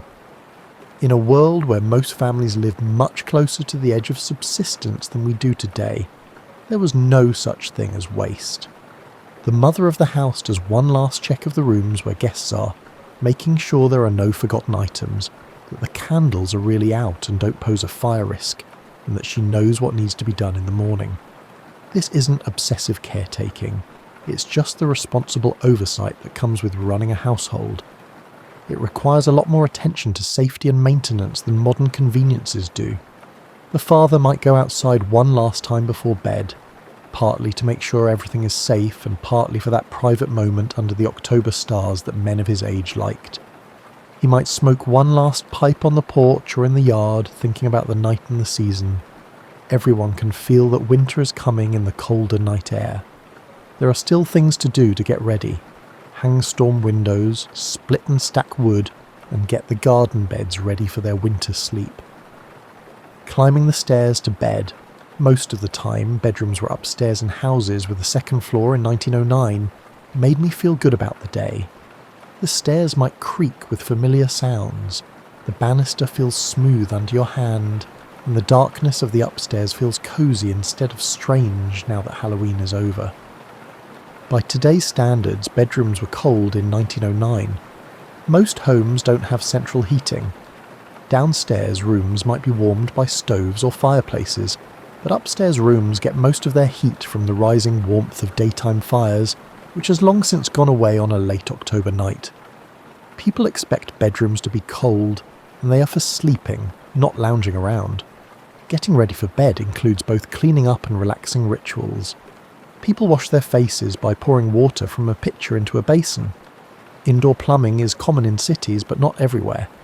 Tooth powder or paste is used to clean teeth. Women especially do the ritual of brushing their hair 100 times, which was thought to be good for hair health. Taking off clothes carefully and either folding them up to wear again if they're clean enough or putting them in the laundry. In 1909, nightclothes were heavy. Women wore long nightgowns, men wore nightshirts, and they might have sleeping caps and bed socks when it was cold. People sleep with more clothes on than you're used to, partly because it's cold and partly because modesty standards apply even when you're sleeping. Earlier in the day, the bed was made with smooth sheets and arranged blankets, and quilts were added or taken away depending on the season.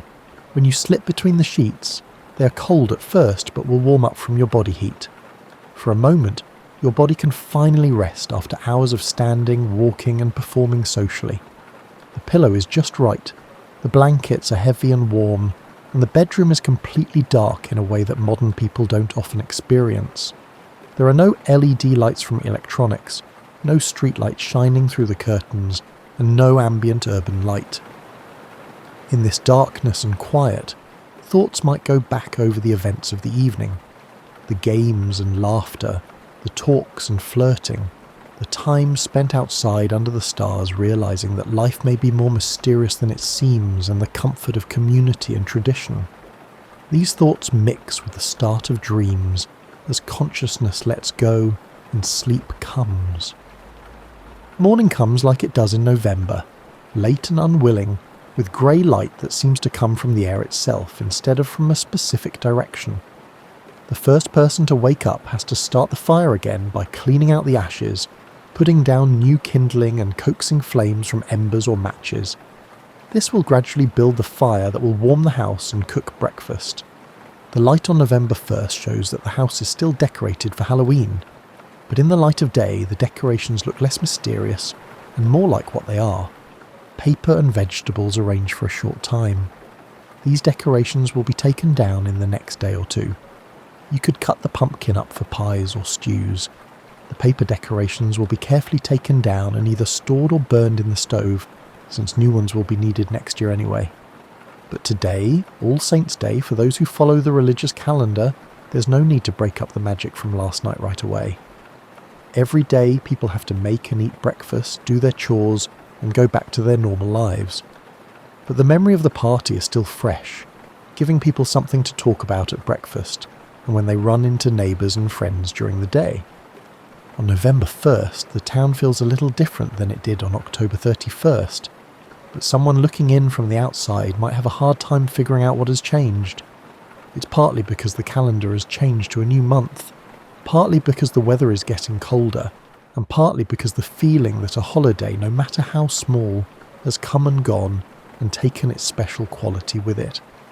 People who went to Halloween parties the night before might be a little tired from staying up later than usual, but it's a nice tiredness that comes from having fun with friends rather than from stress or worry. People will talk about different parties at work and school, share funny stories, wonder if the fortune-telling games were right, and tease those whose romantic futures were supposedly revealed by apples, nuts, or looking in a mirror. For those who go, the church service on All Saints' Day is a more serious counterpoint to the fun of Halloween. This day is for remembering the dead, recognising the communion of saints, and thinking about death and faith. There may be prayers for the dead, hymns that talk about eternal life and meeting again in heaven, and the reading of the names of church members who died in the past year. There is no conflict between the games from last night and the seriousness of this morning. Halloween and All Saints' Day are both ways to remember the dead. Halloween does this with fun and hope, while All Saints' Day does it with respect and prayer. Both of them know that death doesn't end a relationship, it just changes it. As November 1st goes on into the afternoon and evening, the change of seasons becomes more obvious.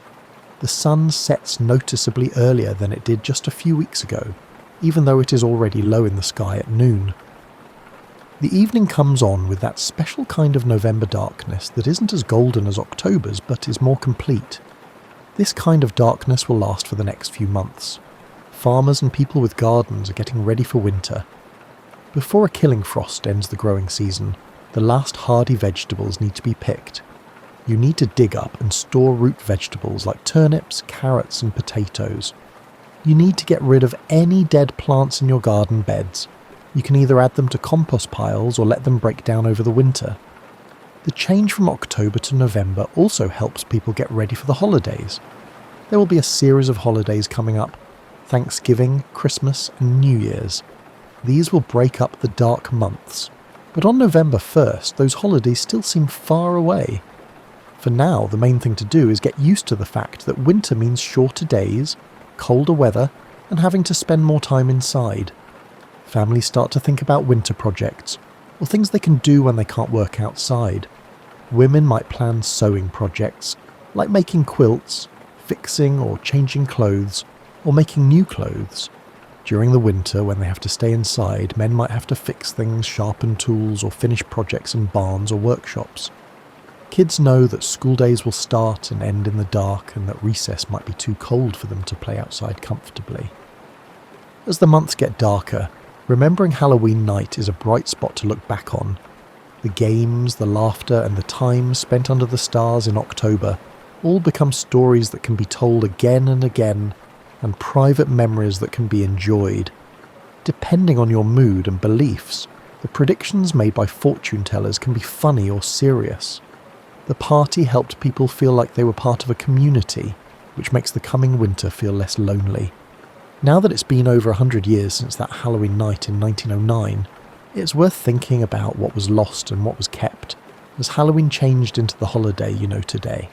In many ways, Halloween 1909 was the end of an era. It was the last time the holiday kept its folk character, before commercial interests changed it into something completely different. At first, the change happened slowly. By the 1920s, Halloween was becoming more about kids. Schools and community groups were throwing parties that were like the ones that happened in homes in 1909, but they were more organised and less mysterious. Trick-or-treating as we know it started in the 1930s, but it didn't become popular until after World War II. In the 1950s, Halloween became a candy holiday for kids, with store-bought costumes and decorations. Every change had its pros and cons. Halloween today reaches more people, gives millions of kids fun memories, and makes people really happy and excited. But when folk traditions turned into a commercial holiday, something was lost. The real sense of mystery, the connection to ancestors and traditions that go back hundreds of years, and the focus on fortune-telling and romantic futures that made Halloween special for young adults. The Halloween of 1909 was a part of a cultural history that couldn't last. It needed a slow pace of life so that people could make decorations by hand and play long games. It needed communities that were small enough for most people to know each other and feel comfortable meeting in homes. It needed a connection to darkness and the supernatural that more electricity and science education would weaken. It needed a social structure for dating and marriage that would change because of how gender roles and romantic freedom changed in the 20th century. But the main ideas behind Halloween in 1909 are still there in modern versions of the holiday. The desire to play with fear in a safe way, the appeal of changing through costumes, the joy of celebrating the seasons, and the recognition that the line between life and death needs to be respected. All of these things are still around, but in different ways. The fortune-telling games that were such a big part of Halloween in 1909 are mostly gone now. This is because people's views on marriage have changed. People move around more, and people are less likely to believe in divination. But their spirit lives on in the silly superstitions that still surround Halloween, like the idea that some costumes bring good luck, the rituals that go along with eating candy, and the small thrill of staying up late and walking around neighbourhoods after dark. Modern Halloween events like harvest festivals at churches, school parties, neighbourhood trick-or-treating routes that get people out of their homes at the same time have kept the focus on community gathering. Even adult Halloween parties are like the social events of 1909, but with less fortune-telling and more costumes. The link to the supernatural has changed instead of going away. Modern Halloween focuses on fake scares, like haunted houses, horror movies, and scary decorations, instead of real interactions with the idea of spirits. But even though commercial horror is scary, there is still a recognition that death deserves to be remembered, that the line between worlds can be playfully crossed, and that darkness and mystery are a part of being human. From your point of view, the most interesting thing about Halloween 1909 is how gentle it is. The spirits were nice, the darkness was friendly, the fortune-telling was more fun than serious, and the celebration brought people of all ages and interests together instead of separating them. It was a holiday that recognised mystery without requiring belief, that respected tradition without being strict about it, and that made room for love, hope, and connection with others. This gentleness shows that people in this culture had a different view of fear and the supernatural than they did later in the 20th century. Even though people say the Victorian and Edwardian eras were very strict, they were actually very open about death and spirits. People talked about death fairly openly, and it was a part of life through mourning rituals and memorial practices. The thought that the dead might come back for a visit wasn't scary. It was comforting. It was like saying that love and connection live on after death. By making death a medical issue and taking it out of the home, culture in the later 20th century made it both less familiar and more scary. Halloween changed to reflect this, becoming more about fear and horror than about gentle mystery and family ties. People stopped being careful about the supernatural and started to be afraid of it. Spirits turned into scary beings instead of loved ones coming back. But that October night in 1909, when we spent time together, Halloween was still the same as it had always been. It was a night for young people to dream about their romantic futures, for communities to come together in warmth and light while acknowledging the cold darkness outside, for traditions to be honoured and passed on, and for the possibility of mystery to be acknowledged without needing proof. As you get ready for bed, with your own October night pressing against your windows, think about what parts of that Halloween in 1909 might be worth keeping or getting back. Not in a nostalgic way that tries to bring back the past, because that past had its own problems and limitations that we shouldn't romanticize. Instead, we should think about what human needs those traditions met, and how those needs might still be relevant. The decorations made by hand in 1909 were both necessary and creative. In a world where holiday decorations are made in factories, the idea of making your own decorations, even simple ones, is appealing. For example, cutting out shapes from paper, carving pumpkins with care, and arranging autumn leaves and cornstalks into arrangements that celebrate the season. The fortune-telling games were silly and fun, but they had a point: to remind people that the future is unknown, and to give them a chance to think about their hopes and dreams in a fun way. We don't often let ourselves play with uncertainty like this because modern life is so focused on planning and control. There may be merit in pursuits that amalgamate amusement with mild contemplation of our aspirations. The night walks of 1909 made it possible to experience darkness, which is becoming less common in modern life. When was the last time you walked in real darkness, without streetlights, flashlights, or phone screens? When was the last time you felt what it was like to be a human being for thousands of years? It's good for you to get away from artificial light every now and then, and experience the natural rhythms of day and night. The community aspect of Halloween in 1909 met people's needs for connection and belonging that don't go away just because we have social media and texting. Even in our connected age, it's still worth it to share physical space, play games together, and make memories in real time instead of writing them down and posting them later. The most important thing about the 1909 Halloween is its relationship with the supernatural. It was open to possibilities without needing to be sure, and it accepted mystery without being scared of it. This is a good way to deal with the unknowns in life. We live in a time when everything needs proof and evidence, which is useful in some situations but not in others. Some experiences, such as love, beauty, meaning, and the potential for something beyond everyday reality, elude empirical validation, yet remain significant to human existence. That Halloween night in 1909, with its candles and cider, games and gatherings, walks in the dark of October and back to the warm light, and the idea that spirits might be near without being scary, was a way of being in the world that focused on connection, community, mystery, and gentle joy.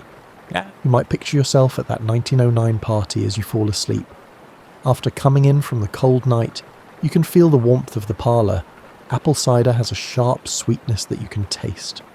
Listen to the laughter as someone tries to bob for apples with more enthusiasm than skill. You can see the candles flickering and the shadows dancing on the walls that are covered in hand-cut paper. You can smell the wood smoke, the fall air, and that hard-to-describe smell of a house full of people celebrating. You're part of a tradition that goes back hundreds of years. It connects you to the Celts who lit bonfires at Samhain, the Christians who prayed for the dead on All Hallows' Eve, the fortune-tellers who looked into mirrors in the Victorian era, the 1909 gathering where young people laughed and played and hoped for happy futures, and every Halloween celebration that has recognised that mystery and darkness, and the chance to connect with others beyond the normal world. November will keep moving toward winter tomorrow, but tonight, in the space between waking and sleeping, you can rest in the kind spirit of that Halloween in 1909, when spirits were friendly, darkness was kind, and the future was uncertain but full of hope. Sleep well, surrounded by the customs of those who came before and those who will come after. These customs connect us across time because we all need to mark the changing of the seasons, gather together to stay warm against the cold, hope for good things to come, and remember that the world may hold more mystery and magic than we see in our daily lives.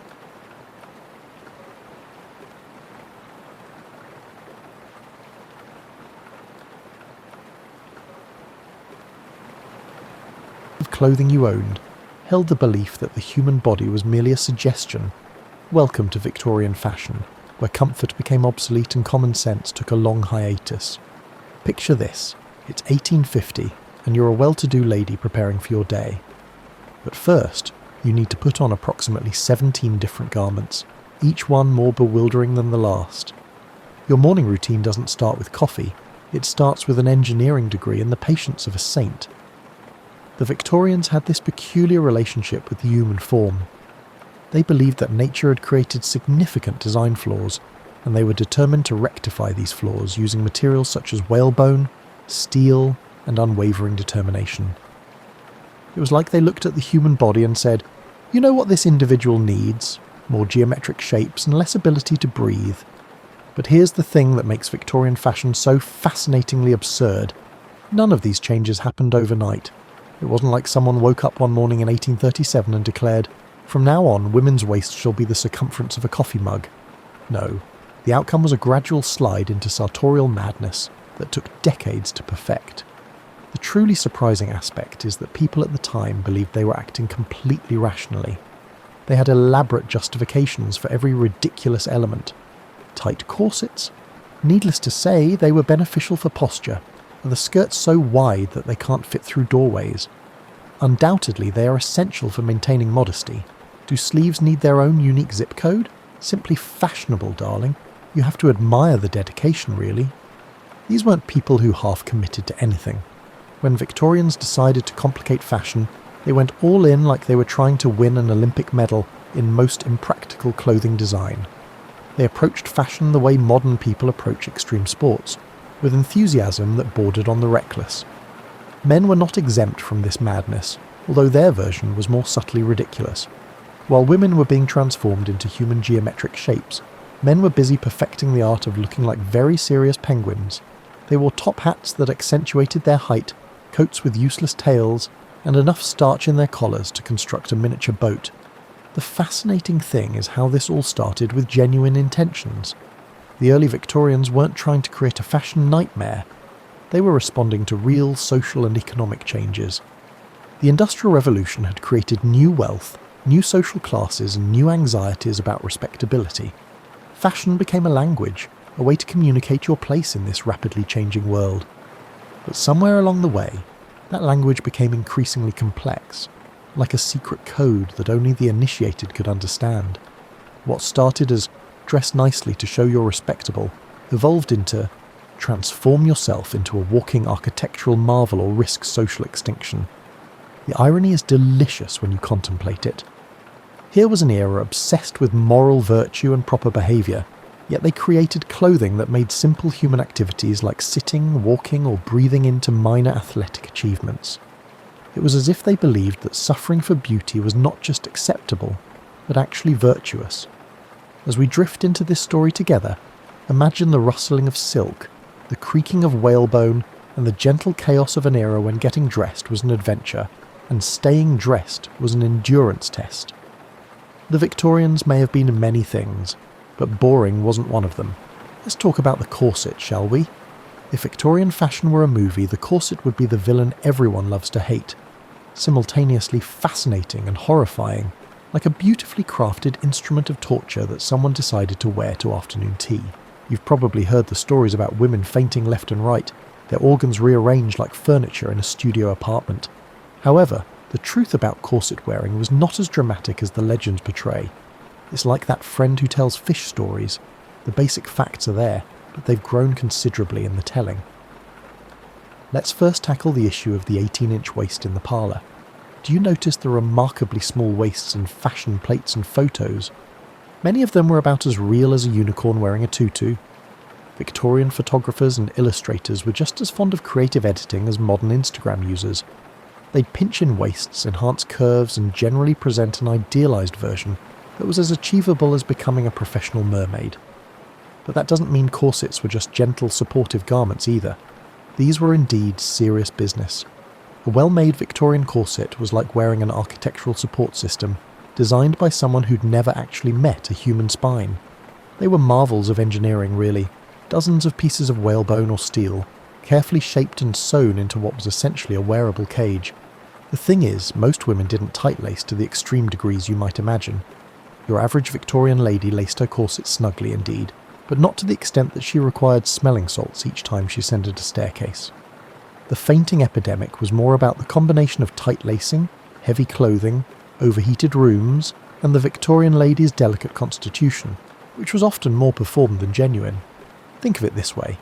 If women were really fainting en masse from their undergarments, the Victorian era would have been remarkably unproductive. Yet somehow, these same corseted women managed to run households, raise children, engage in social causes, and even work in factories. They weren't delicate flowers. They were surprisingly hardy individuals who happened to dress like they were preparing for battle with their bodies. The corset also served purposes beyond the aesthetic. In an era before bras were invented, it provided necessary support for women's busts. It also helped distribute the weight of those massive skirts we'll talk about shortly. Imagine carrying a small tent around your waist all day. You'd want some structural support too. But here's where the corset story gets really interesting. It became a symbol of women's oppression and liberation simultaneously. Critics argued that tight lacing represented society's control over women's bodies, forcing them into unnatural shapes to please male ideals of beauty. Supporters countered that the corset gave women an hourglass figure that emphasized their femininity and power. The medical establishment, never one to miss an opportunity to have opinions about women's bodies, weighed in with dire warnings about the dangers of tight lacing. Doctors wrote lengthy treatises about corset liver and corset lung, conditions that sound like they were invented by someone who'd never actually examined a corseted woman but had profound feelings about fashion. Meanwhile, the women actually wearing these garments had more nuanced views. Many found their corsets comfortable and supportive when properly fitted. Others endured silent suffering for the sake of fashion. Some rebelled entirely and joined the dress reform movement, which sounds much more exciting than it actually was. Imagine a group of very earnest women campaigning for the right to wear clothing that didn't require an engineering degree to put on. The corset industry itself was fascinating. A complex network of manufacturers, from high-end corsetiers who created custom pieces that fit like a second skin, to mass-market producers who churned out ready-made versions for the growing middle class. Getting a corset properly fitted was like visiting a very specialised architect who worked exclusively in human modification. As you settle deeper into your comfortable, uncorseted evening, remember that for Victorian women, this daily ritual of lacing and unlacing was simply part of life. They adapted to their constraints with remarkable ingenuity, developing techniques for movement, breathing, and even dancing while wearing what was essentially a fabric-covered cage. The human capacity for adaptation is truly remarkable, even when adapting to something utterly ridiculous. Let's pause here while you adjust your position on the couch, something Victorian women couldn't do quite so easily. If corsets were the foundation of Victorian fashion madness, then skirts were the magnificent, impractical superstructure built on top. We're talking about garments that required their own transportation planning and had a carbon footprint larger than some small countries. Picture yourself getting ready for a simple trip to the market in 1860. First, you'd need to consider your skirt's diameter, typically anywhere from 6 to 12 feet across. That's not a typo. We're talking about wearing a fabric tent that could house a small family. You couldn't just walk out the door. You had to strategize your exit like you were launching a space mission. The evolution of the Victorian skirt can be compared to a person gradually losing their sense of reality, albeit in a methodical manner. It started reasonably enough in the 1840s. Full skirts, yes, but nothing that required architectural consultation. Then something happened. Maybe it was competition, maybe it was boredom, or maybe someone made a bet about how wide they could make women's silhouettes before physics intervened. By the 1850s, the crinoline had become ubiquitous and irreversible. The crinoline was essentially a cage you wore under your skirt, hoops of steel or whalebone that created a bell-shaped foundation. It was like wearing a personal tent frame, except the tent was made of silk and you were expected to waltz in it. The logistics of crinoline life were staggering. Doorways became navigation challenges. Sitting required careful calculation and preferably a chair without arms. Getting into a carriage was like solving a three-dimensional puzzle while wearing a small building. Victorian women developed skills that would have made NASA engineers weep with admiration, and yet they made it look effortless. Photos from the era show women gliding around in these massive skirts as if they were perfectly natural. However, a complex science underlay the management of crinolines. Women learned to compress their skirts by pressing down on the hoops, to navigate stairs by lifting the front of their skirts just so, and to sit by effortlessly collapsing their crinolines. The really magnificent part was how the fashion industry supported this madness. Crinoline manufacturers competed on engineering principles. Some crinolines had collapsible sections for sitting, others featured graduated hoops that created the perfect bell shape. The advertisements read like technical manuals for personal transportation devices. But crinolines had their dangers, and not just the obvious ones like getting stuck in doorways or accidentally sweeping objects off tables. Fire was a genuine hazard. All that fabric, often treated with flammable starches and dyes, combined with open flames for lighting and heating. Victorian newspapers are full of tragic stories of women whose skirts caught fire, and the width of their crinolines made it difficult to extinguish the flames quickly. Then there were the weather-related challenges. Wind turned a crinoline into a sail, which sounds poetic until you realise it meant women could be literally blown off course during their daily walks. Rain was particularly problematic. Imagine trying to dry a tent that you'd been wearing all day. The social implications were equally complex. A wide crinoline was a status symbol, proof that you could afford not just the garment itself but the lifestyle that accommodated it. If you could wear a 6-foot wide skirt, you didn't need to work, cook, clean or engage in any practical activity. It was conspicuous consumption in its most literal form. You were conspicuously consuming space.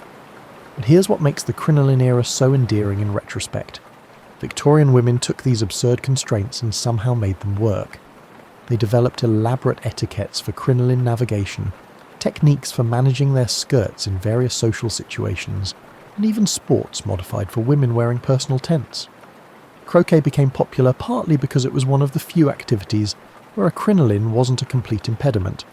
Dancing required choreography that accounted for each partner's circumference. Even something as simple as walking with a friend became an exercise in spatial coordination. The crinoline reached its peak absurdity in the 1860s, when skirts achieved their maximum circumference. It was as if Victorian fashion had been steadily expanding like a balloon, and everyone was waiting to see who would be brave enough to suggest that maybe, just maybe, this was getting a bit ridiculous. Little did they know, the next chapter would involve bustles, because apparently making skirts impossibly wide wasn't quite enough. The Victorians were just getting warmed up. Just when you think the Victorians couldn't possibly make clothing more complicated, along came the bustle era to prove that human ingenuity in the service of impracticality knows no bounds. If the crinoline was like wearing a bell, the bustle was like strapping a small shelf to your posterior and pretending your posture was perfectly normal.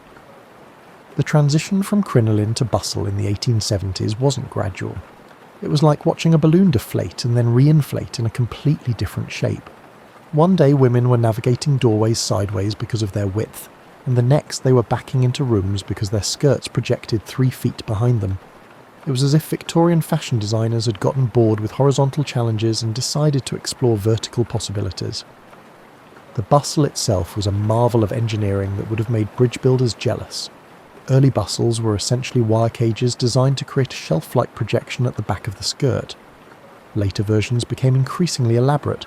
Some had springs, others featured adjustable frameworks, and the most advanced models included collapsible sections for sitting. Imagine attempting to sit down while wearing a bustle. It wasn't just a matter of bending at the waist, it required a carefully choreographed sequence of movements.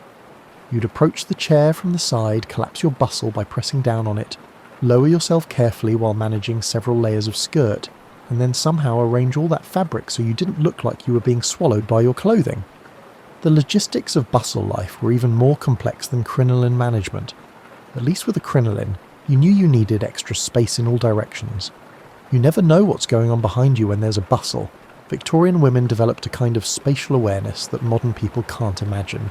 They could sense exactly how much room their rear projection required and navigate accordingly. Doorways remained challenging, but in new ways. Instead of squeezing through sideways, bustled women had to judge angles carefully. If your approach was too steep, your skirt might snag on the doorframe. If the approach was too shallow, you wouldn't be able to pass. It was like parking a car, except the car was attached to your body and made of silk. The bustle also created intriguing social dynamics. Conversations became exercises in geometry. How close could you stand to someone when you were both wearing rear projections? Dancing required new techniques, and something as simple as walking arm in arm with a friend became a coordination challenge worthy of synchronized swimmers. But perhaps the most remarkable thing about the bustle era was how it demonstrated Victorian society's ability to adapt to absolutely anything. Furniture makers began designing chairs that accommodated bustles. Architecture started accounting for the extra space women required. Social customs evolved to handle the new spatial requirements of female fashion. The fashion plates of the era show women looking perfectly composed in their bustled gowns, but the reality behind the scenes was a constant comedy of spatial miscalculations. Victorian literature is full of subtle references to the challenges of bustled life. Women getting stuck in carriages, skirts caught indoors, and the general chaos of trying to live normally while wearing architectural elements. Yet somehow, Victorian women made it work. They developed techniques for bustle maintenance, strategies for navigation, and even created new forms of social interaction that accommodated their enhanced silhouettes. The human ability to normalise the absurd is truly impressive. The bustle went through several iterations during its reign. The first bustle era featured relatively modest projections. Consider it to be training wheels for posterior architecture. The early 1880s brought a brief respite when skirts became more streamlined, likely bringing a sense of relief to everyone. But Victorian fashion wasn't done yet. The second bustle era, beginning in the mid-1880s, brought projections that defied not just comfort but basic physics. These weren't just bustles. They were engineering marvels that created silhouettes so extreme they looked like costume designs for a play about furniture. The final bustle designs were so elaborate they came with their instruction manuals. Some featured multiple tiers, others had adjustable angles, and the most advanced models included patented mechanisms for collapse and expansion. It was as if Victorian women were wearing transformer robots, except instead of turning into cars, they turned into chairs. As we move through this fashion timeline, remember that each of these trends lasted for years. This wasn't a brief moment of collective madness. Entire generations of women lived their daily lives in these contraptions, adapting with remarkable grace to constraints that seem impossible from our modern perspective. If you thought Victorian fashion was done surprising us after corsets, crinolines and bustles, you clearly underestimated their commitment to making every part of the human body an engineering challenge. Enter the 1890s sleeve, also known as the leg of mutton sleeve, though that name doesn't quite capture the full absurdity of wearing what amounted to small hot air balloons attached to your shoulders. Early Victorian sleeves were snug, practical affairs that allowed for actual arm movement. However, as the century progressed, sleeves began to expand, as if they were competing with skirts for the title of most impractical garment component. By the 1890s, sleeves had achieved such monumental proportions that women needed to turn sideways to fit through doorways, not because of their skirts this time, but because their shoulders had effectively doubled in width. These garments were not merely sleeves, they resembled fabric architecture with arms hidden inside them. The construction of a proper leg of mutton sleeve was an engineering marvel that required more planning than most modern home renovations. The sleeve had to be supported from within using various frameworks, wire, whalebone, or even cotton padding arranged in precise configurations to maintain the proper shape. Getting dressed involved not just putting on clothing, but assembling a complex structural system. Imagine trying to eat dinner while wearing sleeves that extended well beyond your actual arm span. Victorian women developed eating techniques that would have impressed contortionists. They learned to approach their plates at specific angles, to cut food using carefully calculated arm movements, and to drink tea without completely obscuring their faces behind walls of fabric. The practical challenges were endless. Embracing someone required strategic planning. Getting into a carriage meant compressing your sleeves like accordions. Even something as simple as reaching for an object on a shelf became an exercise in spatial mathematics. Victorian women lived in a world where their clothing had a larger footprint than their actual bodies. But the sleeves weren't just large, they were elaborately decorated. Puffed, pleated, gathered, and trimmed with every conceivable ornament, they were like wearing two small ballrooms complete with their interior design schemes. Some sleeves featured multiple tiers of fabric, creating layered architectural effects that would have made wedding cake decorators weep with envy. The maintenance requirements were staggering. These sleeves needed to be pressed into shape regularly. their internal structures adjusted and repaired, and their elaborate decorations kept pristine. Victorian women employed armies of servants, or spent hours themselves maintaining their sleeve architecture. It was like owning a very high-maintenance pet that you wore to social events. Then there were the seasonal challenges. Summer sleeves in heavy fabrics created portable saunas around women's arms. Winter meant adding even more layers to already monumental constructions. Rain posed a significant challenge. Imagine attempting to dry 2 fabric pavilions fastened to your shoulders. The social implications of extreme sleeves were fascinating. They were clear indicators of leisure class status. If you could wear sleeves that made practical work impossible, you obviously didn't need to engage in any. They were an extreme form of conspicuous consumption, demonstrating that one could afford to be completely impractical. But Victorian fashion wasn't finished with extremities yet. Hats during this era became increasingly elaborate, often featuring entire gardens of artificial flowers, preserved birds, and decorative elements that would have been impressive on a parade float. These weren't hats. They were portable ecosystems that happened to sit on people's heads. The millinery arts reached new heights of complexity during the Victorian era. Hat construction involved multiple specialists. One person might create the basic structure, another would handle the flowers, and a third would add the birds and ornamental elements. Some Victorian hats required their own structural engineering consultations. Gloves, too, became exercises in extremity enhancement.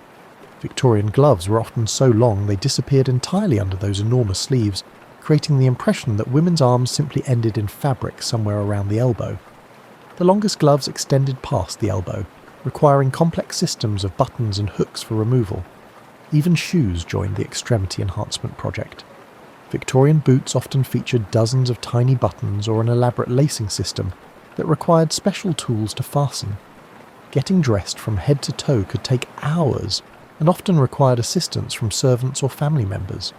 The cumulative effect of all these extremity enhancements was that Victorian women became walking demonstrations of their society's relationship with practicality, which was to say they'd broken up entirely and weren't on speaking terms. Now settle in for this part of our story, because we're about to explore how Victorian fashion became more complex than quantum physics, but with more rules about appropriate necklines. Behind all this sartorial madness was a scientific approach to respectability that would have impressed laboratory researchers. The Victorians didn't just randomly decide to make clothing complicated, they developed elaborate systems of social communication through fabric, creating a language so complex that anthropologists are still trying to decode it. The Victorian dress code wasn't just about looking nice, it was about broadcasting your moral character, social status, economic situation, marital availability, and probably your opinion on the weather, all through carefully calculated costume choices. It was like wearing a social media profile, except instead of posting updates, you changed your outfit. Morning dress, afternoon dress, evening dress, calling dress, walking dress, travelling dress. Victorian women needed different costumes for different hours of the day and different social activities. It was as if they were actors in an incredibly elaborate play where the costumes changed every few hours, and forgetting your lines meant social death. The specificity of the rules was astounding. There were appropriate colours for widows at different stages of mourning, precise neckline depths for various social occasions, and exact sleeve lengths that communicated whether you were available for courtship or properly chaperoned. Getting it wrong wasn't just a fashion faux pas, it was a social catastrophe that could affect your family's reputation for generations. Take mourning dress, for example. Victorian society had developed mourning into a complex ritual that lasted for years and involved costume changes more elaborate than a Broadway production. Full mourning required completely black clothing with no ornamentation for the first year. Then came half mourning, which allowed for touches of white, grey or purple. The gradations were so specific that there were etiquette books devoted entirely to appropriate mourning attire. The fabric choices alone were a science. Certain materials were appropriate for certain seasons, social classes and life stages. Silk was appropriate for formal occasions, cotton for everyday wear, wool for winter, and linen for summer. But not just any type of silk, cotton, wool, or linen. There were dozens of varieties of each, and choosing the wrong type could broadcast ignorance of social codes more effectively than wearing a sign. Colour symbolism reached levels of complexity that would have challenged medieval scholars. White symbolises purity and youth, but this symbolism is limited to unmarried women, specific fabrics, and specific seasons. Black signifies respectability and authority, yet its significance varies based on factors such as age, marital status, and the particular shade of black.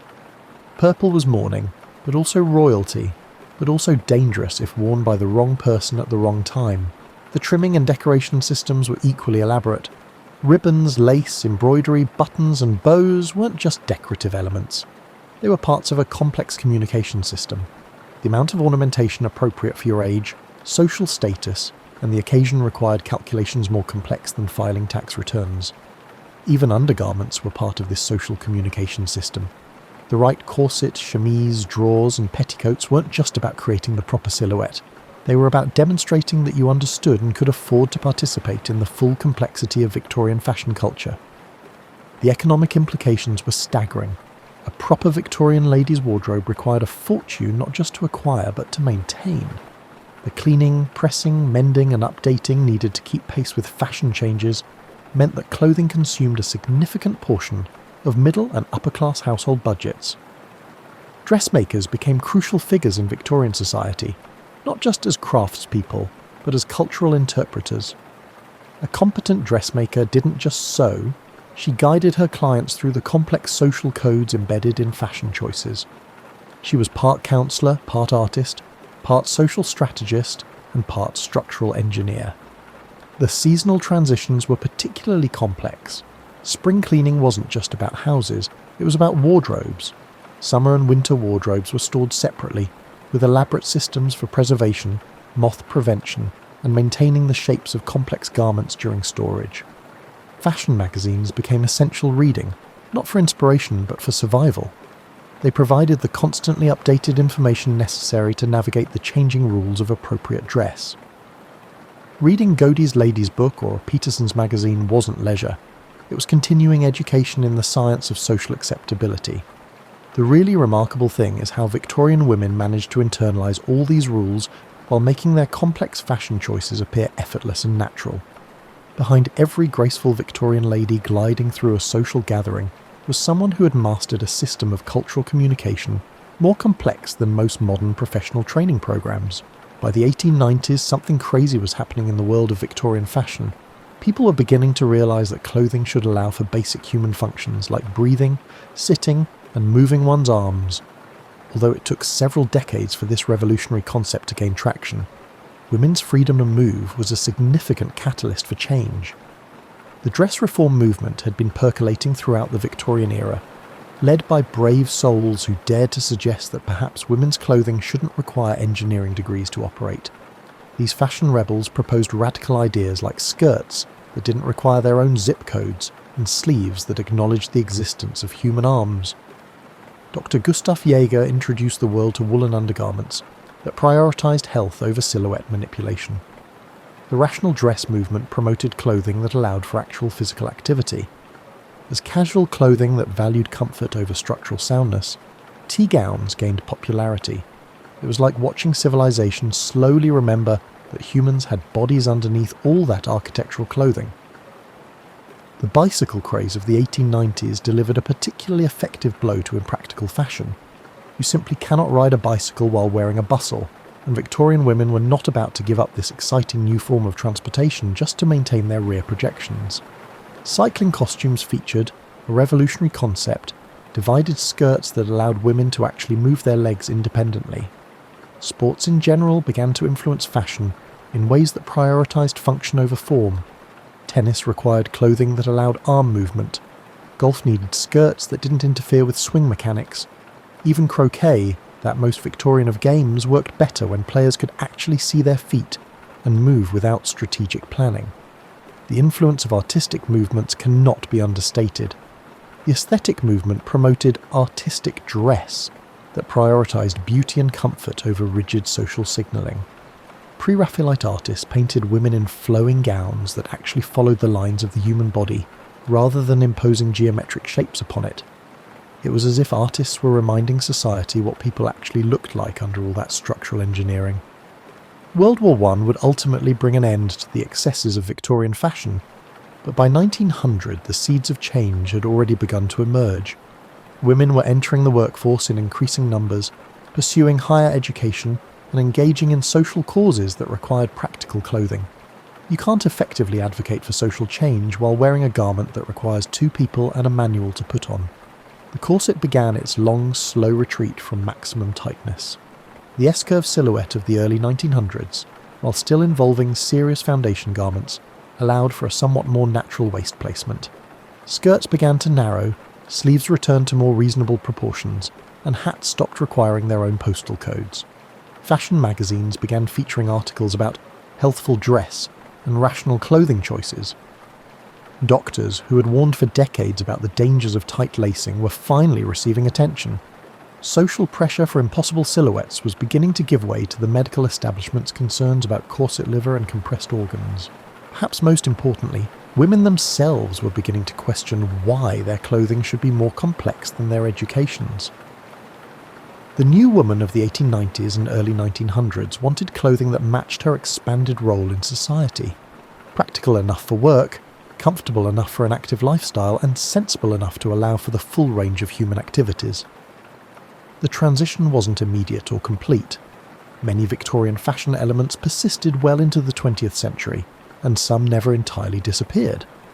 But by 1910, the era of truly extreme fashion construction was winding down. Women were beginning to dress like human beings rather than walking demonstrations of their family's economic status and their tolerance for physical discomfort. Looking back at Victorian fashion from our comfortable modern perspective, it's easy to laugh at the absurdity of it all, but there's something admirable about the sheer human adaptability it represented. Victorian women took clothing that seems impossible to live in and somehow built entire lives around it. They developed skills, techniques, and social systems that allowed them to function despite wearing architectural elements. The Victorian fashion era teaches us something important about human nature. We can adapt to almost anything, but that doesn't mean we should have to. Admitting that something widely accepted is actually ridiculous and needs change can often be the most revolutionary act. As you settle in for a comfortable night's sleep in your practical, breathable pajamas, spare a thought for those Victorian women who managed to build rich, complex lives while wearing clothing that defied both physics and common sense. They may not have been comfortable, but they were certainly never boring. And with that, we conclude one of history's most intricate attempts to overly complicate daily life through fashion. Sweet dreams, and be grateful for elastic waistbands.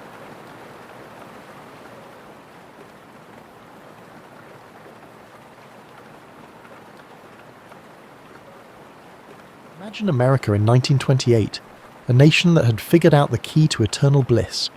10 years had passed since the Great War, and Americans had a renewed sense of hope after that horrific struggle. Everyone was invited to a party that seemed to have been planned by the entire country and lasted for years. The sound of jazz leaking from speakeasy doors filled the night air in the cities, where electric lights painted the streets in warm yellow pools. Thank you very much. Women who had worked in offices and factories during the war years had found that they really enjoyed being independent and making their own decisions. They danced the Charleston with a freedom that would have been unimaginable only a few years ago, bobbed their hair, cut their skirts short, and scandalised their mothers. The air literally smelled of prosperity. It was the aroma of brand new cars coming off Henry Ford's production lines and the new leather of the seats in the Model T that regular families could now afford. With a machine that would have seemed like magic to his grandfather, a farmer's son could enter a car dealership and drive out, making them temples of the new American dream. America's new national pastime was the stock market. Housewives talked about their portfolios over afternoon tea with the same fervour they used to save for talking about their gardens, and barbershops were humming with advice on which stocks to purchase. It appeared so straightforward and infallible. You purchased stocks, they increased in value, and you profited. The fact that even Wall Street's shoeshine boys were giving stock advice should have been a red flag, but for some reason it seemed like evidence that prosperity had truly turned into democracy. Main Street was flourishing in small towns all over the nation, to the extent that later paintings by Norman Rockwell resembled documentary photography. The newest electric appliances were added to hardware stores' inventory. Big city fashion reached rural America, when department stores installed plate glass windows to showcase ready-made dresses and suits. Why wouldn't the president of the local bank be the most well-liked individual in town? People who thought economic growth was as dependable as sunrise were casually trusting banks to make loans. The nation had been miraculously connected by radio. In the evenings, families would congregate around their wooden Philco sets to listen to shows that helped them understand the broader narrative of America. Comedy shows from Chicago, jazz from New York, and a feeling that the entire nation was taking part in something amazing and unprecedented were all brought about by the radio. Farmers were finally starting to benefit from the country's prosperity after struggling for the majority of the decade. Agriculture was becoming more like modern industry thanks to mechanization, which was replacing back-breaking labour. A new tractor allowed a farmer to work land that, only a generation ago, would have taken a dozen men. Farm wives were learning the magic of electric vacuum cleaners and washing machines, and rural electrification programs were starting to install power lines in places that had never had electric lights. The credit system had developed to the point where it seemed reasonable to purchase nearly anything. Buy now, pay later was more than just a catchphrase. It was a way of thinking that represented America's optimism about its economic future. Instead of saving months to purchase a refrigerator, you could take it home today and pay for it over time. After all, there were plenty of jobs, wages were increasing, and the future would undoubtedly be more prosperous than the present. Confident that their growing incomes would make the monthly payments manageable. Young couples were purchasing homes with down payments that would seem impossible by today's standards. On the outskirts of cities, neighbourhoods were emerging, with streetcar lines connecting them and modest homes that symbolised upward mobility for families whose parents had previously lived in hardscrabble farms or tenements. This optimism across the country was mirrored in the entertainment sector. Hollywood was making films that praised the achievements and inventiveness of Americans.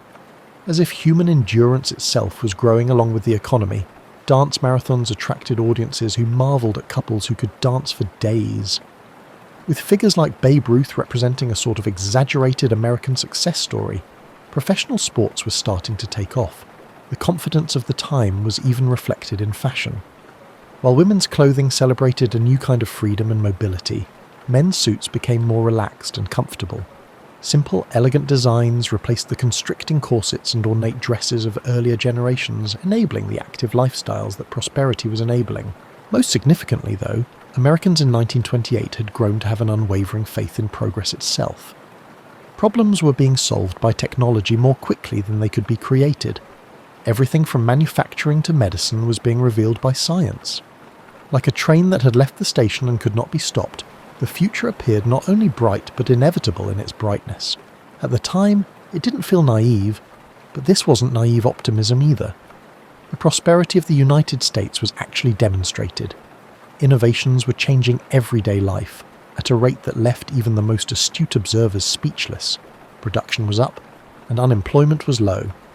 The majority of Americans in 1928 would have regarded you with the courteous confusion typically reserved for those who asserted that the Earth was flat, if you had suggested that their economic system was unstable or unsustainable.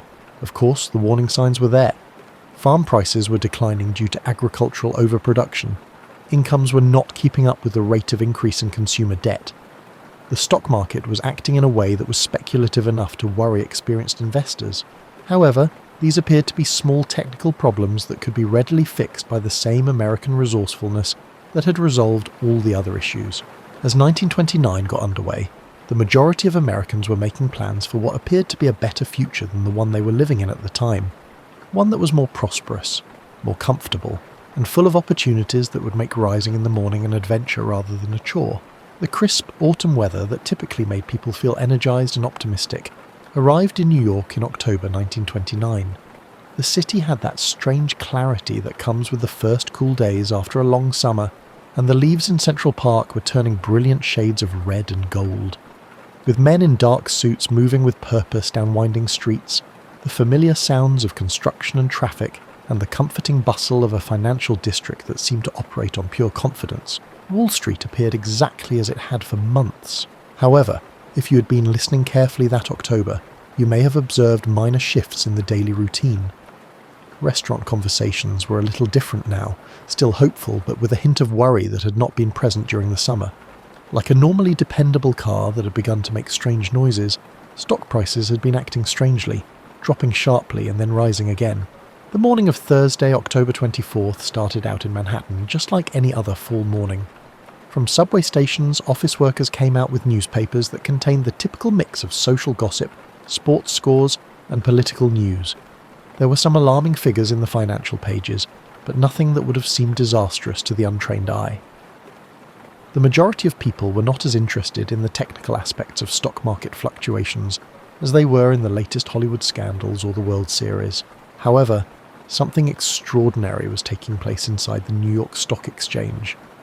Sales orders were coming in more quickly than the system could handle them. There was a growing franticness to the familiar sounds of trading, the mechanical clicking of ticker tape machines and the voices calling out prices.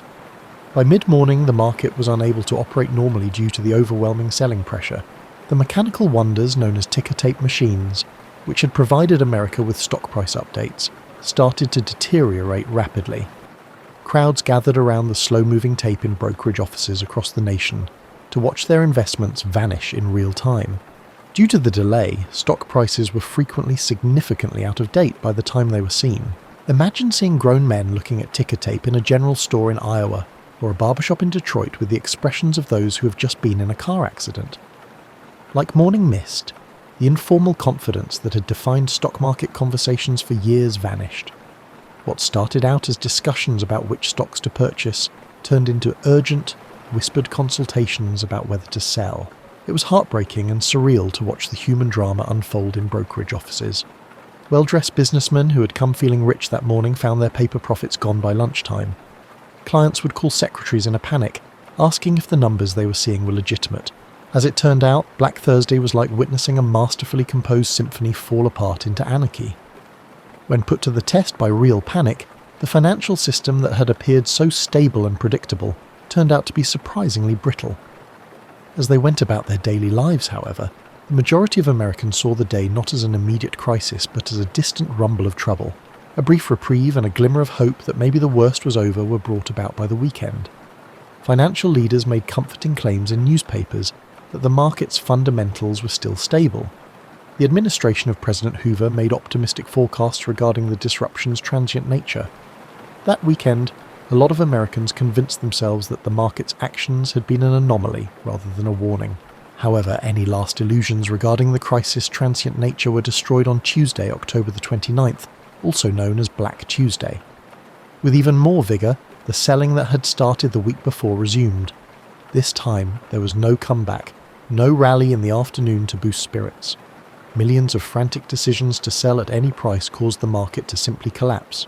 Crowds gathered outside banks and brokerage houses in American cities, not to make investment decisions but to learn what was happening to their life savings. People appeared stunned rather than angry, as if they were processing information that didn't fit with their conception of how the world worked. The atmosphere was remarkably quiet for such large gatherings. Black Tuesday's human cost wasn't immediately evident in striking ways. Most people didn't tear up stock certificates or jump out of windows. Rather, they returned home to dinner tables with quiet, unsure conversations. Youngsters felt that something significant had changed, but they weren't sure what it was. Rather than being dramatic, the first indication of trouble for many families was pragmatic. The father put off buying a new car indefinitely. The mother decided her old winter coat would last another season after shopping for a new one. Budgets for small luxury purchases, such as movie tickets, flowers for the table, and candy for the kids, were subtly cut.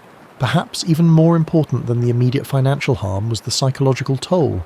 For years, Americans had assumed that their economic system was fundamentally sound, and that short-term setbacks were always followed by recovery.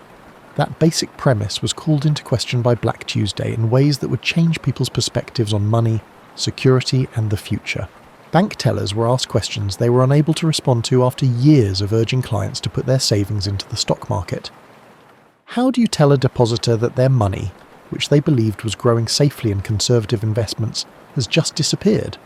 Given that the experts were so utterly mistaken about what was feasible, how can one continue to have faith in financial institutions?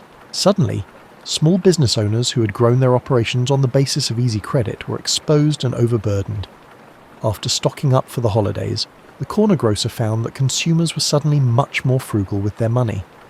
As prospective buyers decided that perhaps their old cars would last a few more years, the local car dealer watched his showroom empty. The psychological effects of the crash were felt even by those who had not made direct stock market investments. What other presumptions about contemporary life might be just as faulty if the experts could be so mistaken about something as basic as the stability of the market? A more cautious, uncertain approach to planning and spending started to replace the confident optimism that had defined the 1920s. In many respects, the week of the crash signalled the end of an era. It went beyond the fact that some investors had lost money or that stock prices had dropped. In ways that would impact American culture for generations, the entire system of presumptions regarding American prosperity, the correlation between effort and reward, and the validity of progress itself had been called into question. In late 1929, New York City was like a patient recuperating from major surgery, still breathing, still functioning, but moving more cautiously, questioning every sensation. From a distance, the city appeared identical, the same tall skyscrapers gleaming in the morning light, the same streams of traffic rushing through streets that resembled canyons, and the same vitality that had always made Manhattan seem like the centre of the universe. The changes, however, were everywhere if you knew how to look. Previously bustling with stock tips, the shoe shine stands now provided services in almost complete silence. During what should have been peak hours, the upscale lunch restaurants that had been crowded with diners with expense accounts were left empty. People appeared to be moving with purpose but unsure of their destinations, as evidenced by the altered rhythm of foot traffic, which was less assured and more hurried. The Upper East Side's apartment complexes started to narrate tales of subdued economic turmoil. Families who had relocated to larger apartments during the boom years were forced to either look for smaller apartments they could truly afford or bargain with landlords for lower rent. The lavish dinner parties that had characterised social life in the 1920s either shrank in size, became more straightforward events, or vanished completely. Using the money from investments her late husband had made in railroad stocks, Martha Wilson, let's call her Martha, but she could have been any of thousands of women in similar situations. Her apartment on East 73rd Street featured windows overlooking a tree-lined street that felt like a haven in the middle of the city, a doorman, an elevator service. She'd gone shopping at Bloomingdale's in the mornings, to ladies' luncheons in the afternoons, and to the opera or theatre in the evenings. By December 1929, Martha was learning that railroad stocks were no longer a consistent source of income. Her first economy was firing her housekeeper, a difficult choice that required not only careful budgeting, but also the realization that she would need to make significant changes to her way of life. She learned how to manage household chores that she had never thought of as part of her duties, and how to prepare meals that she'd previously taken for granted. Perhaps more challenging than the practical adjustments was the psychological shift. Martha had to balance her perception of herself as a self-sufficient woman with the fact that she was now meticulously planning her grocery budget and determining whether she could afford a cab or if she would have to take the subway. She was no longer able to afford the social activities that had shaped her days. The financial district downtown was acclimating to a new reality, with the grim resolve that New Yorkers had always displayed during times of crisis. Just months before, brokerage firms that had hired dozens of clerks and runners were forced to lay off employees who had seemed indispensable. The survivors processed the paperwork of an economy that was contracting rather than growing, while putting in more hours for the same pay. With the practical urgency of people whose rent was due next month, young men who had come to New York with hopes of becoming wealthy on Wall Street were forced to reevaluate their career plans. Some brought tales of urban adventures that ended more suddenly than they had anticipated back to their hometowns. Others chose to stay and adjust, accepting positions that paid less than they had hoped for, but gave them the stable income that had suddenly gained more value than the prospect of extraordinary success. As consumers became more frugal with their spending, the entertainment sector, which had appeared to be immune to the recession during the boom, started to suffer. Broadway theatres that had anticipated packed houses were forced to provide matinee specials and discounted tickets.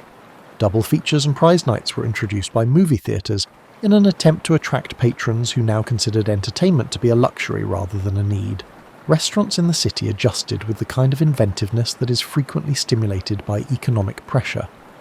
Restaurants that had established their reputations on pricey ingredients and ornate presentations started serving simpler food at costs that mirrored the lower incomes of their patrons. Speakeasies that had prospered during the Prohibition era discovered that when people's disposable income decreased, even illegal drinking became more cost-conscious. Department stores such as Macy's and Gimbel's turned into research labs to study how consumer behaviour shifts when caution replaces optimism. Consumers who used to peruse goods at leisure and buy things on a whim rather than out of necessity have turned into targeted buyers with meticulous budgets and lists. Sales clerks discovered that value and longevity were more important than style and novelty. The city's extensive network of small businesses, including family-run eateries, neighbourhood barbershops, and corner grocery stores, saw the crash as a slow tightening rather than an abrupt disaster. Once prompt bill payers started requesting credit extensions, specialty item orders decreased as consumers prioritised necessities. Like steam from the subway grates, the sporadic prosperity that had sustained thousands of small businesses started to dissipate.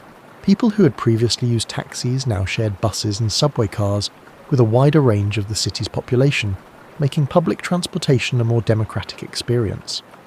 As economic necessity brought people together who might have previously travelled in different spheres, the subway system, which had always been a great equaliser, became even more so.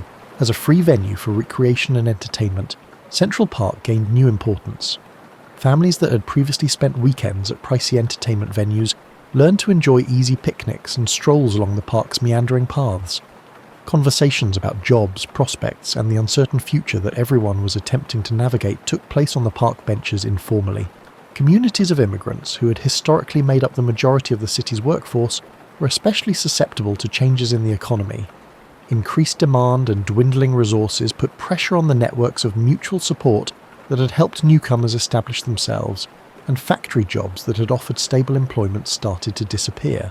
However, even in the face of crisis, New York's fundamental qualities, its adaptability, its resilience, and its unwavering refusal to let circumstances win, began to show. New goods were discovered for street vendors to sell.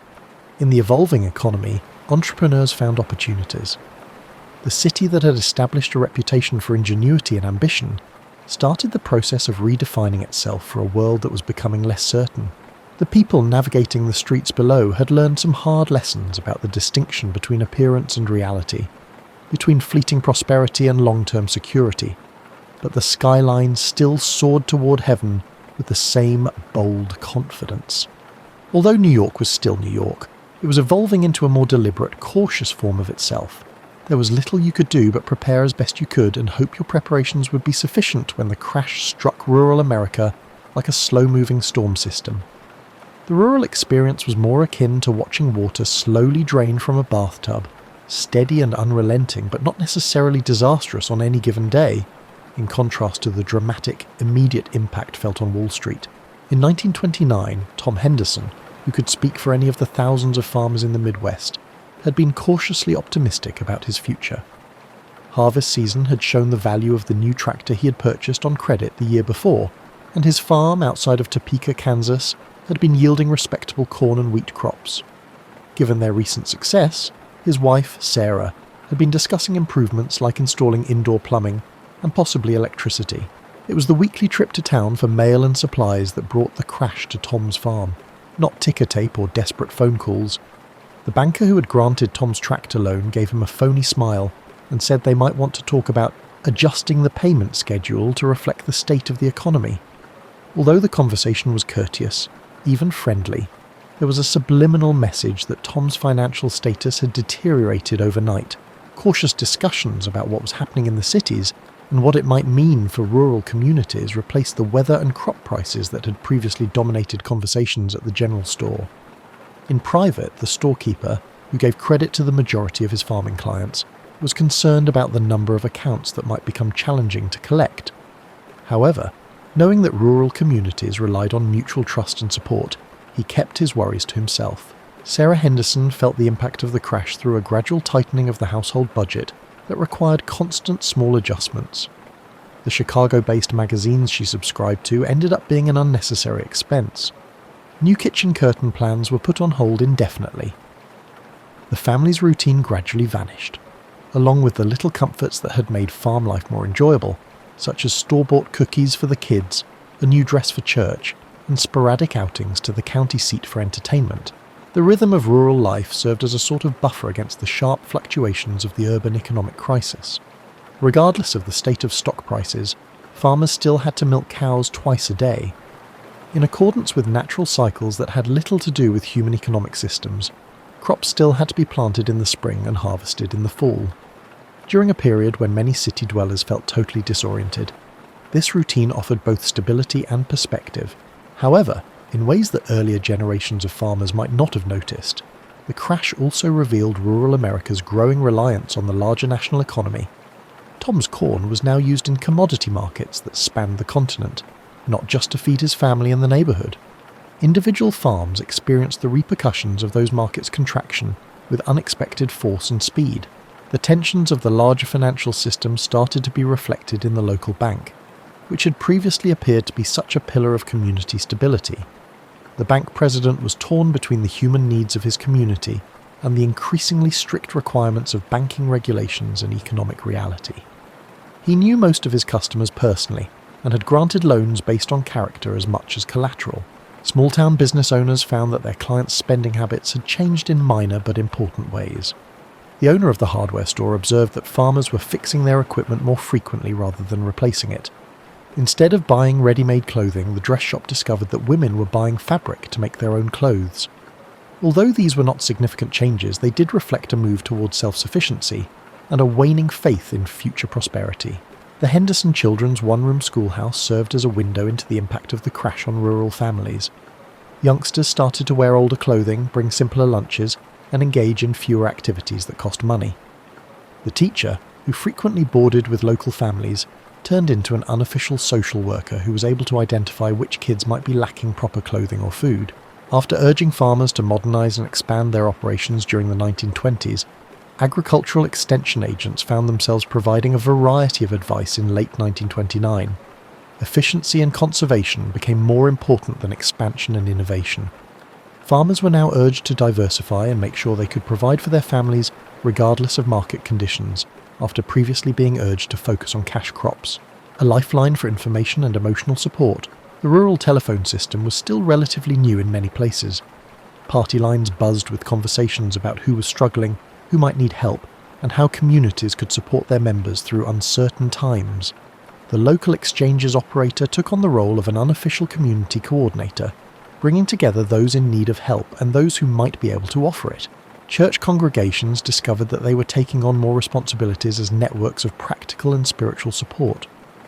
While prayers for economic recovery were offered during Sunday services, the real work took place in fellowship halls and church basements, where local communities arranged clothing exchanges, food drives, and unofficial job placement services.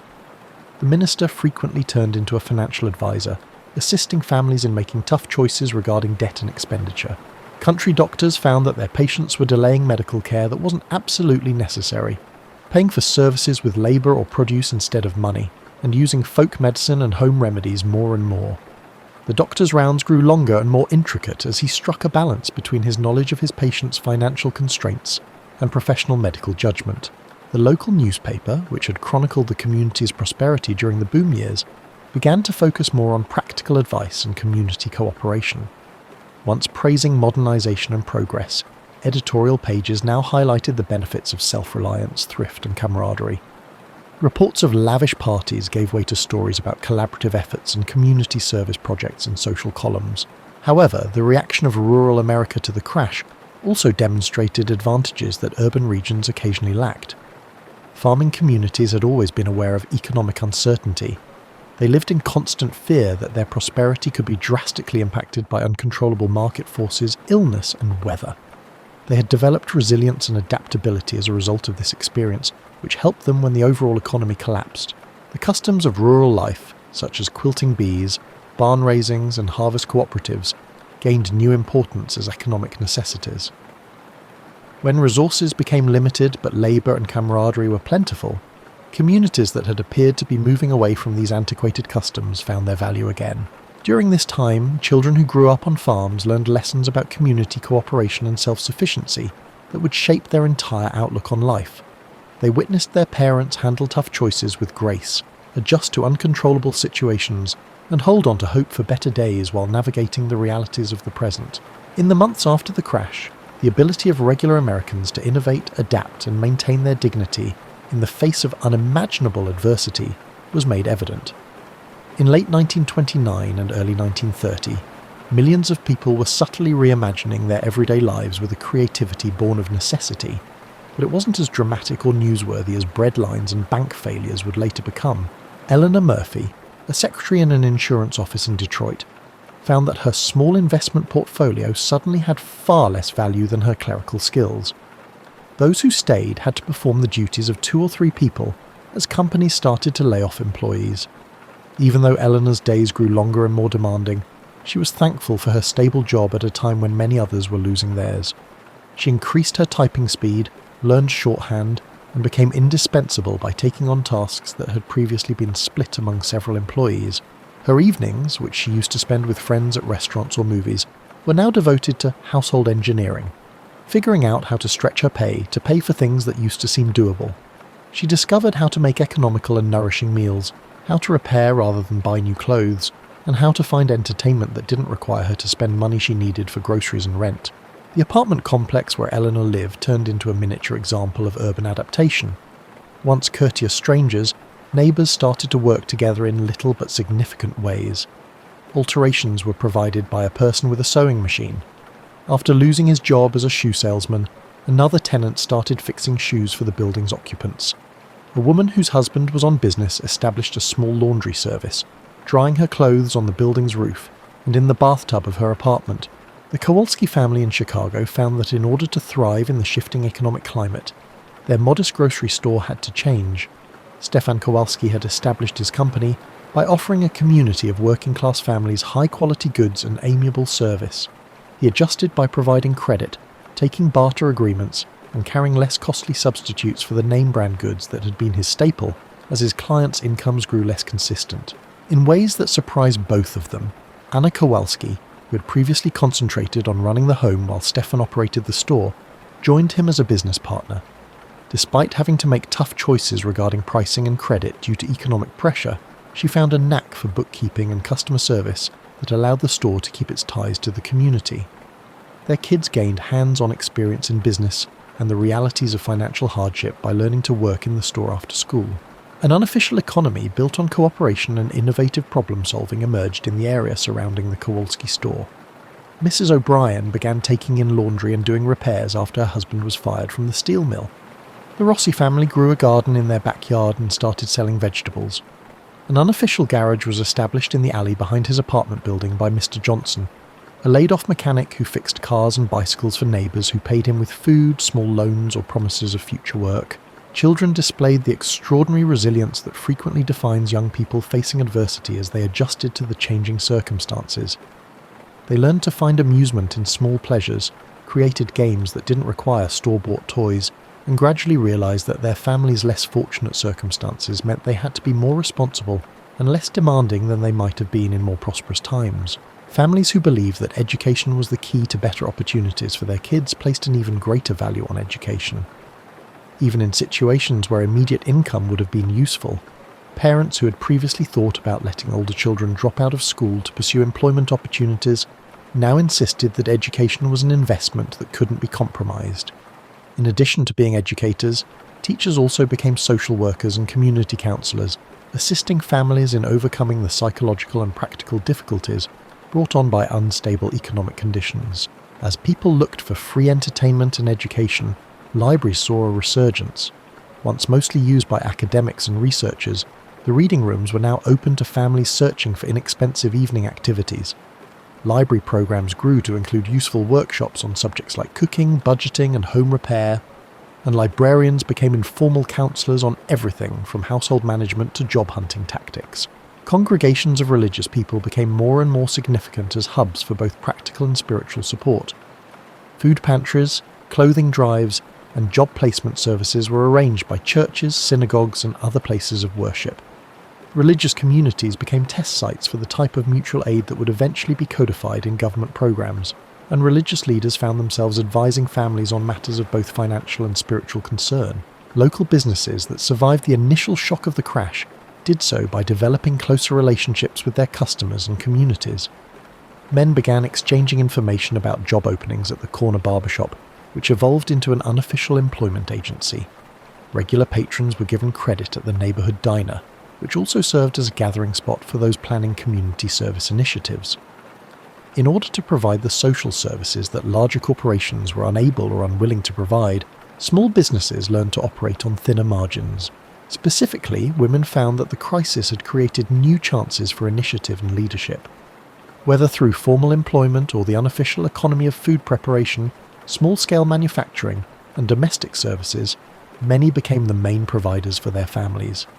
Cooking, sewing, and managing the home, skills that had been viewed as women's work in prosperous times, all of a sudden became important economic assets.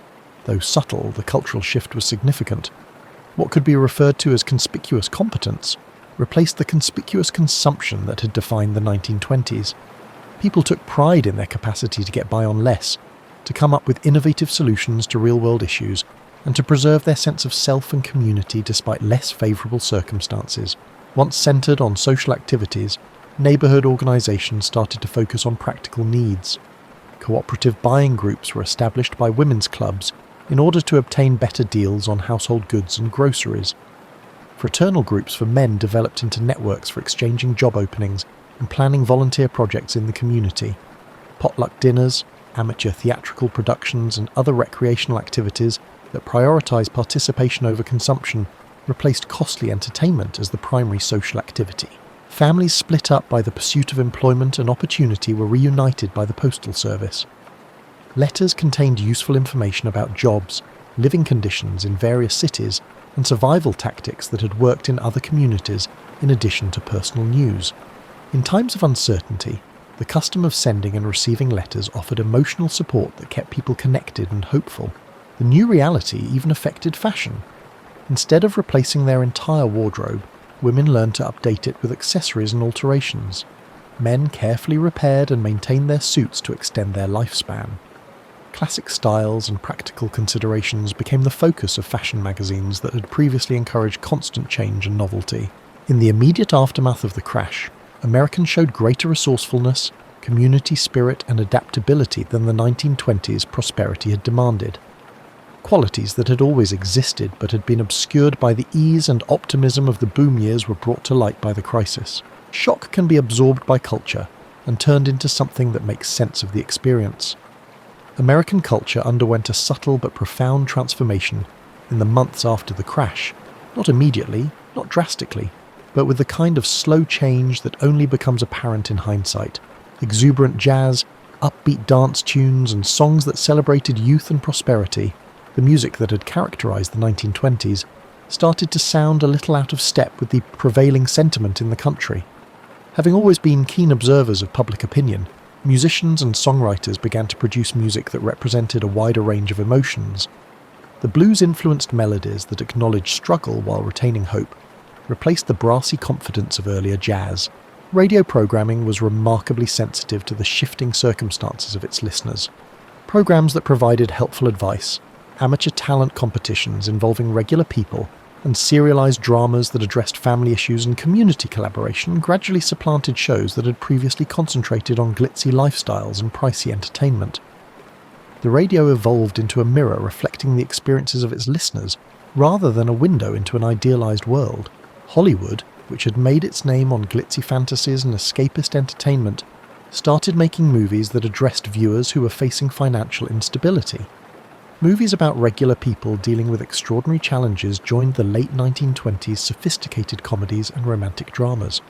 While audiences still desired entertainment, they also desired stories that took into account the realities of their everyday lives. The times started to be reflected in literature in both overt and covert ways. Stories about successful businesses and affluent socialites gave way to stories about community collaboration and family resiliency in popular magazines. Fiction that examined the psychological and social effects of economic upheaval was added to the adventure tales and romantic fantasies that had dominated magazine stands. Newspapers now offer readers helpful advice for navigating uncertain times rather than just reporting on events. Once, investment-focused financial pages started to provide guidance on debt management and budgeting. Stories about family resourcefulness and community cooperation started to appear on social pages that had previously documented lavish parties and costly entertainment. The advertising industry, which had mastered the art of generating consumer goods desire, had to come up with new tactics for audiences that prioritised necessity over luxury. Instead of focusing on status and novelty, advertisements started to highlight practical benefits, value and durability. It was necessary to reframe the psychological appeals that had worked so well in prosperous times for consumers who were becoming more frugal with their spending. While still emphasising beauty and style, fashion magazines started to highlight affordability and adaptability. Features on how to update existing wardrobes, sew at home, and take care of clothing counterbalanced articles about pricey designer clothing. The fashion industry found that readers might be more interested in originality and inventiveness than in the newest styles from New York or Paris. Sports continued to be popular, but their cultural connotations changed. Heroes and entertainment from professional sports persisted, but amateur and community sports that prioritised involvement over spectatorship gained popularity. Basketball teams, local baseball leagues and other community sports initiatives gained importance as places to socialise and have fun, in ways that would become increasingly clear in the years that followed. Art reflected the shifting times. In the affluent 1920s, artists who had been experimenting with abstract and experimental forms started producing more approachable art that was more closely related to everyday life. While artistic expressions that addressed broader audiences about common experiences of challenge and adaptation replaced the avant-garde, it did not vanish. While theatre continued to be a significant entertainment medium, it started to tackle new issues and themes. Productions that examined family dynamics, community relationships, and the psychological effects of economic change joined plays that had previously concentrated on sophisticated urban life and social satire. As more people looked for creative outlets and entertainment that didn't require large sums of money, community theatre groups became more active. Education began to emphasise practical skills alongside traditional academic subjects. To help students deal with an uncertain economic future, schools added courses in small business operations, household management, and other subjects to their vocational programmes. There was renewed emphasis on, and support, for the idea that education should not only refine culture, but also prepare students for success in the real world. Community organisations found that their function had broadened to encompass cultural programming and practical assistance, in addition to social activities. Home economics and financial management lectures were arranged by women's clubs. Seminars on business development and job training were sponsored by men's fraternal organisations.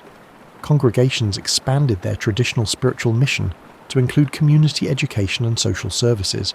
Even the definition of leisure was changing. Leisure in the affluent 1920s had frequently meant spending money on entertainment, dining out, and the newest technology or fashions. Participation became the new definition of leisure, creating rather than merely consuming, playing games rather than merely watching, and producing music rather than merely listening to it. There was a resurgence of entertainment at home. Reading aloud, playing cards, and getting together around the piano for casual concerts were all enjoyed again by families. Cooking from scratch, needlework, woodworking and gardening, skills that had seemed outdated during the jazz era, regained their status as both useful necessities and sources of fulfillment. Individual success, material accumulation, and competitive achievement, values that had characterized American culture during the boom years, were not lost, but they were replaced by a fresh appreciation of collaboration, frugal living, and community cohesion. From getting ahead to getting through, and from making it big to making do, the cultural narrative started to change. In order to reflect the new realities, language itself changed. The terms economy, thrift, conservation, and cooperation, which had seemed meaningless in prosperous times, gained new significance and urgency as they entered common speech. The language of mutual support and careful management replaced the language of plenty. Children's culture was particularly inventive in its adaptation. Versions of games and toys that could be made at home using readily available materials took the place of those that had previously depended on manufactured materials. Themes of family collaboration, civic duty, and finding joy in small pleasures rather than far-flung adventures or pricey belongings started to appear in children's literature. The new culture was not wholly grim or gloomy. Americans had always been exceptionally adept at finding humour in trying situations, and in the years after the crash, a certain type of comedy emerged that recognised adversity without allowing it to defeat it. Jokes about frugal spending, ingenuity, and surviving on less became a means of coping with challenging situations while preserving spirits. During the modernising 1920s, Folk traditions that had appeared to be fading gained new significance. Songs, tales, and traditions that stressed communal values and common sense were brought back to life and modified for the modern era. During uncertain times, the cultural legacy that had appeared antiquated during the Jazz era offered continuity and stability. As national consumer culture became less accessible to many families, regional cultures gained importance. After being eclipsed by national brands and mass-produced entertainment, local customs, regional cuisine, and community practices once again gained importance as sources of continuity and identity. During this time, cultural institutions that were able to adapt to new ways of serving their communities, while retaining their fundamental qualities, were the ones that survived and prospered. Museums offered free or low-cost educational programs. Concert halls served as places for the community to come together. Libraries now offer both cultural and practical resources as part of their expanded services. The cultural change even started to show in the way communities looked. Simpler, more functional storefronts replaced the ornate commercial displays that had defined the boom years. As people looked for free or low-cost places to relax and socialise, public spaces were kept up and used more frequently. American society would ultimately undergo a fundamental transformation as a result of the cultural shifts that started in the months after the crash. A more complex culture was replacing the individualistic consumer culture of the 1920s, one that preserved American inventiveness and optimism while embracing lessons about collaboration, environmental preservation, and the value of community support in trying times. This cultural change wasn't quick or consistent. Communities varied in how and how quickly they adapted. However, the general trend was evident. American culture was growing more realistic, grounded, and centered on the kinds of principles that enable societies to withstand adversity while preserving their core identity and optimism for the future. Americans were experiencing what many still hoped would be a brief economic adjustment as 1930 got underway, rather than the start of a 10-year transformation. Although the crash's immediate panic had passed, the underlying changes it had sparked were beginning to take hold and would alter American society for many generations to come. Ordinary people were already establishing the unofficial networks and adaptations that would eventually impact official government programs, even as the legislative and policy responses to the crash were still in their infancy. Local job-sharing agreements, neighbourhood mutual aid organisations and community food cooperatives were all developing naturally out of the pressing needs of those attempting to support their families and communities. A family doctor in Columbus, Ohio, named Dr. James Harrison, found himself treating not only physical ailments, but also the mental anguish brought on by unstable economic conditions. He had never seen so many patients suffering from depression, anxiety, and insomnia. However, he also noticed that people were adjusting to their altered circumstances with incredible inventiveness and resilience. Dr. Harrison started to realise that his responsibilities went beyond providing standard medical care. He ended up acting as an informal social worker for families whose issues were as much financial as medical, advising them on financial choices that had an impact on their health, and putting patients in touch with local resources. Professionals across the nation were replicating his experience, finding that the crash had dissolved the conventional lines between various forms of support and service. The business community was gaining knowledge that would impact American trade for many years to come. Businesses that made it through the initial shock found that community ties and customer loyalty were more valuable than they had thought during the boom years. Companies that had only concentrated on increasing profits had to adjust to a new environment where enduring connections and community standing were more important than immediate profits. Particularly local banks were learning that their contribution to the community went well beyond straightforward business dealings.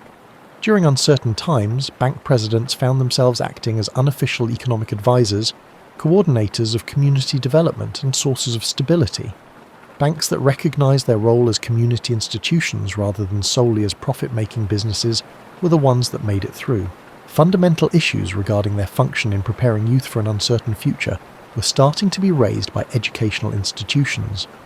The practical and vocational programs of schools that had previously concentrated on academic preparation for white-collar jobs were being expanded. Curricula that prioritized theoretical knowledge over practical skills were being re-examined by universities. The crash made clear how inadequate academic education is at preparing people for economic uncertainty. Students and their families were calling for more hands-on training, a greater focus on skills that would be useful in any economic climate, and improved readiness for the kind of resilience and adaptability that the shifting economy appeared to demand. Labour groups were shifting their priorities from wage talks and working conditions to more general issues like job security and the well-being of the community. As the number of unemployed and underemployed workers started to rise, union leaders found themselves fighting not only for their existing members but also for these newcomers. Work itself was being redefined. The employment expectations and career pathways that had appeared stable in the 1920s were turning out to be more brittle than anyone had expected.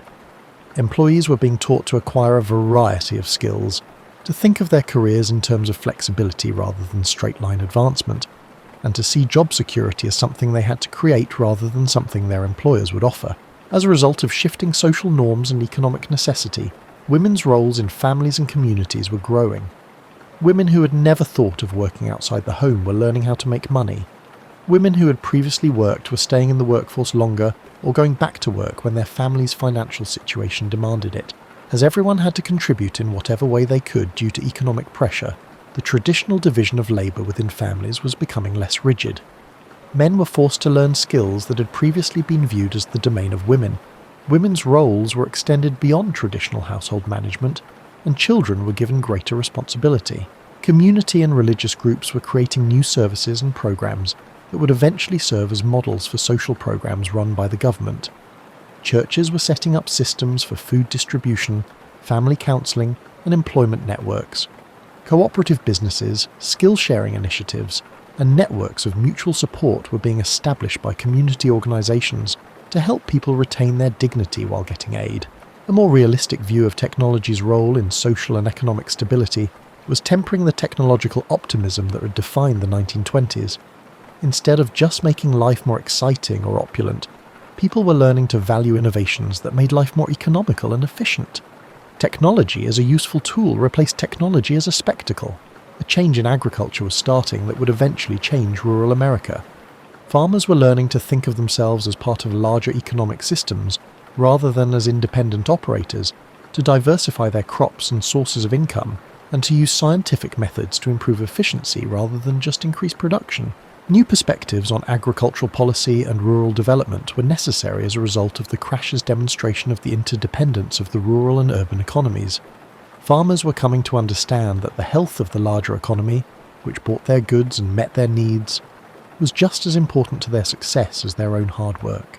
Lessons learned from the crash regarding the significance of community self-sufficiency and economic resilience were starting to be reflected in urban planning and community development.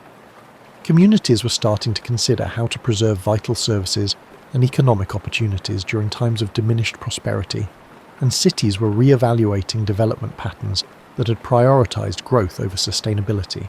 Values and expectations were changing more fundamentally as a result of the cultural changes that had started right after the crash. The 1920s individualistic success culture was giving way to a more nuanced view of success that encompassed not only material success but also family stability, personal resilience and community service. These changes weren't happening consistently or without opposition. Many Americans still held out hope that the crash was merely a brief disruption of regular prosperity rather than a significant change in the state of the economy.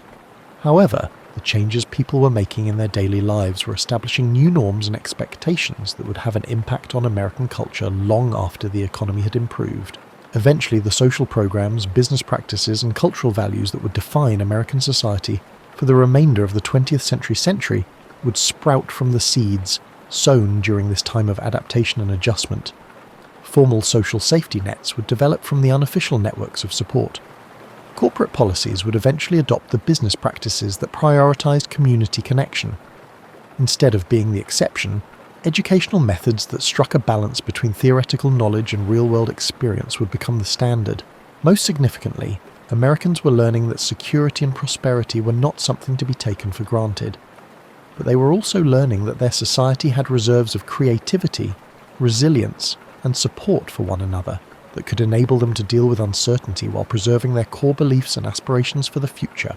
As we come to the end of this pivotal time, it's important to consider how the everyday experiences of the 1929 crash and its immediate aftermath continue to impact American life in both overt and covert ways, some reverberating into our own era and others lasting for decades. The lessons learned from the crash stayed with the generation that experienced it as adults. They became the parents who prioritized financial stability over financial opportunity, insisted that their kids acquire practical skills, and saved money instead of spending it. These were the grandparents who maintained well-stocked pantries, who didn't discard anything that might come in handy later, and who defined success not by material possessions but by security. These values were complexly internalized by their children, who grew up during the Great Depression. By emphasizing consistent work, prudent spending, and long-term planning, some people adopted the lessons of caution and thrift and became the cornerstone of America's post-war prosperity. Others rebelled against what they perceived as overly cautious behavior, and they went on to become the risk-takers and entrepreneurs who propelled American innovation in the mid-1900s. Modern American social and economic policy was ultimately built on the institutional reforms that started in the months after the crash. Formal social safety nets developed from unofficial community support networks. Business strategies that prioritized community service and customer relationships evolved into accepted methods of corporate governance. American public education was modeled after educational innovations that struck a balance between academic and practical training. The regulatory frameworks that arose as a direct result of the crash included federal insurance programs, securities oversight, and banking regulation.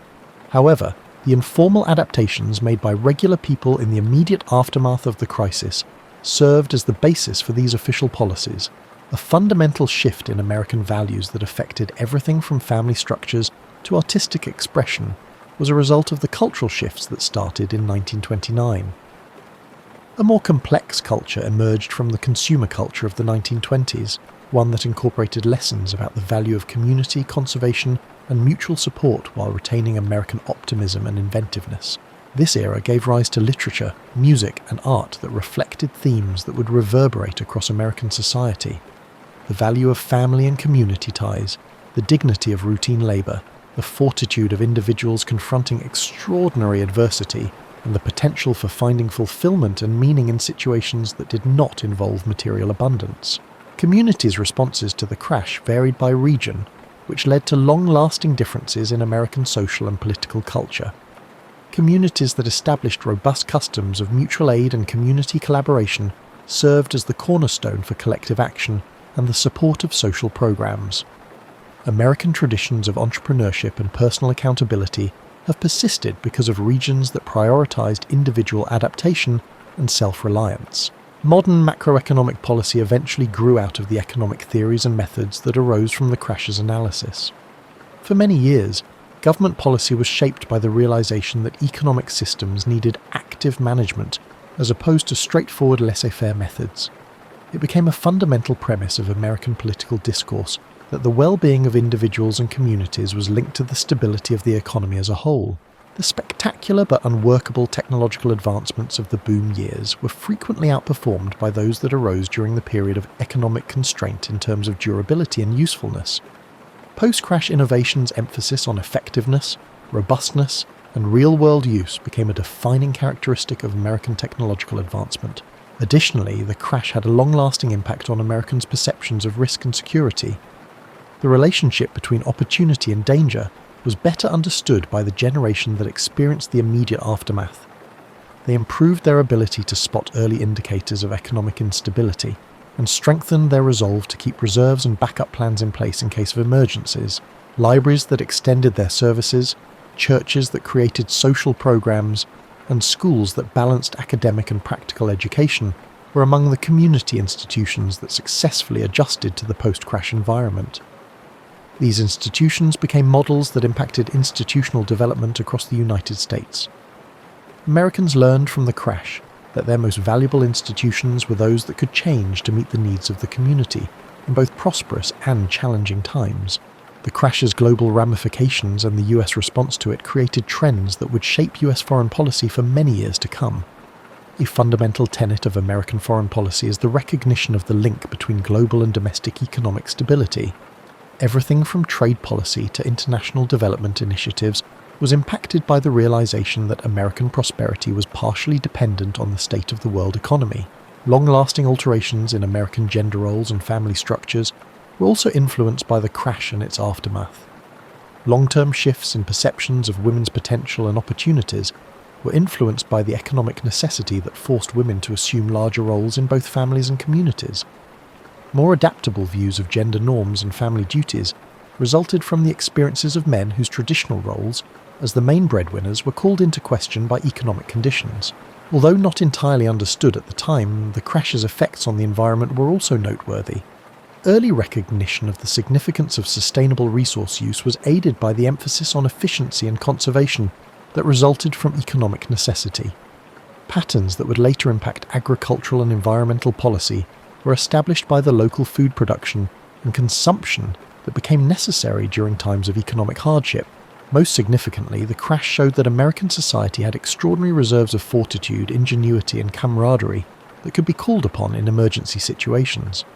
As models for how communities could handle future difficulties, the unofficial networks and adaptable tactics that developed in the months after the crash became an enduring component of American social infrastructure. The tales of Dr. Harrison, the Kowalski family, Eleanor Murphy and Tom and Sarah Henderson weren't particularly noteworthy or unique. They symbolized the experiences of millions of Americans who learned that they could adjust to situations they never would have thought possible, finding dignity and meaning in situations that contradicted their fundamental beliefs about safety and prosperity. Their experiences were ingrained in the collective memory of Americans, helping to foster a national awareness that the welfare of the community and individual success were closely related, that prosperity could not be taken for granted, but could be restored with hard work and collaboration, and that the most valuable assets of any society were the moral fibre, inventiveness, and camaraderie of its members. Think about how the 1929 crash story relates to your own life in both overt and covert ways, as you curl up deeper under your blanket and feel the soft weight of sleep starting to take you over. The circumstances that the people we met tonight, Eleanor learning to stretch her salary, Tom Henderson renegotiating his farm loans, the Kowalskis adjusting their small business, and Dr. Harrison deepening his understanding of community service, had to deal with were unprecedented for them, but they were all familiar to anyone who has ever experienced economic uncertainty. Their narrative serves as a reminder that community support and personal resiliency are not merely historical oddities, but rather essential needs. Anyone managing the intricacies of contemporary economic life can still benefit from the unofficial networks of support for one another, the innovative responses to shifting conditions, and the harmony between individual initiative and group responsibility that developed in the wake of the crash. The 1929 crash was more than just a historical occurrence. It was a manifestation of human adaptability and vulnerability. Fragility was brought about by the same forces that brought about prosperity, but the same ingenuity and collaboration that enabled people to weather the crisis also set the stage for stability and expansion in the future. As you fall asleep, you may dream of farmers looking through their account books by lamplight, of ticker tape machines clicking out their cryptic messages, or of families huddled around radio sets that provided both reassuring entertainment and upsetting news. These dreams link you to an ongoing American narrative concerning the interplay between personal aspirations and the well-being of the community, material wealth and personal safety, and the promises of advancement and the realities of human frailty. We can learn from the 1929 crash that economic systems are ultimately human constructs that represent human relationships, values, and decisions. Those who survived the crash learned that their most valuable assets were not their money, but rather their abilities, connections, and ability to support one another. The significance of these resources has not changed since 1929. You will be carrying on the narrative that started long before the crash, and will continue long after our present economic difficulties are resolved, when you wake up tomorrow and examine your own financial status, make your own financial decisions, and engage in your own community networks. The crash serves as a reminder that prosperity is a state that needs ongoing care and attention rather than a destination.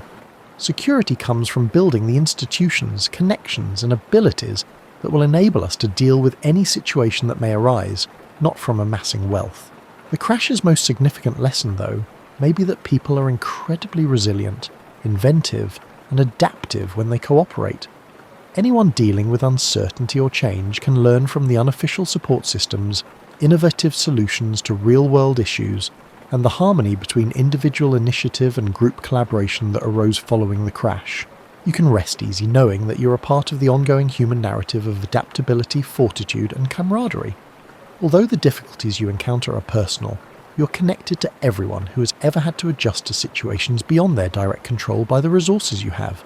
Creativity, relationships, community connections, and the collective knowledge of others who have encountered comparable difficulties. The fact that people have always managed to survive, adapt, and even flourish in situations that at first glance seemed insurmountable may be the most consoling realization of all.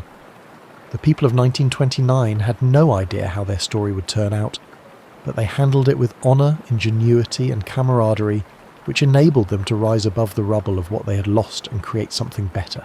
Your ability to adjust, support, and receive support from the communities you're a part of is how their story lives on in yours. Sweet dreams, and may you rest in the knowledge that we still possess the human ability to bounce back and the resiliency that kept our force.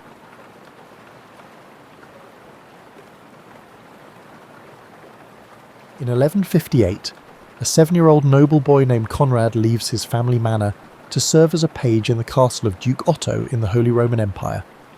This experience is the beginning of his path to knighthood. Wide-eyed and anxious, Conrad enters the castle's enormous hall and quickly becomes immersed in castle life. As a page, he is kept busy from dawn until dusk. He must learn to sing hymns, serve at table with proper etiquette, and even assist in the castle's hunts and falconry sessions. Under the tutelage of the master-at-arms, Conrad and the other pages practice swordplay with wooden weapons and learn to ride ponies. The castle chaplain also guides their spiritual upbringing, so Conrad grows in piety alongside prowess. Nothing is wasted, even playtime in the courtyard, mock battles on stick horses and playful jousts with broomsticks, is training in disguise, building the boy's strength and coordination. Conrad idolizes the knights he serves.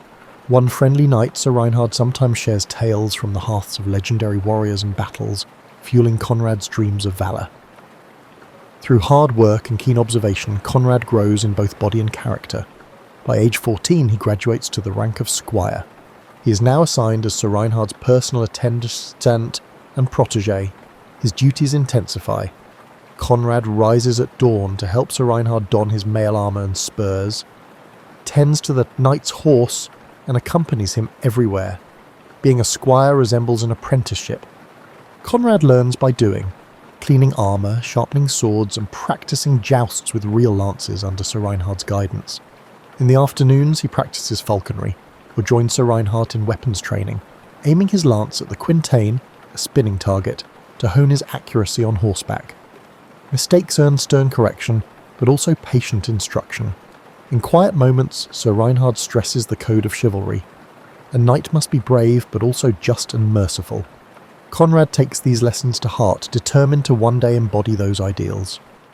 His first taste of real conflict comes at 16. While escorting a supply convoy through a forest, Sir Reinhard's party is ambushed by bandits. Conrad's heart pounds as he sticks close to his mentor. Amid the chaos, he uses his training reflexively. At one point, he even knocks a bandit off a horse with a well-timed lance thrust. Sir Reinhard proudly claps Conrad's shoulder after driving the bandits off. The young squire has demonstrated his bravery in the face of danger.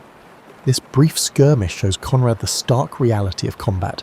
Terrifying and brutal, yet his duty is to face it with courage. By age 21, Conrad has spent years in service, learning the arts of knighthood and the responsibilities that come with it. He has tended to Sir Reinhard in tournaments and on minor campaigns, steadily growing in skill and maturity. Now he stands on the brink of achieving his lifelong dream. All the years of training, mastering horsemanship, honing his sword arm and learning courtesy and strategy have shaped Conrad into a worthy candidate for knighthood. As he helps Sir Reinhard prepare for a winter feast where several squires will be honoured, Conrad cannot help but feel a mix of excitement and nerves. The dawn of his knighthood approaches, and with it the life of honour and adventure that he has envisioned it, since that day he first arrived at Duke Otto's castle as a wide-eyed boy. The winter of 11 to 75 brings Conrad to a grand celebration at Duke Otto's castle. At 21, after years of training, he is to be knighted. The magnificent hall is decked with evergreen boughs and lit with hundreds of candles in honour of Christmas and the knighting ceremony.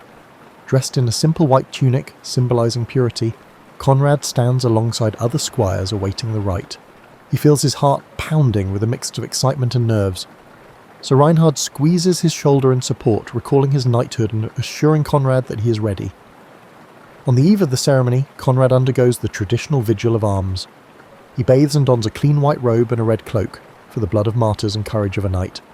All night he kneels in the castle chapel, his sword and armour placed on the altar before him. By flickering candlelight he prays, reflecting on the solemn vows he will take at dawn. Despite aching knees and little sleep, Conrad remains focused.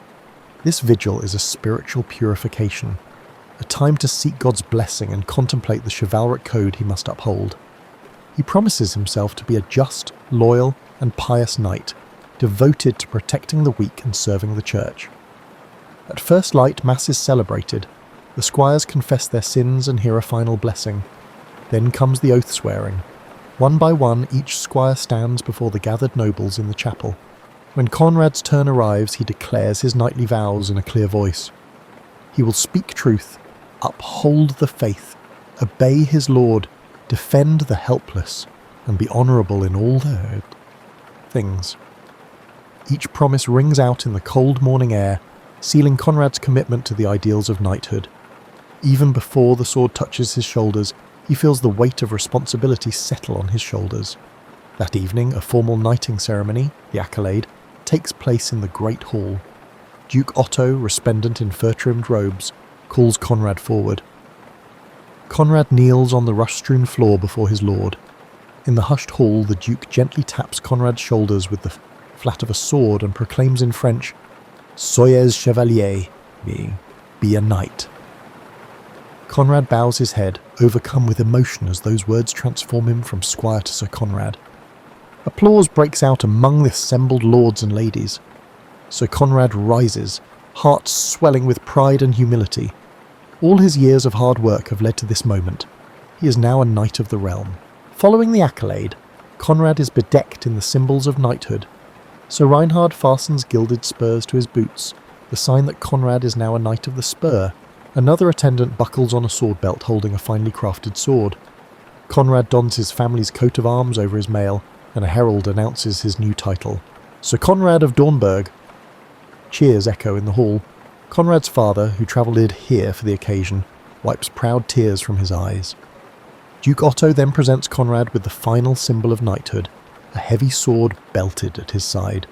Fully clad in mail and armed, Sir Conrad mounts a waiting charger in the courtyard for the pas d'armes, a ritual display of martial skill. It is customary that after being dubbed, the new knights demonstrate their prowess in jousts or mock combat. Conrad guides the horse, feeling the strange yet empowering weight of his armour. He salutes the crowd lining the yard. Together with the other fresh knights, he participates in a friendly joust. His lance shatters against another knight's shield in a thunderous hit, and although unhorsed in a later round, he remounts amid applause. The exercises prove to all that these young men have the skill and courage befitting their new station. Conrad's face flushes with joy beneath his visor as he realises his achievement is not training or pretend, it is real knighthood. His knighthood, won by merit and blessed by God and Lord. That night, the castle is alight with celebration. At the banquet in the hall, Sir Conrad sits in a place of honour at Sir Reinhard's side. No longer does he serve. Instead, pages pour wine for him and the other knights. He toasts his mentors and shares in the camaraderie of the chivalric brotherhood. Gifts are bestowed. The Duke grants Conrad a fine destrier, warhorse from his stables, and a new sword of Toledo steel. Minstrels compose a few witty rhymes in honour of the newly dubbed knights, eliciting laughter. Amidst the revelry, Conrad remains humble and grateful. He recalls the sacred vows from that morning and steels himself to live by them. When the Duke's steward offers him a purse of coins as the traditional knightly gift, Conrad quietly resolves to use some of it in alms for the poor, his first act of charity as a knight. Late at night, Conrad reflects on the transformation of this day as he doffs his armour and prepares to rest in a guest chamber, feeling strange without his usual place by Sir Reinhard's door. He entered the morning as a squire and now retires as a knight, with all the privileges and responsibilities that entails. With knighthood come privileges, the right to wear armour and bear arms publicly, to hold land in fief, and to sit at the high table with lords. However, there are also duties, leading men in battle if called, dispensing justice on one's land and serving loyally. The weight of his sword on the bedside rack is a reminder of both. Sir Conrad sleeps deeply that night. The vigil and excitement having exhausted him, unaware of just how soon his knightly ideals will be tested in the harsh reality of medieval warfare and politics. By 1177, Sir Conrad is serving at the imperial court of Emperor Frederick Barbarossa. Here, amidst glittering banquets and tournaments, he experiences the pinnacle of courtly chivalry. Minstrels sing of brave knights and pure ladies, and Conrad strives to exemplify those ideals. He is unfailingly courteous, rising when noble women enter, speaking only with respectful words, and behaving as the perfect knight in every social setting. The older courtiers sometimes chuckle that Sir Conrad still sees the world through rose-coloured lenses of chivalry, but they admire his earnestness. At a grand tournament held in Würzburg, Conrad has a chance to prove his valour. Clad in shining armour, he rides into the lists under Duke Otto's banner. In one joust, he unhorses a seasoned opponent with a well-placed lance strike, earning cheers from the crowd.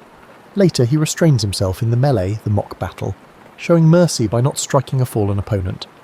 His skill and honour win him recognition. The presiding duchess awards him a silk favour, tying a ribbon on his arm as a token of esteem. Flushed with pride, Conrad feels he is living the very romances he heard as a boy. Yet beneath the pageantry, Conrad begins to notice troubling cracks in knightly behaviour. In whispered corners of the hall, he overhears petty jealousies, knights arguing over who deserves more credit for a minor skirmish or who should sit closer to the emperor. One night, he witnesses two renowned knights nearly draw swords at a banquet over an insult, only stopping when the emperor himself intervenes. This bickering disappoints Conrad. Were they not all sworn to brotherhood and honour? Worse, Conrad learns of outright violations of the chivalric code. A lady-in-waiting confides that a famous knight, who publicly boasts of defending the innocent, once forced himself on a peasant girl during a past campaign. Conrad is horrified. He realises that not all knights live up to the high ideals they proclaim. Chivalry, he sees, is often more praised than practised. This realisation hits hardest on a journey through the countryside. Riding between imperial castles, Conrad's party passes through a village recently raided by robber knights. The houses are charred and the villagers, mostly peasants, are destitute and terrified. Conrad is moved to compassion and urges immediate help, but one of his fellow knights merely scoffs, "This is none of our concern," and suggests the peasants likely provoked the attack by withholding taxes. Another knight tosses a few coins and rides on, indifferent. Conrad cannot fathom such callousness. He lingers to distribute food from his pack and promises the villagers he will report this outrage. Catching up, he challenges the other knights. How can they ignore their duty to protect the defenceless? They shrug off his idealism, saying a knight's first loyalty is to his prophet and lord. Conrad rides on in angry silence, his faith in the brotherhood of knights deeply shaken. Back at court, Conrad confides his worries to his mentor, Sir Reinhard. The older knight, now retired from battle, smiles sadly and says, "The world is flawed, lad. Be the knight that others fail to be. Hold yourself to the code, even if others fall short." Taking this advice to heart, Conrad intensifies his virtue. He gains a quiet reputation as a true and gentle knight. When other knights mock a servant or a jester, Conrad intervenes to stop the bullying. When a dispute arises over a contested inheritance, he speaks up for a fair compromise rather than siding blindly with a powerful lord. Some at court respect him for his actions, while others mock his scruples, but Conrad is unaffected by popularity. He is determined to practice what other peers only preach. During this time, Conrad also experiences the tenderness of courtly love. He becomes enamoured of Lady Adelinda, a kind and gracious noblewoman. Their affection is never openly declared. She is promised to another, but through exchanged glances and secret smiles, Conrad finds inspiration in her presence. He carries her silk favour on his arm during jousts and imagines himself her champion. Though their love remains chaste and unfulfilled, it deepens Conrad's resolve to uphold the knightly virtues that Lady Adelinda admires in him. The drums of war inevitably replace the songs and dances of court. By the late 1170s, Emperor Barbarossa calls his vassals to march into Italy, aiming to subdue rebellious city-states. Sir Conrad must leave the comfort of court and test his principles on the battlefield. On the eve of departure, Lady Adeline quietly ties a small embroidered token to his arm for luck. Conrad bows and promises to return with honour. As he rides south with the imperial host, he braces himself for real siege and battle, a place where many knights' ideals crumble. Conrad prays that he can carry the light of chivalry with him into the coming storm, not knowing how severely those ideals will be tried in the crucible of war. The year 1178 finds Sir Conrad engulfed in the brutal reality of warfare. Emperor Barbarossa's campaign in northern Italy drags on, and Conrad experiences siege warfare firsthand. The imperial army lays siege to a rebellious Lombard city, one of the many fortified towns defying the emperor. Conrad stands for hours in mud and blood before the city walls, ducking arrows and dodging stones hurled by the siege engines. He has exchanged the silken songs of court for the iron and screams of the battlefield. Nothing in his training fully prepared him for the brutality of a protracted siege. The defenders, desperate and fierce, rain down bolts and boiling water. Conrad witnesses comrades struck down beside him. One knight falls with a crossbow bolt through his eye, and another is crushed by a hurled boulder. Each day brings new horrors. Under orders, Conrad takes his turn in the assault rotations. In one attack, he climbs a ladder amid a storm of arrows and briefly breaches the battlements, sword in hand. Face to face with an enemy militiaman, Conrad parries a blow and with reflex born of years of training drives his sword into the man's side. The militiaman crumples. Sir Conrad has killed his first foe in single combat. There is no glory in it, only a numb shock as the dying man's blood spills on his mail. Conrad remembers his vows of mercy, but in the frenzy of battle there is little chance to spare opponents who fight to the death. He fights on to survive and protect his fellow knights, all while praying quietly for the souls lost on both sides. After months of siege, the starving city finally surrenders, but instead of chivalrous clemency, a grim spectacle unfolds. Despite promises of mercy, the victorious imperial troops loot and raze the city in a frenzy of vengeance. Conrad watches in dismay as discipline breaks down. Soldiers rampage through the streets, looting, tormenting and burning everything in their path. Civilians, the very people Conrad swore to defend, are not spared. Conrad does what little he can. He strikes down a marauder who is about to hurt a trembling old man, and he shields a terrified young woman is ushering someone into a church. But Sir Conrad alone cannot halt the tide of cruelty. The sights pierce his soul. Families slain in doorways, homes in flames, and wounded individuals desperately seeking water. The scene is not the noble combat of knightly romances. It's a vision no one should see. Conrad treads over the corpses of both soldiers and townsfolk, the city a smoking ruin. He witnesses some imperial knights executing captive townspeople under the pretext of teaching a lesson. Conrad feels more kinship with the frightened survivors than with these rampaging victors. That night, Conrad tends to the wounded, enemy and friend alike, in a makeshift camp hospital. He offers water to a dying Italian footman who clasps Conrad's hand weakly and whispers a graze before passing away. Conrad ensures the man receives last rites, treating him as a fellow human soul rather than a foe. Such acts of compassion stand in stark contrast to the savagery he witnessed. By the end of this campaign, Sir Conrad has undergone a transformation. His once polished armour is dented and scarred.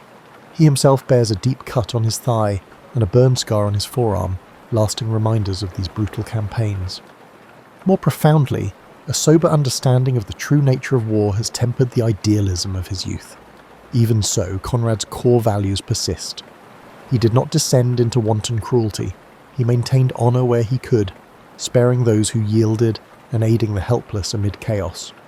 Among the knights in Barbarossa's host, he becomes known, sometimes mockingly, sometimes admirably, as the one who will treat a wounded enemy or protect a peasant child. In an age of terror, Sir Conrad manages to keep a spark of chivalry alive. When Barbarossa finally makes peace with the Lombard League, Conrad is relieved. He survives the Italian wars, but at enormous cost to his spirit. Returning to camp after the final siege, Conrad kneels in private prayer. He asks God to forgive the atrocities committed and to guide him moving forward. He realizes that being a true knight in wartime is far more difficult than he ever imagined. It means doing what is right even when surrounded by darkness. And though he is scarred and weary, Conrad silently vows that he will not let the brutality of war extinguish the values that define his knighthood. The Third Crusade soon gives Sir Conrad a chance to seek spiritual redemption for the blood he has shed. In 1188, news spreads that Jerusalem has fallen to Saladin. Calls for crusade echo through Christendom. Despite his exhaustion from decades of fighting, Conrad takes the cross, swearing to journey to the Holy Land to liberate the sacred sites. It is both a duty and a deeply personal pilgrimage. Like many knights, Conrad hopes this holy endeavour will atone for past sins. The Pope promises remission of sins for those who crusade, and Conrad, haunted by the siege of the Lombard city, craves forgiveness and inner peace. He joins Emperor Frederick Barbarossa's mighty army of crusaders trekking overland toward Jerusalem. The journey is arduous, but also spiritually uplifting. The crusaders endure hunger, harsh desert heat, and skirmishes with hostile forces, which creates a challenging environment. Through it all, Conrad acts as a model of knightly piety. He leads evening prayers in camp, shares his water with those thirstier than he, and keeps the Crusade's holy purpose in his heart. Tragedy strikes in June 1190 when Emperor Barbarossa himself drowns while crossing a river in Cilicia. The shock of losing their legendary leader sends ripples of despair through the army. Conrad mourns the emperor deeply. This was the same Frederick who had knighted him and led him through so many battles. Many disheartened crusaders turn back after Barbarossa's death, but Conrad resolves to continue on to the Holy Land. He has sworn a sacred vow and will not abandon it. Taking up the banner of his fallen emperor, he presses on with the remaining German knights until they finally reach the walls of Acre. On the coast of Palestine in mid-1191, in the siege of Acre, Conrad faces battle again, but this time in a distinctly religious context. The atmosphere among the Crusaders is penitential. They fight not for conquest, but, in their view, for God's justice. Conrad, now one of the older knights, distinguishes himself by both courage and compassion. During assaults on Acre's walls, he protects unarmed camp followers from enemy arrows and lifts a wounded fellow crusader onto his horse to carry him out of danger. He also shows mercy to defeated foes. After Acre capitulates, he prevents some vengeful crusaders from massacring captive Muslim soldiers, arguing that killing prisoners would dishonour their Christian cause. Some knights sneer at Conrad's leniency, but others, including a devout Hospitaller brother, praise his consistency with the chivalric and Christian ideal of mercy. With Acre taken in 1191, the crusade largely succeeds in re-establishing Christian control of coastal strongholds. Conrad finally has the opportunity to fulfill his pilgrim's vow to visit the holy city of Jerusalem, which, through diplomacy, is open to Christian pilgrims even though it remains under Muslim control. Dressed in humble pilgrim robes rather than armour, Sir Conrad travels to Jerusalem alongside other knights-turned-pilgrims. Entering the Church of the Holy Sepulchre, he falls to his knees before the tomb of Christ. All the violence and hardship of his life seem to melt away in that sacred space. Tears stream down his face as he prays for forgiveness for any innocent blood he spilled, and for all the comrades and even enemies who lost their lives. He feels a profound sense of peace wash over him. The burden of guilt that he has carried lightens. Conrad reverently touches what is believed to be the nativity site in Bethlehem. Each holy place he visits is like balm on his warrior's soul, assuring him that God's grace is still attainable. Throughout his time in the Holy Land, Conrad also interacts with the church's clergy and military orders. He befriends a Franciscan friar who serves as a chaplain for the Crusaders, confessing to him the nightmares that still haunt his knights. The friar, in turn, gives Conrad absolution and counsel. Violence leaves scars on the soul, Sir Knight, but acts of love and penance will heal them. Conrad reflects deeply on these words. He spends part of his Crusader days helping at a field hospital run by the Knights Hospitaller, tending sick pilgrims. Although this humble service of washing wounds and distributing bread is far from the glory of battle, Conrad finds it deeply fulfilling.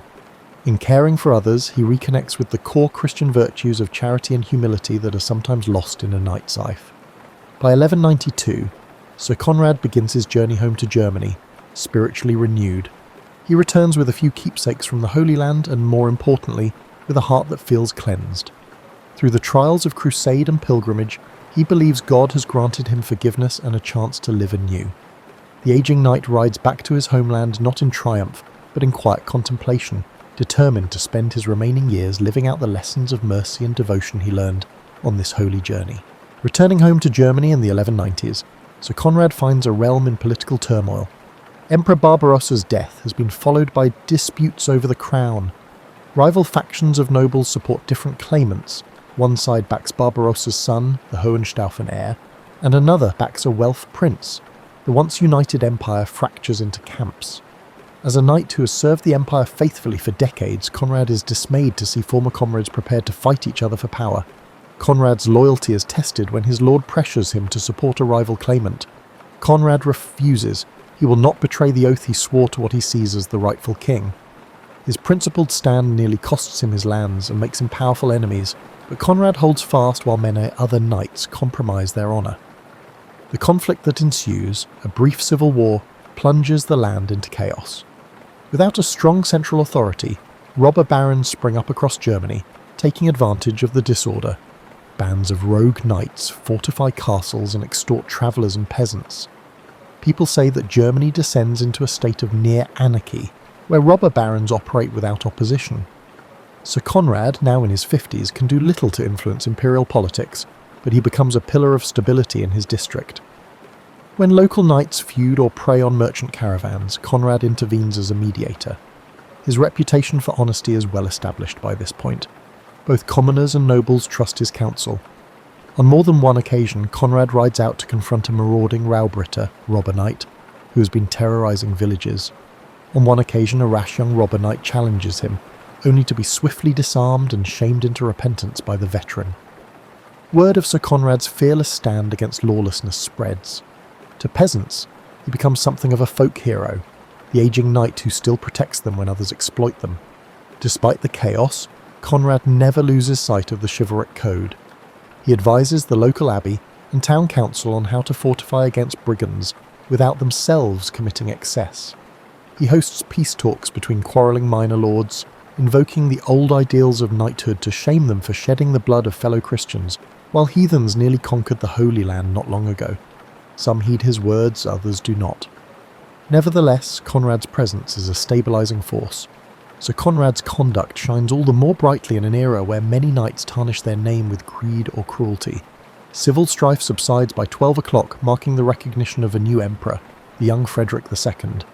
Tired of war and intrigue, Sir Conrad finally retires from royal service. He formally resigns his command, turning over his duties to younger knights. Many of those younger men grew up idolising Conrad's deeds. He spends time teaching them that true knighthood is not about ambition or ruthlessness, but about loyalty, justice, and restraint. Now in his early 60s, an old man by medieval standards, Conrad feels the weight of years. His joints ache from old wounds and long rides. He walks with a slight limp, a Crusader Turk's arrow wound that never fully healed.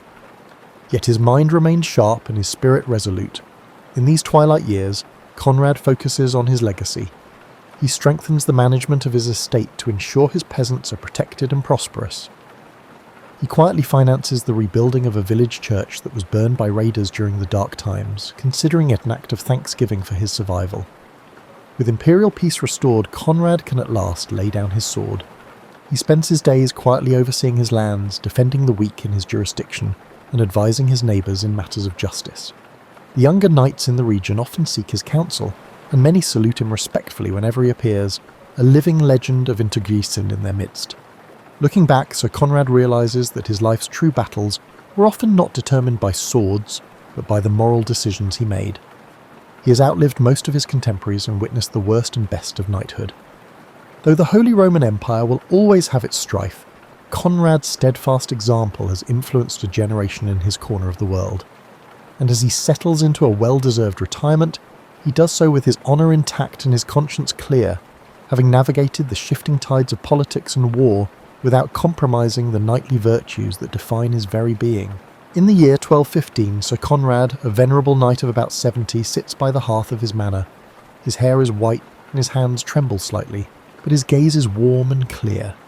He spends his days in peaceful routine, walking among his fields, praying in the small chapel he built years ago, and sharing stories with his grandchildren and squires. He has become a beloved patriarch in his community. With his legacy in mind, Conrad makes sure to transmit the values he upheld. He has trained his only son, now a knight in his prime, to be just and compassionate. In a small private ceremony, Conrad even had the honour of dubbing his son a knight, tapping the young man's shoulder with the same sword Duke Otto had once placed on him. The circle of knighthood, from father to son, gives Conrad immense satisfaction. As the years press on, Conrad feels his strength fading. One winter, a persistent cough lays him low. He takes a bed in the sun where sunlight falls gently on tapestries depicting saintly knights. Sensing that his final days are near, Conrad arranges his affairs with calm clarity. He sends messages of farewell and forgiveness to his old friends and even to his old rivals, wishing that no bitterness remain. A friar comes to administer the last rites. Conrad confesses whatever weighs on his soul, mercifully little, for he has lived uprightly, and receives absolution. His family and a few brothers-in-arms gather at his bedside. Sir Reinhard's son, now an old knight himself, is there, holding Conrad's hand. In his last hours, Sir Conrad addresses his son and the young squires present. His voice is weak but resolute. He reminds them that knighthood is not about glory but duty. "Remember," he rasps softly, "a knight's honour is worth more than his sword. Protect the innocent, be devout and true, and you will have a life worthy of praise." Tears glisten in many eyes as the dying knight imparts this wisdom. With a faint smile, Conrad asks his son to bring him his old sword and shield one last time. Despite his inability to lift them, Conrad gazes proudly at the familiar arms in his hands. These battered pieces of steel and wood are the witnesses of his long journey, from the eager page who first polished that shield to the seasoned warrior who bore it through countless trials. So Conrad breathes a final prayer. He thanks God for guiding him, and humbly prays that he might be welcomed into heaven, not by my deeds, Lord, but by thy mercy. As his family murmurs amen, Conrad closes his eyes. A final breath escapes his lips, and the life of this good knight quietly ends. He passes away surrounded by love and respect, with his sword still resting in his hand. News of Sir Conrad's death spreads through the region. Though he was not a prince or famous general, the mourning is widespread. Peasants light candles for the knight who defended them.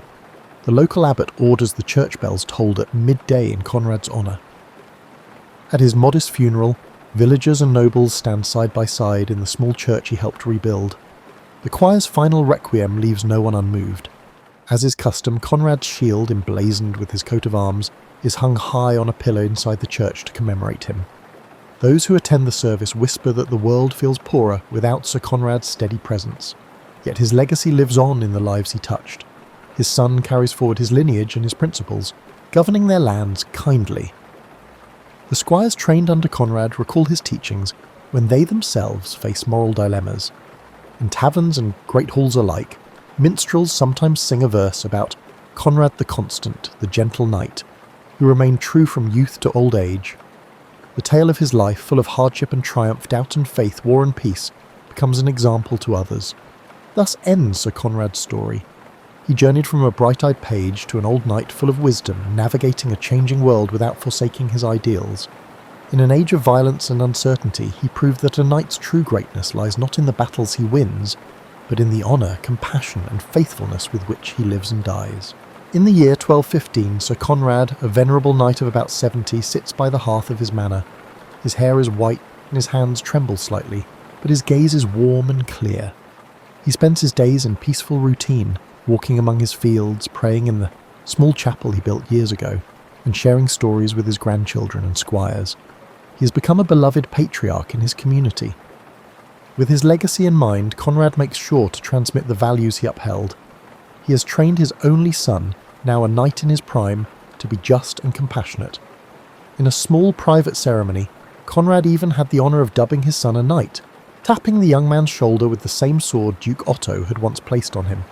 The circle of knighthood, from father to son, gives Conrad immense satisfaction. As the years press on, Conrad feels his strength fading. One winter, a persistent cough lays him low. He takes a bed in the sun, where sunlight falls gently on tapestries depicting saintly knights. Sensing that his final days are near, Conrad arranges his affairs with calm clarity. He sends messages of farewell and forgiveness to his old friends and even to his old rivals, wishing that no bitterness remain. A friar comes to administer the last rites. Conrad confesses whatever weighs on his soul, mercifully little, for he has lived uprightly, and receives absolution. His family and a few brothers-in-arms gather at his bedside. Sir Reinhard's son, now an old knight himself, is there, holding Conrad's hand. In his last hours, Sir Conrad addresses his son and the young squires present. His voice is weak but resolute. He reminds them that knighthood is not about glory but duty. "Remember," he rasps softly, A knight's honour is worth more than his sword. Protect the innocent, be devout and true, and you will have a life worthy of praise. Tears glisten in many eyes as the dying knight imparts this wisdom. With a faint smile, Conrad asks his son to bring him his old sword and shield one last time. Despite his inability to lift them, Conrad gazes proudly at the familiar arms in his hands. These battered pieces of steel and wood are the witnesses of his long journey, from the eager page who first polished that shield to the seasoned warrior who bore it through countless trials. So Conrad breathes a final prayer. He thanks God for guiding him, and humbly prays that he might be welcomed into heaven, not by my deeds, Lord, but by thy mercy. As his family murmurs amen, Conrad closes his eyes. A final breath escapes his lips, and the life of this good knight quietly ends. He passes away surrounded by love and respect, with his sword still resting in his hand. News of Sir Conrad's death spreads through the region. Though he was not a prince or famous general, the mourning is widespread. Peasants light candles for the knight who defended them. The local abbot orders the church bells tolled at midday in Conrad's honour. At his modest funeral, villagers and nobles stand side by side in the small church he helped rebuild. The choir's final requiem leaves no one unmoved. As is custom, Conrad's shield, emblazoned with his coat of arms, is hung high on a pillar inside the church to commemorate him. Those who attend the service whisper that the world feels poorer without Sir Conrad's steady presence. Yet his legacy lives on in the lives he touched. His son carries forward his lineage and his principles, governing their lands kindly. The squires trained under Conrad recall his teachings when they themselves face moral dilemmas. In taverns and great halls alike, minstrels sometimes sing a verse about Conrad the Constant, the gentle knight, who remained true from youth to old age. The tale of his life, full of hardship and triumph, doubt and faith, war and peace, becomes an example to others. Thus ends Sir Conrad's story. He journeyed from a bright-eyed page to an old knight full of wisdom, navigating a changing world without forsaking his ideals. In an age of violence and uncertainty, he proved that a knight's true greatness lies not in the battles he wins, but in the honour, compassion and faithfulness with which he lives and dies.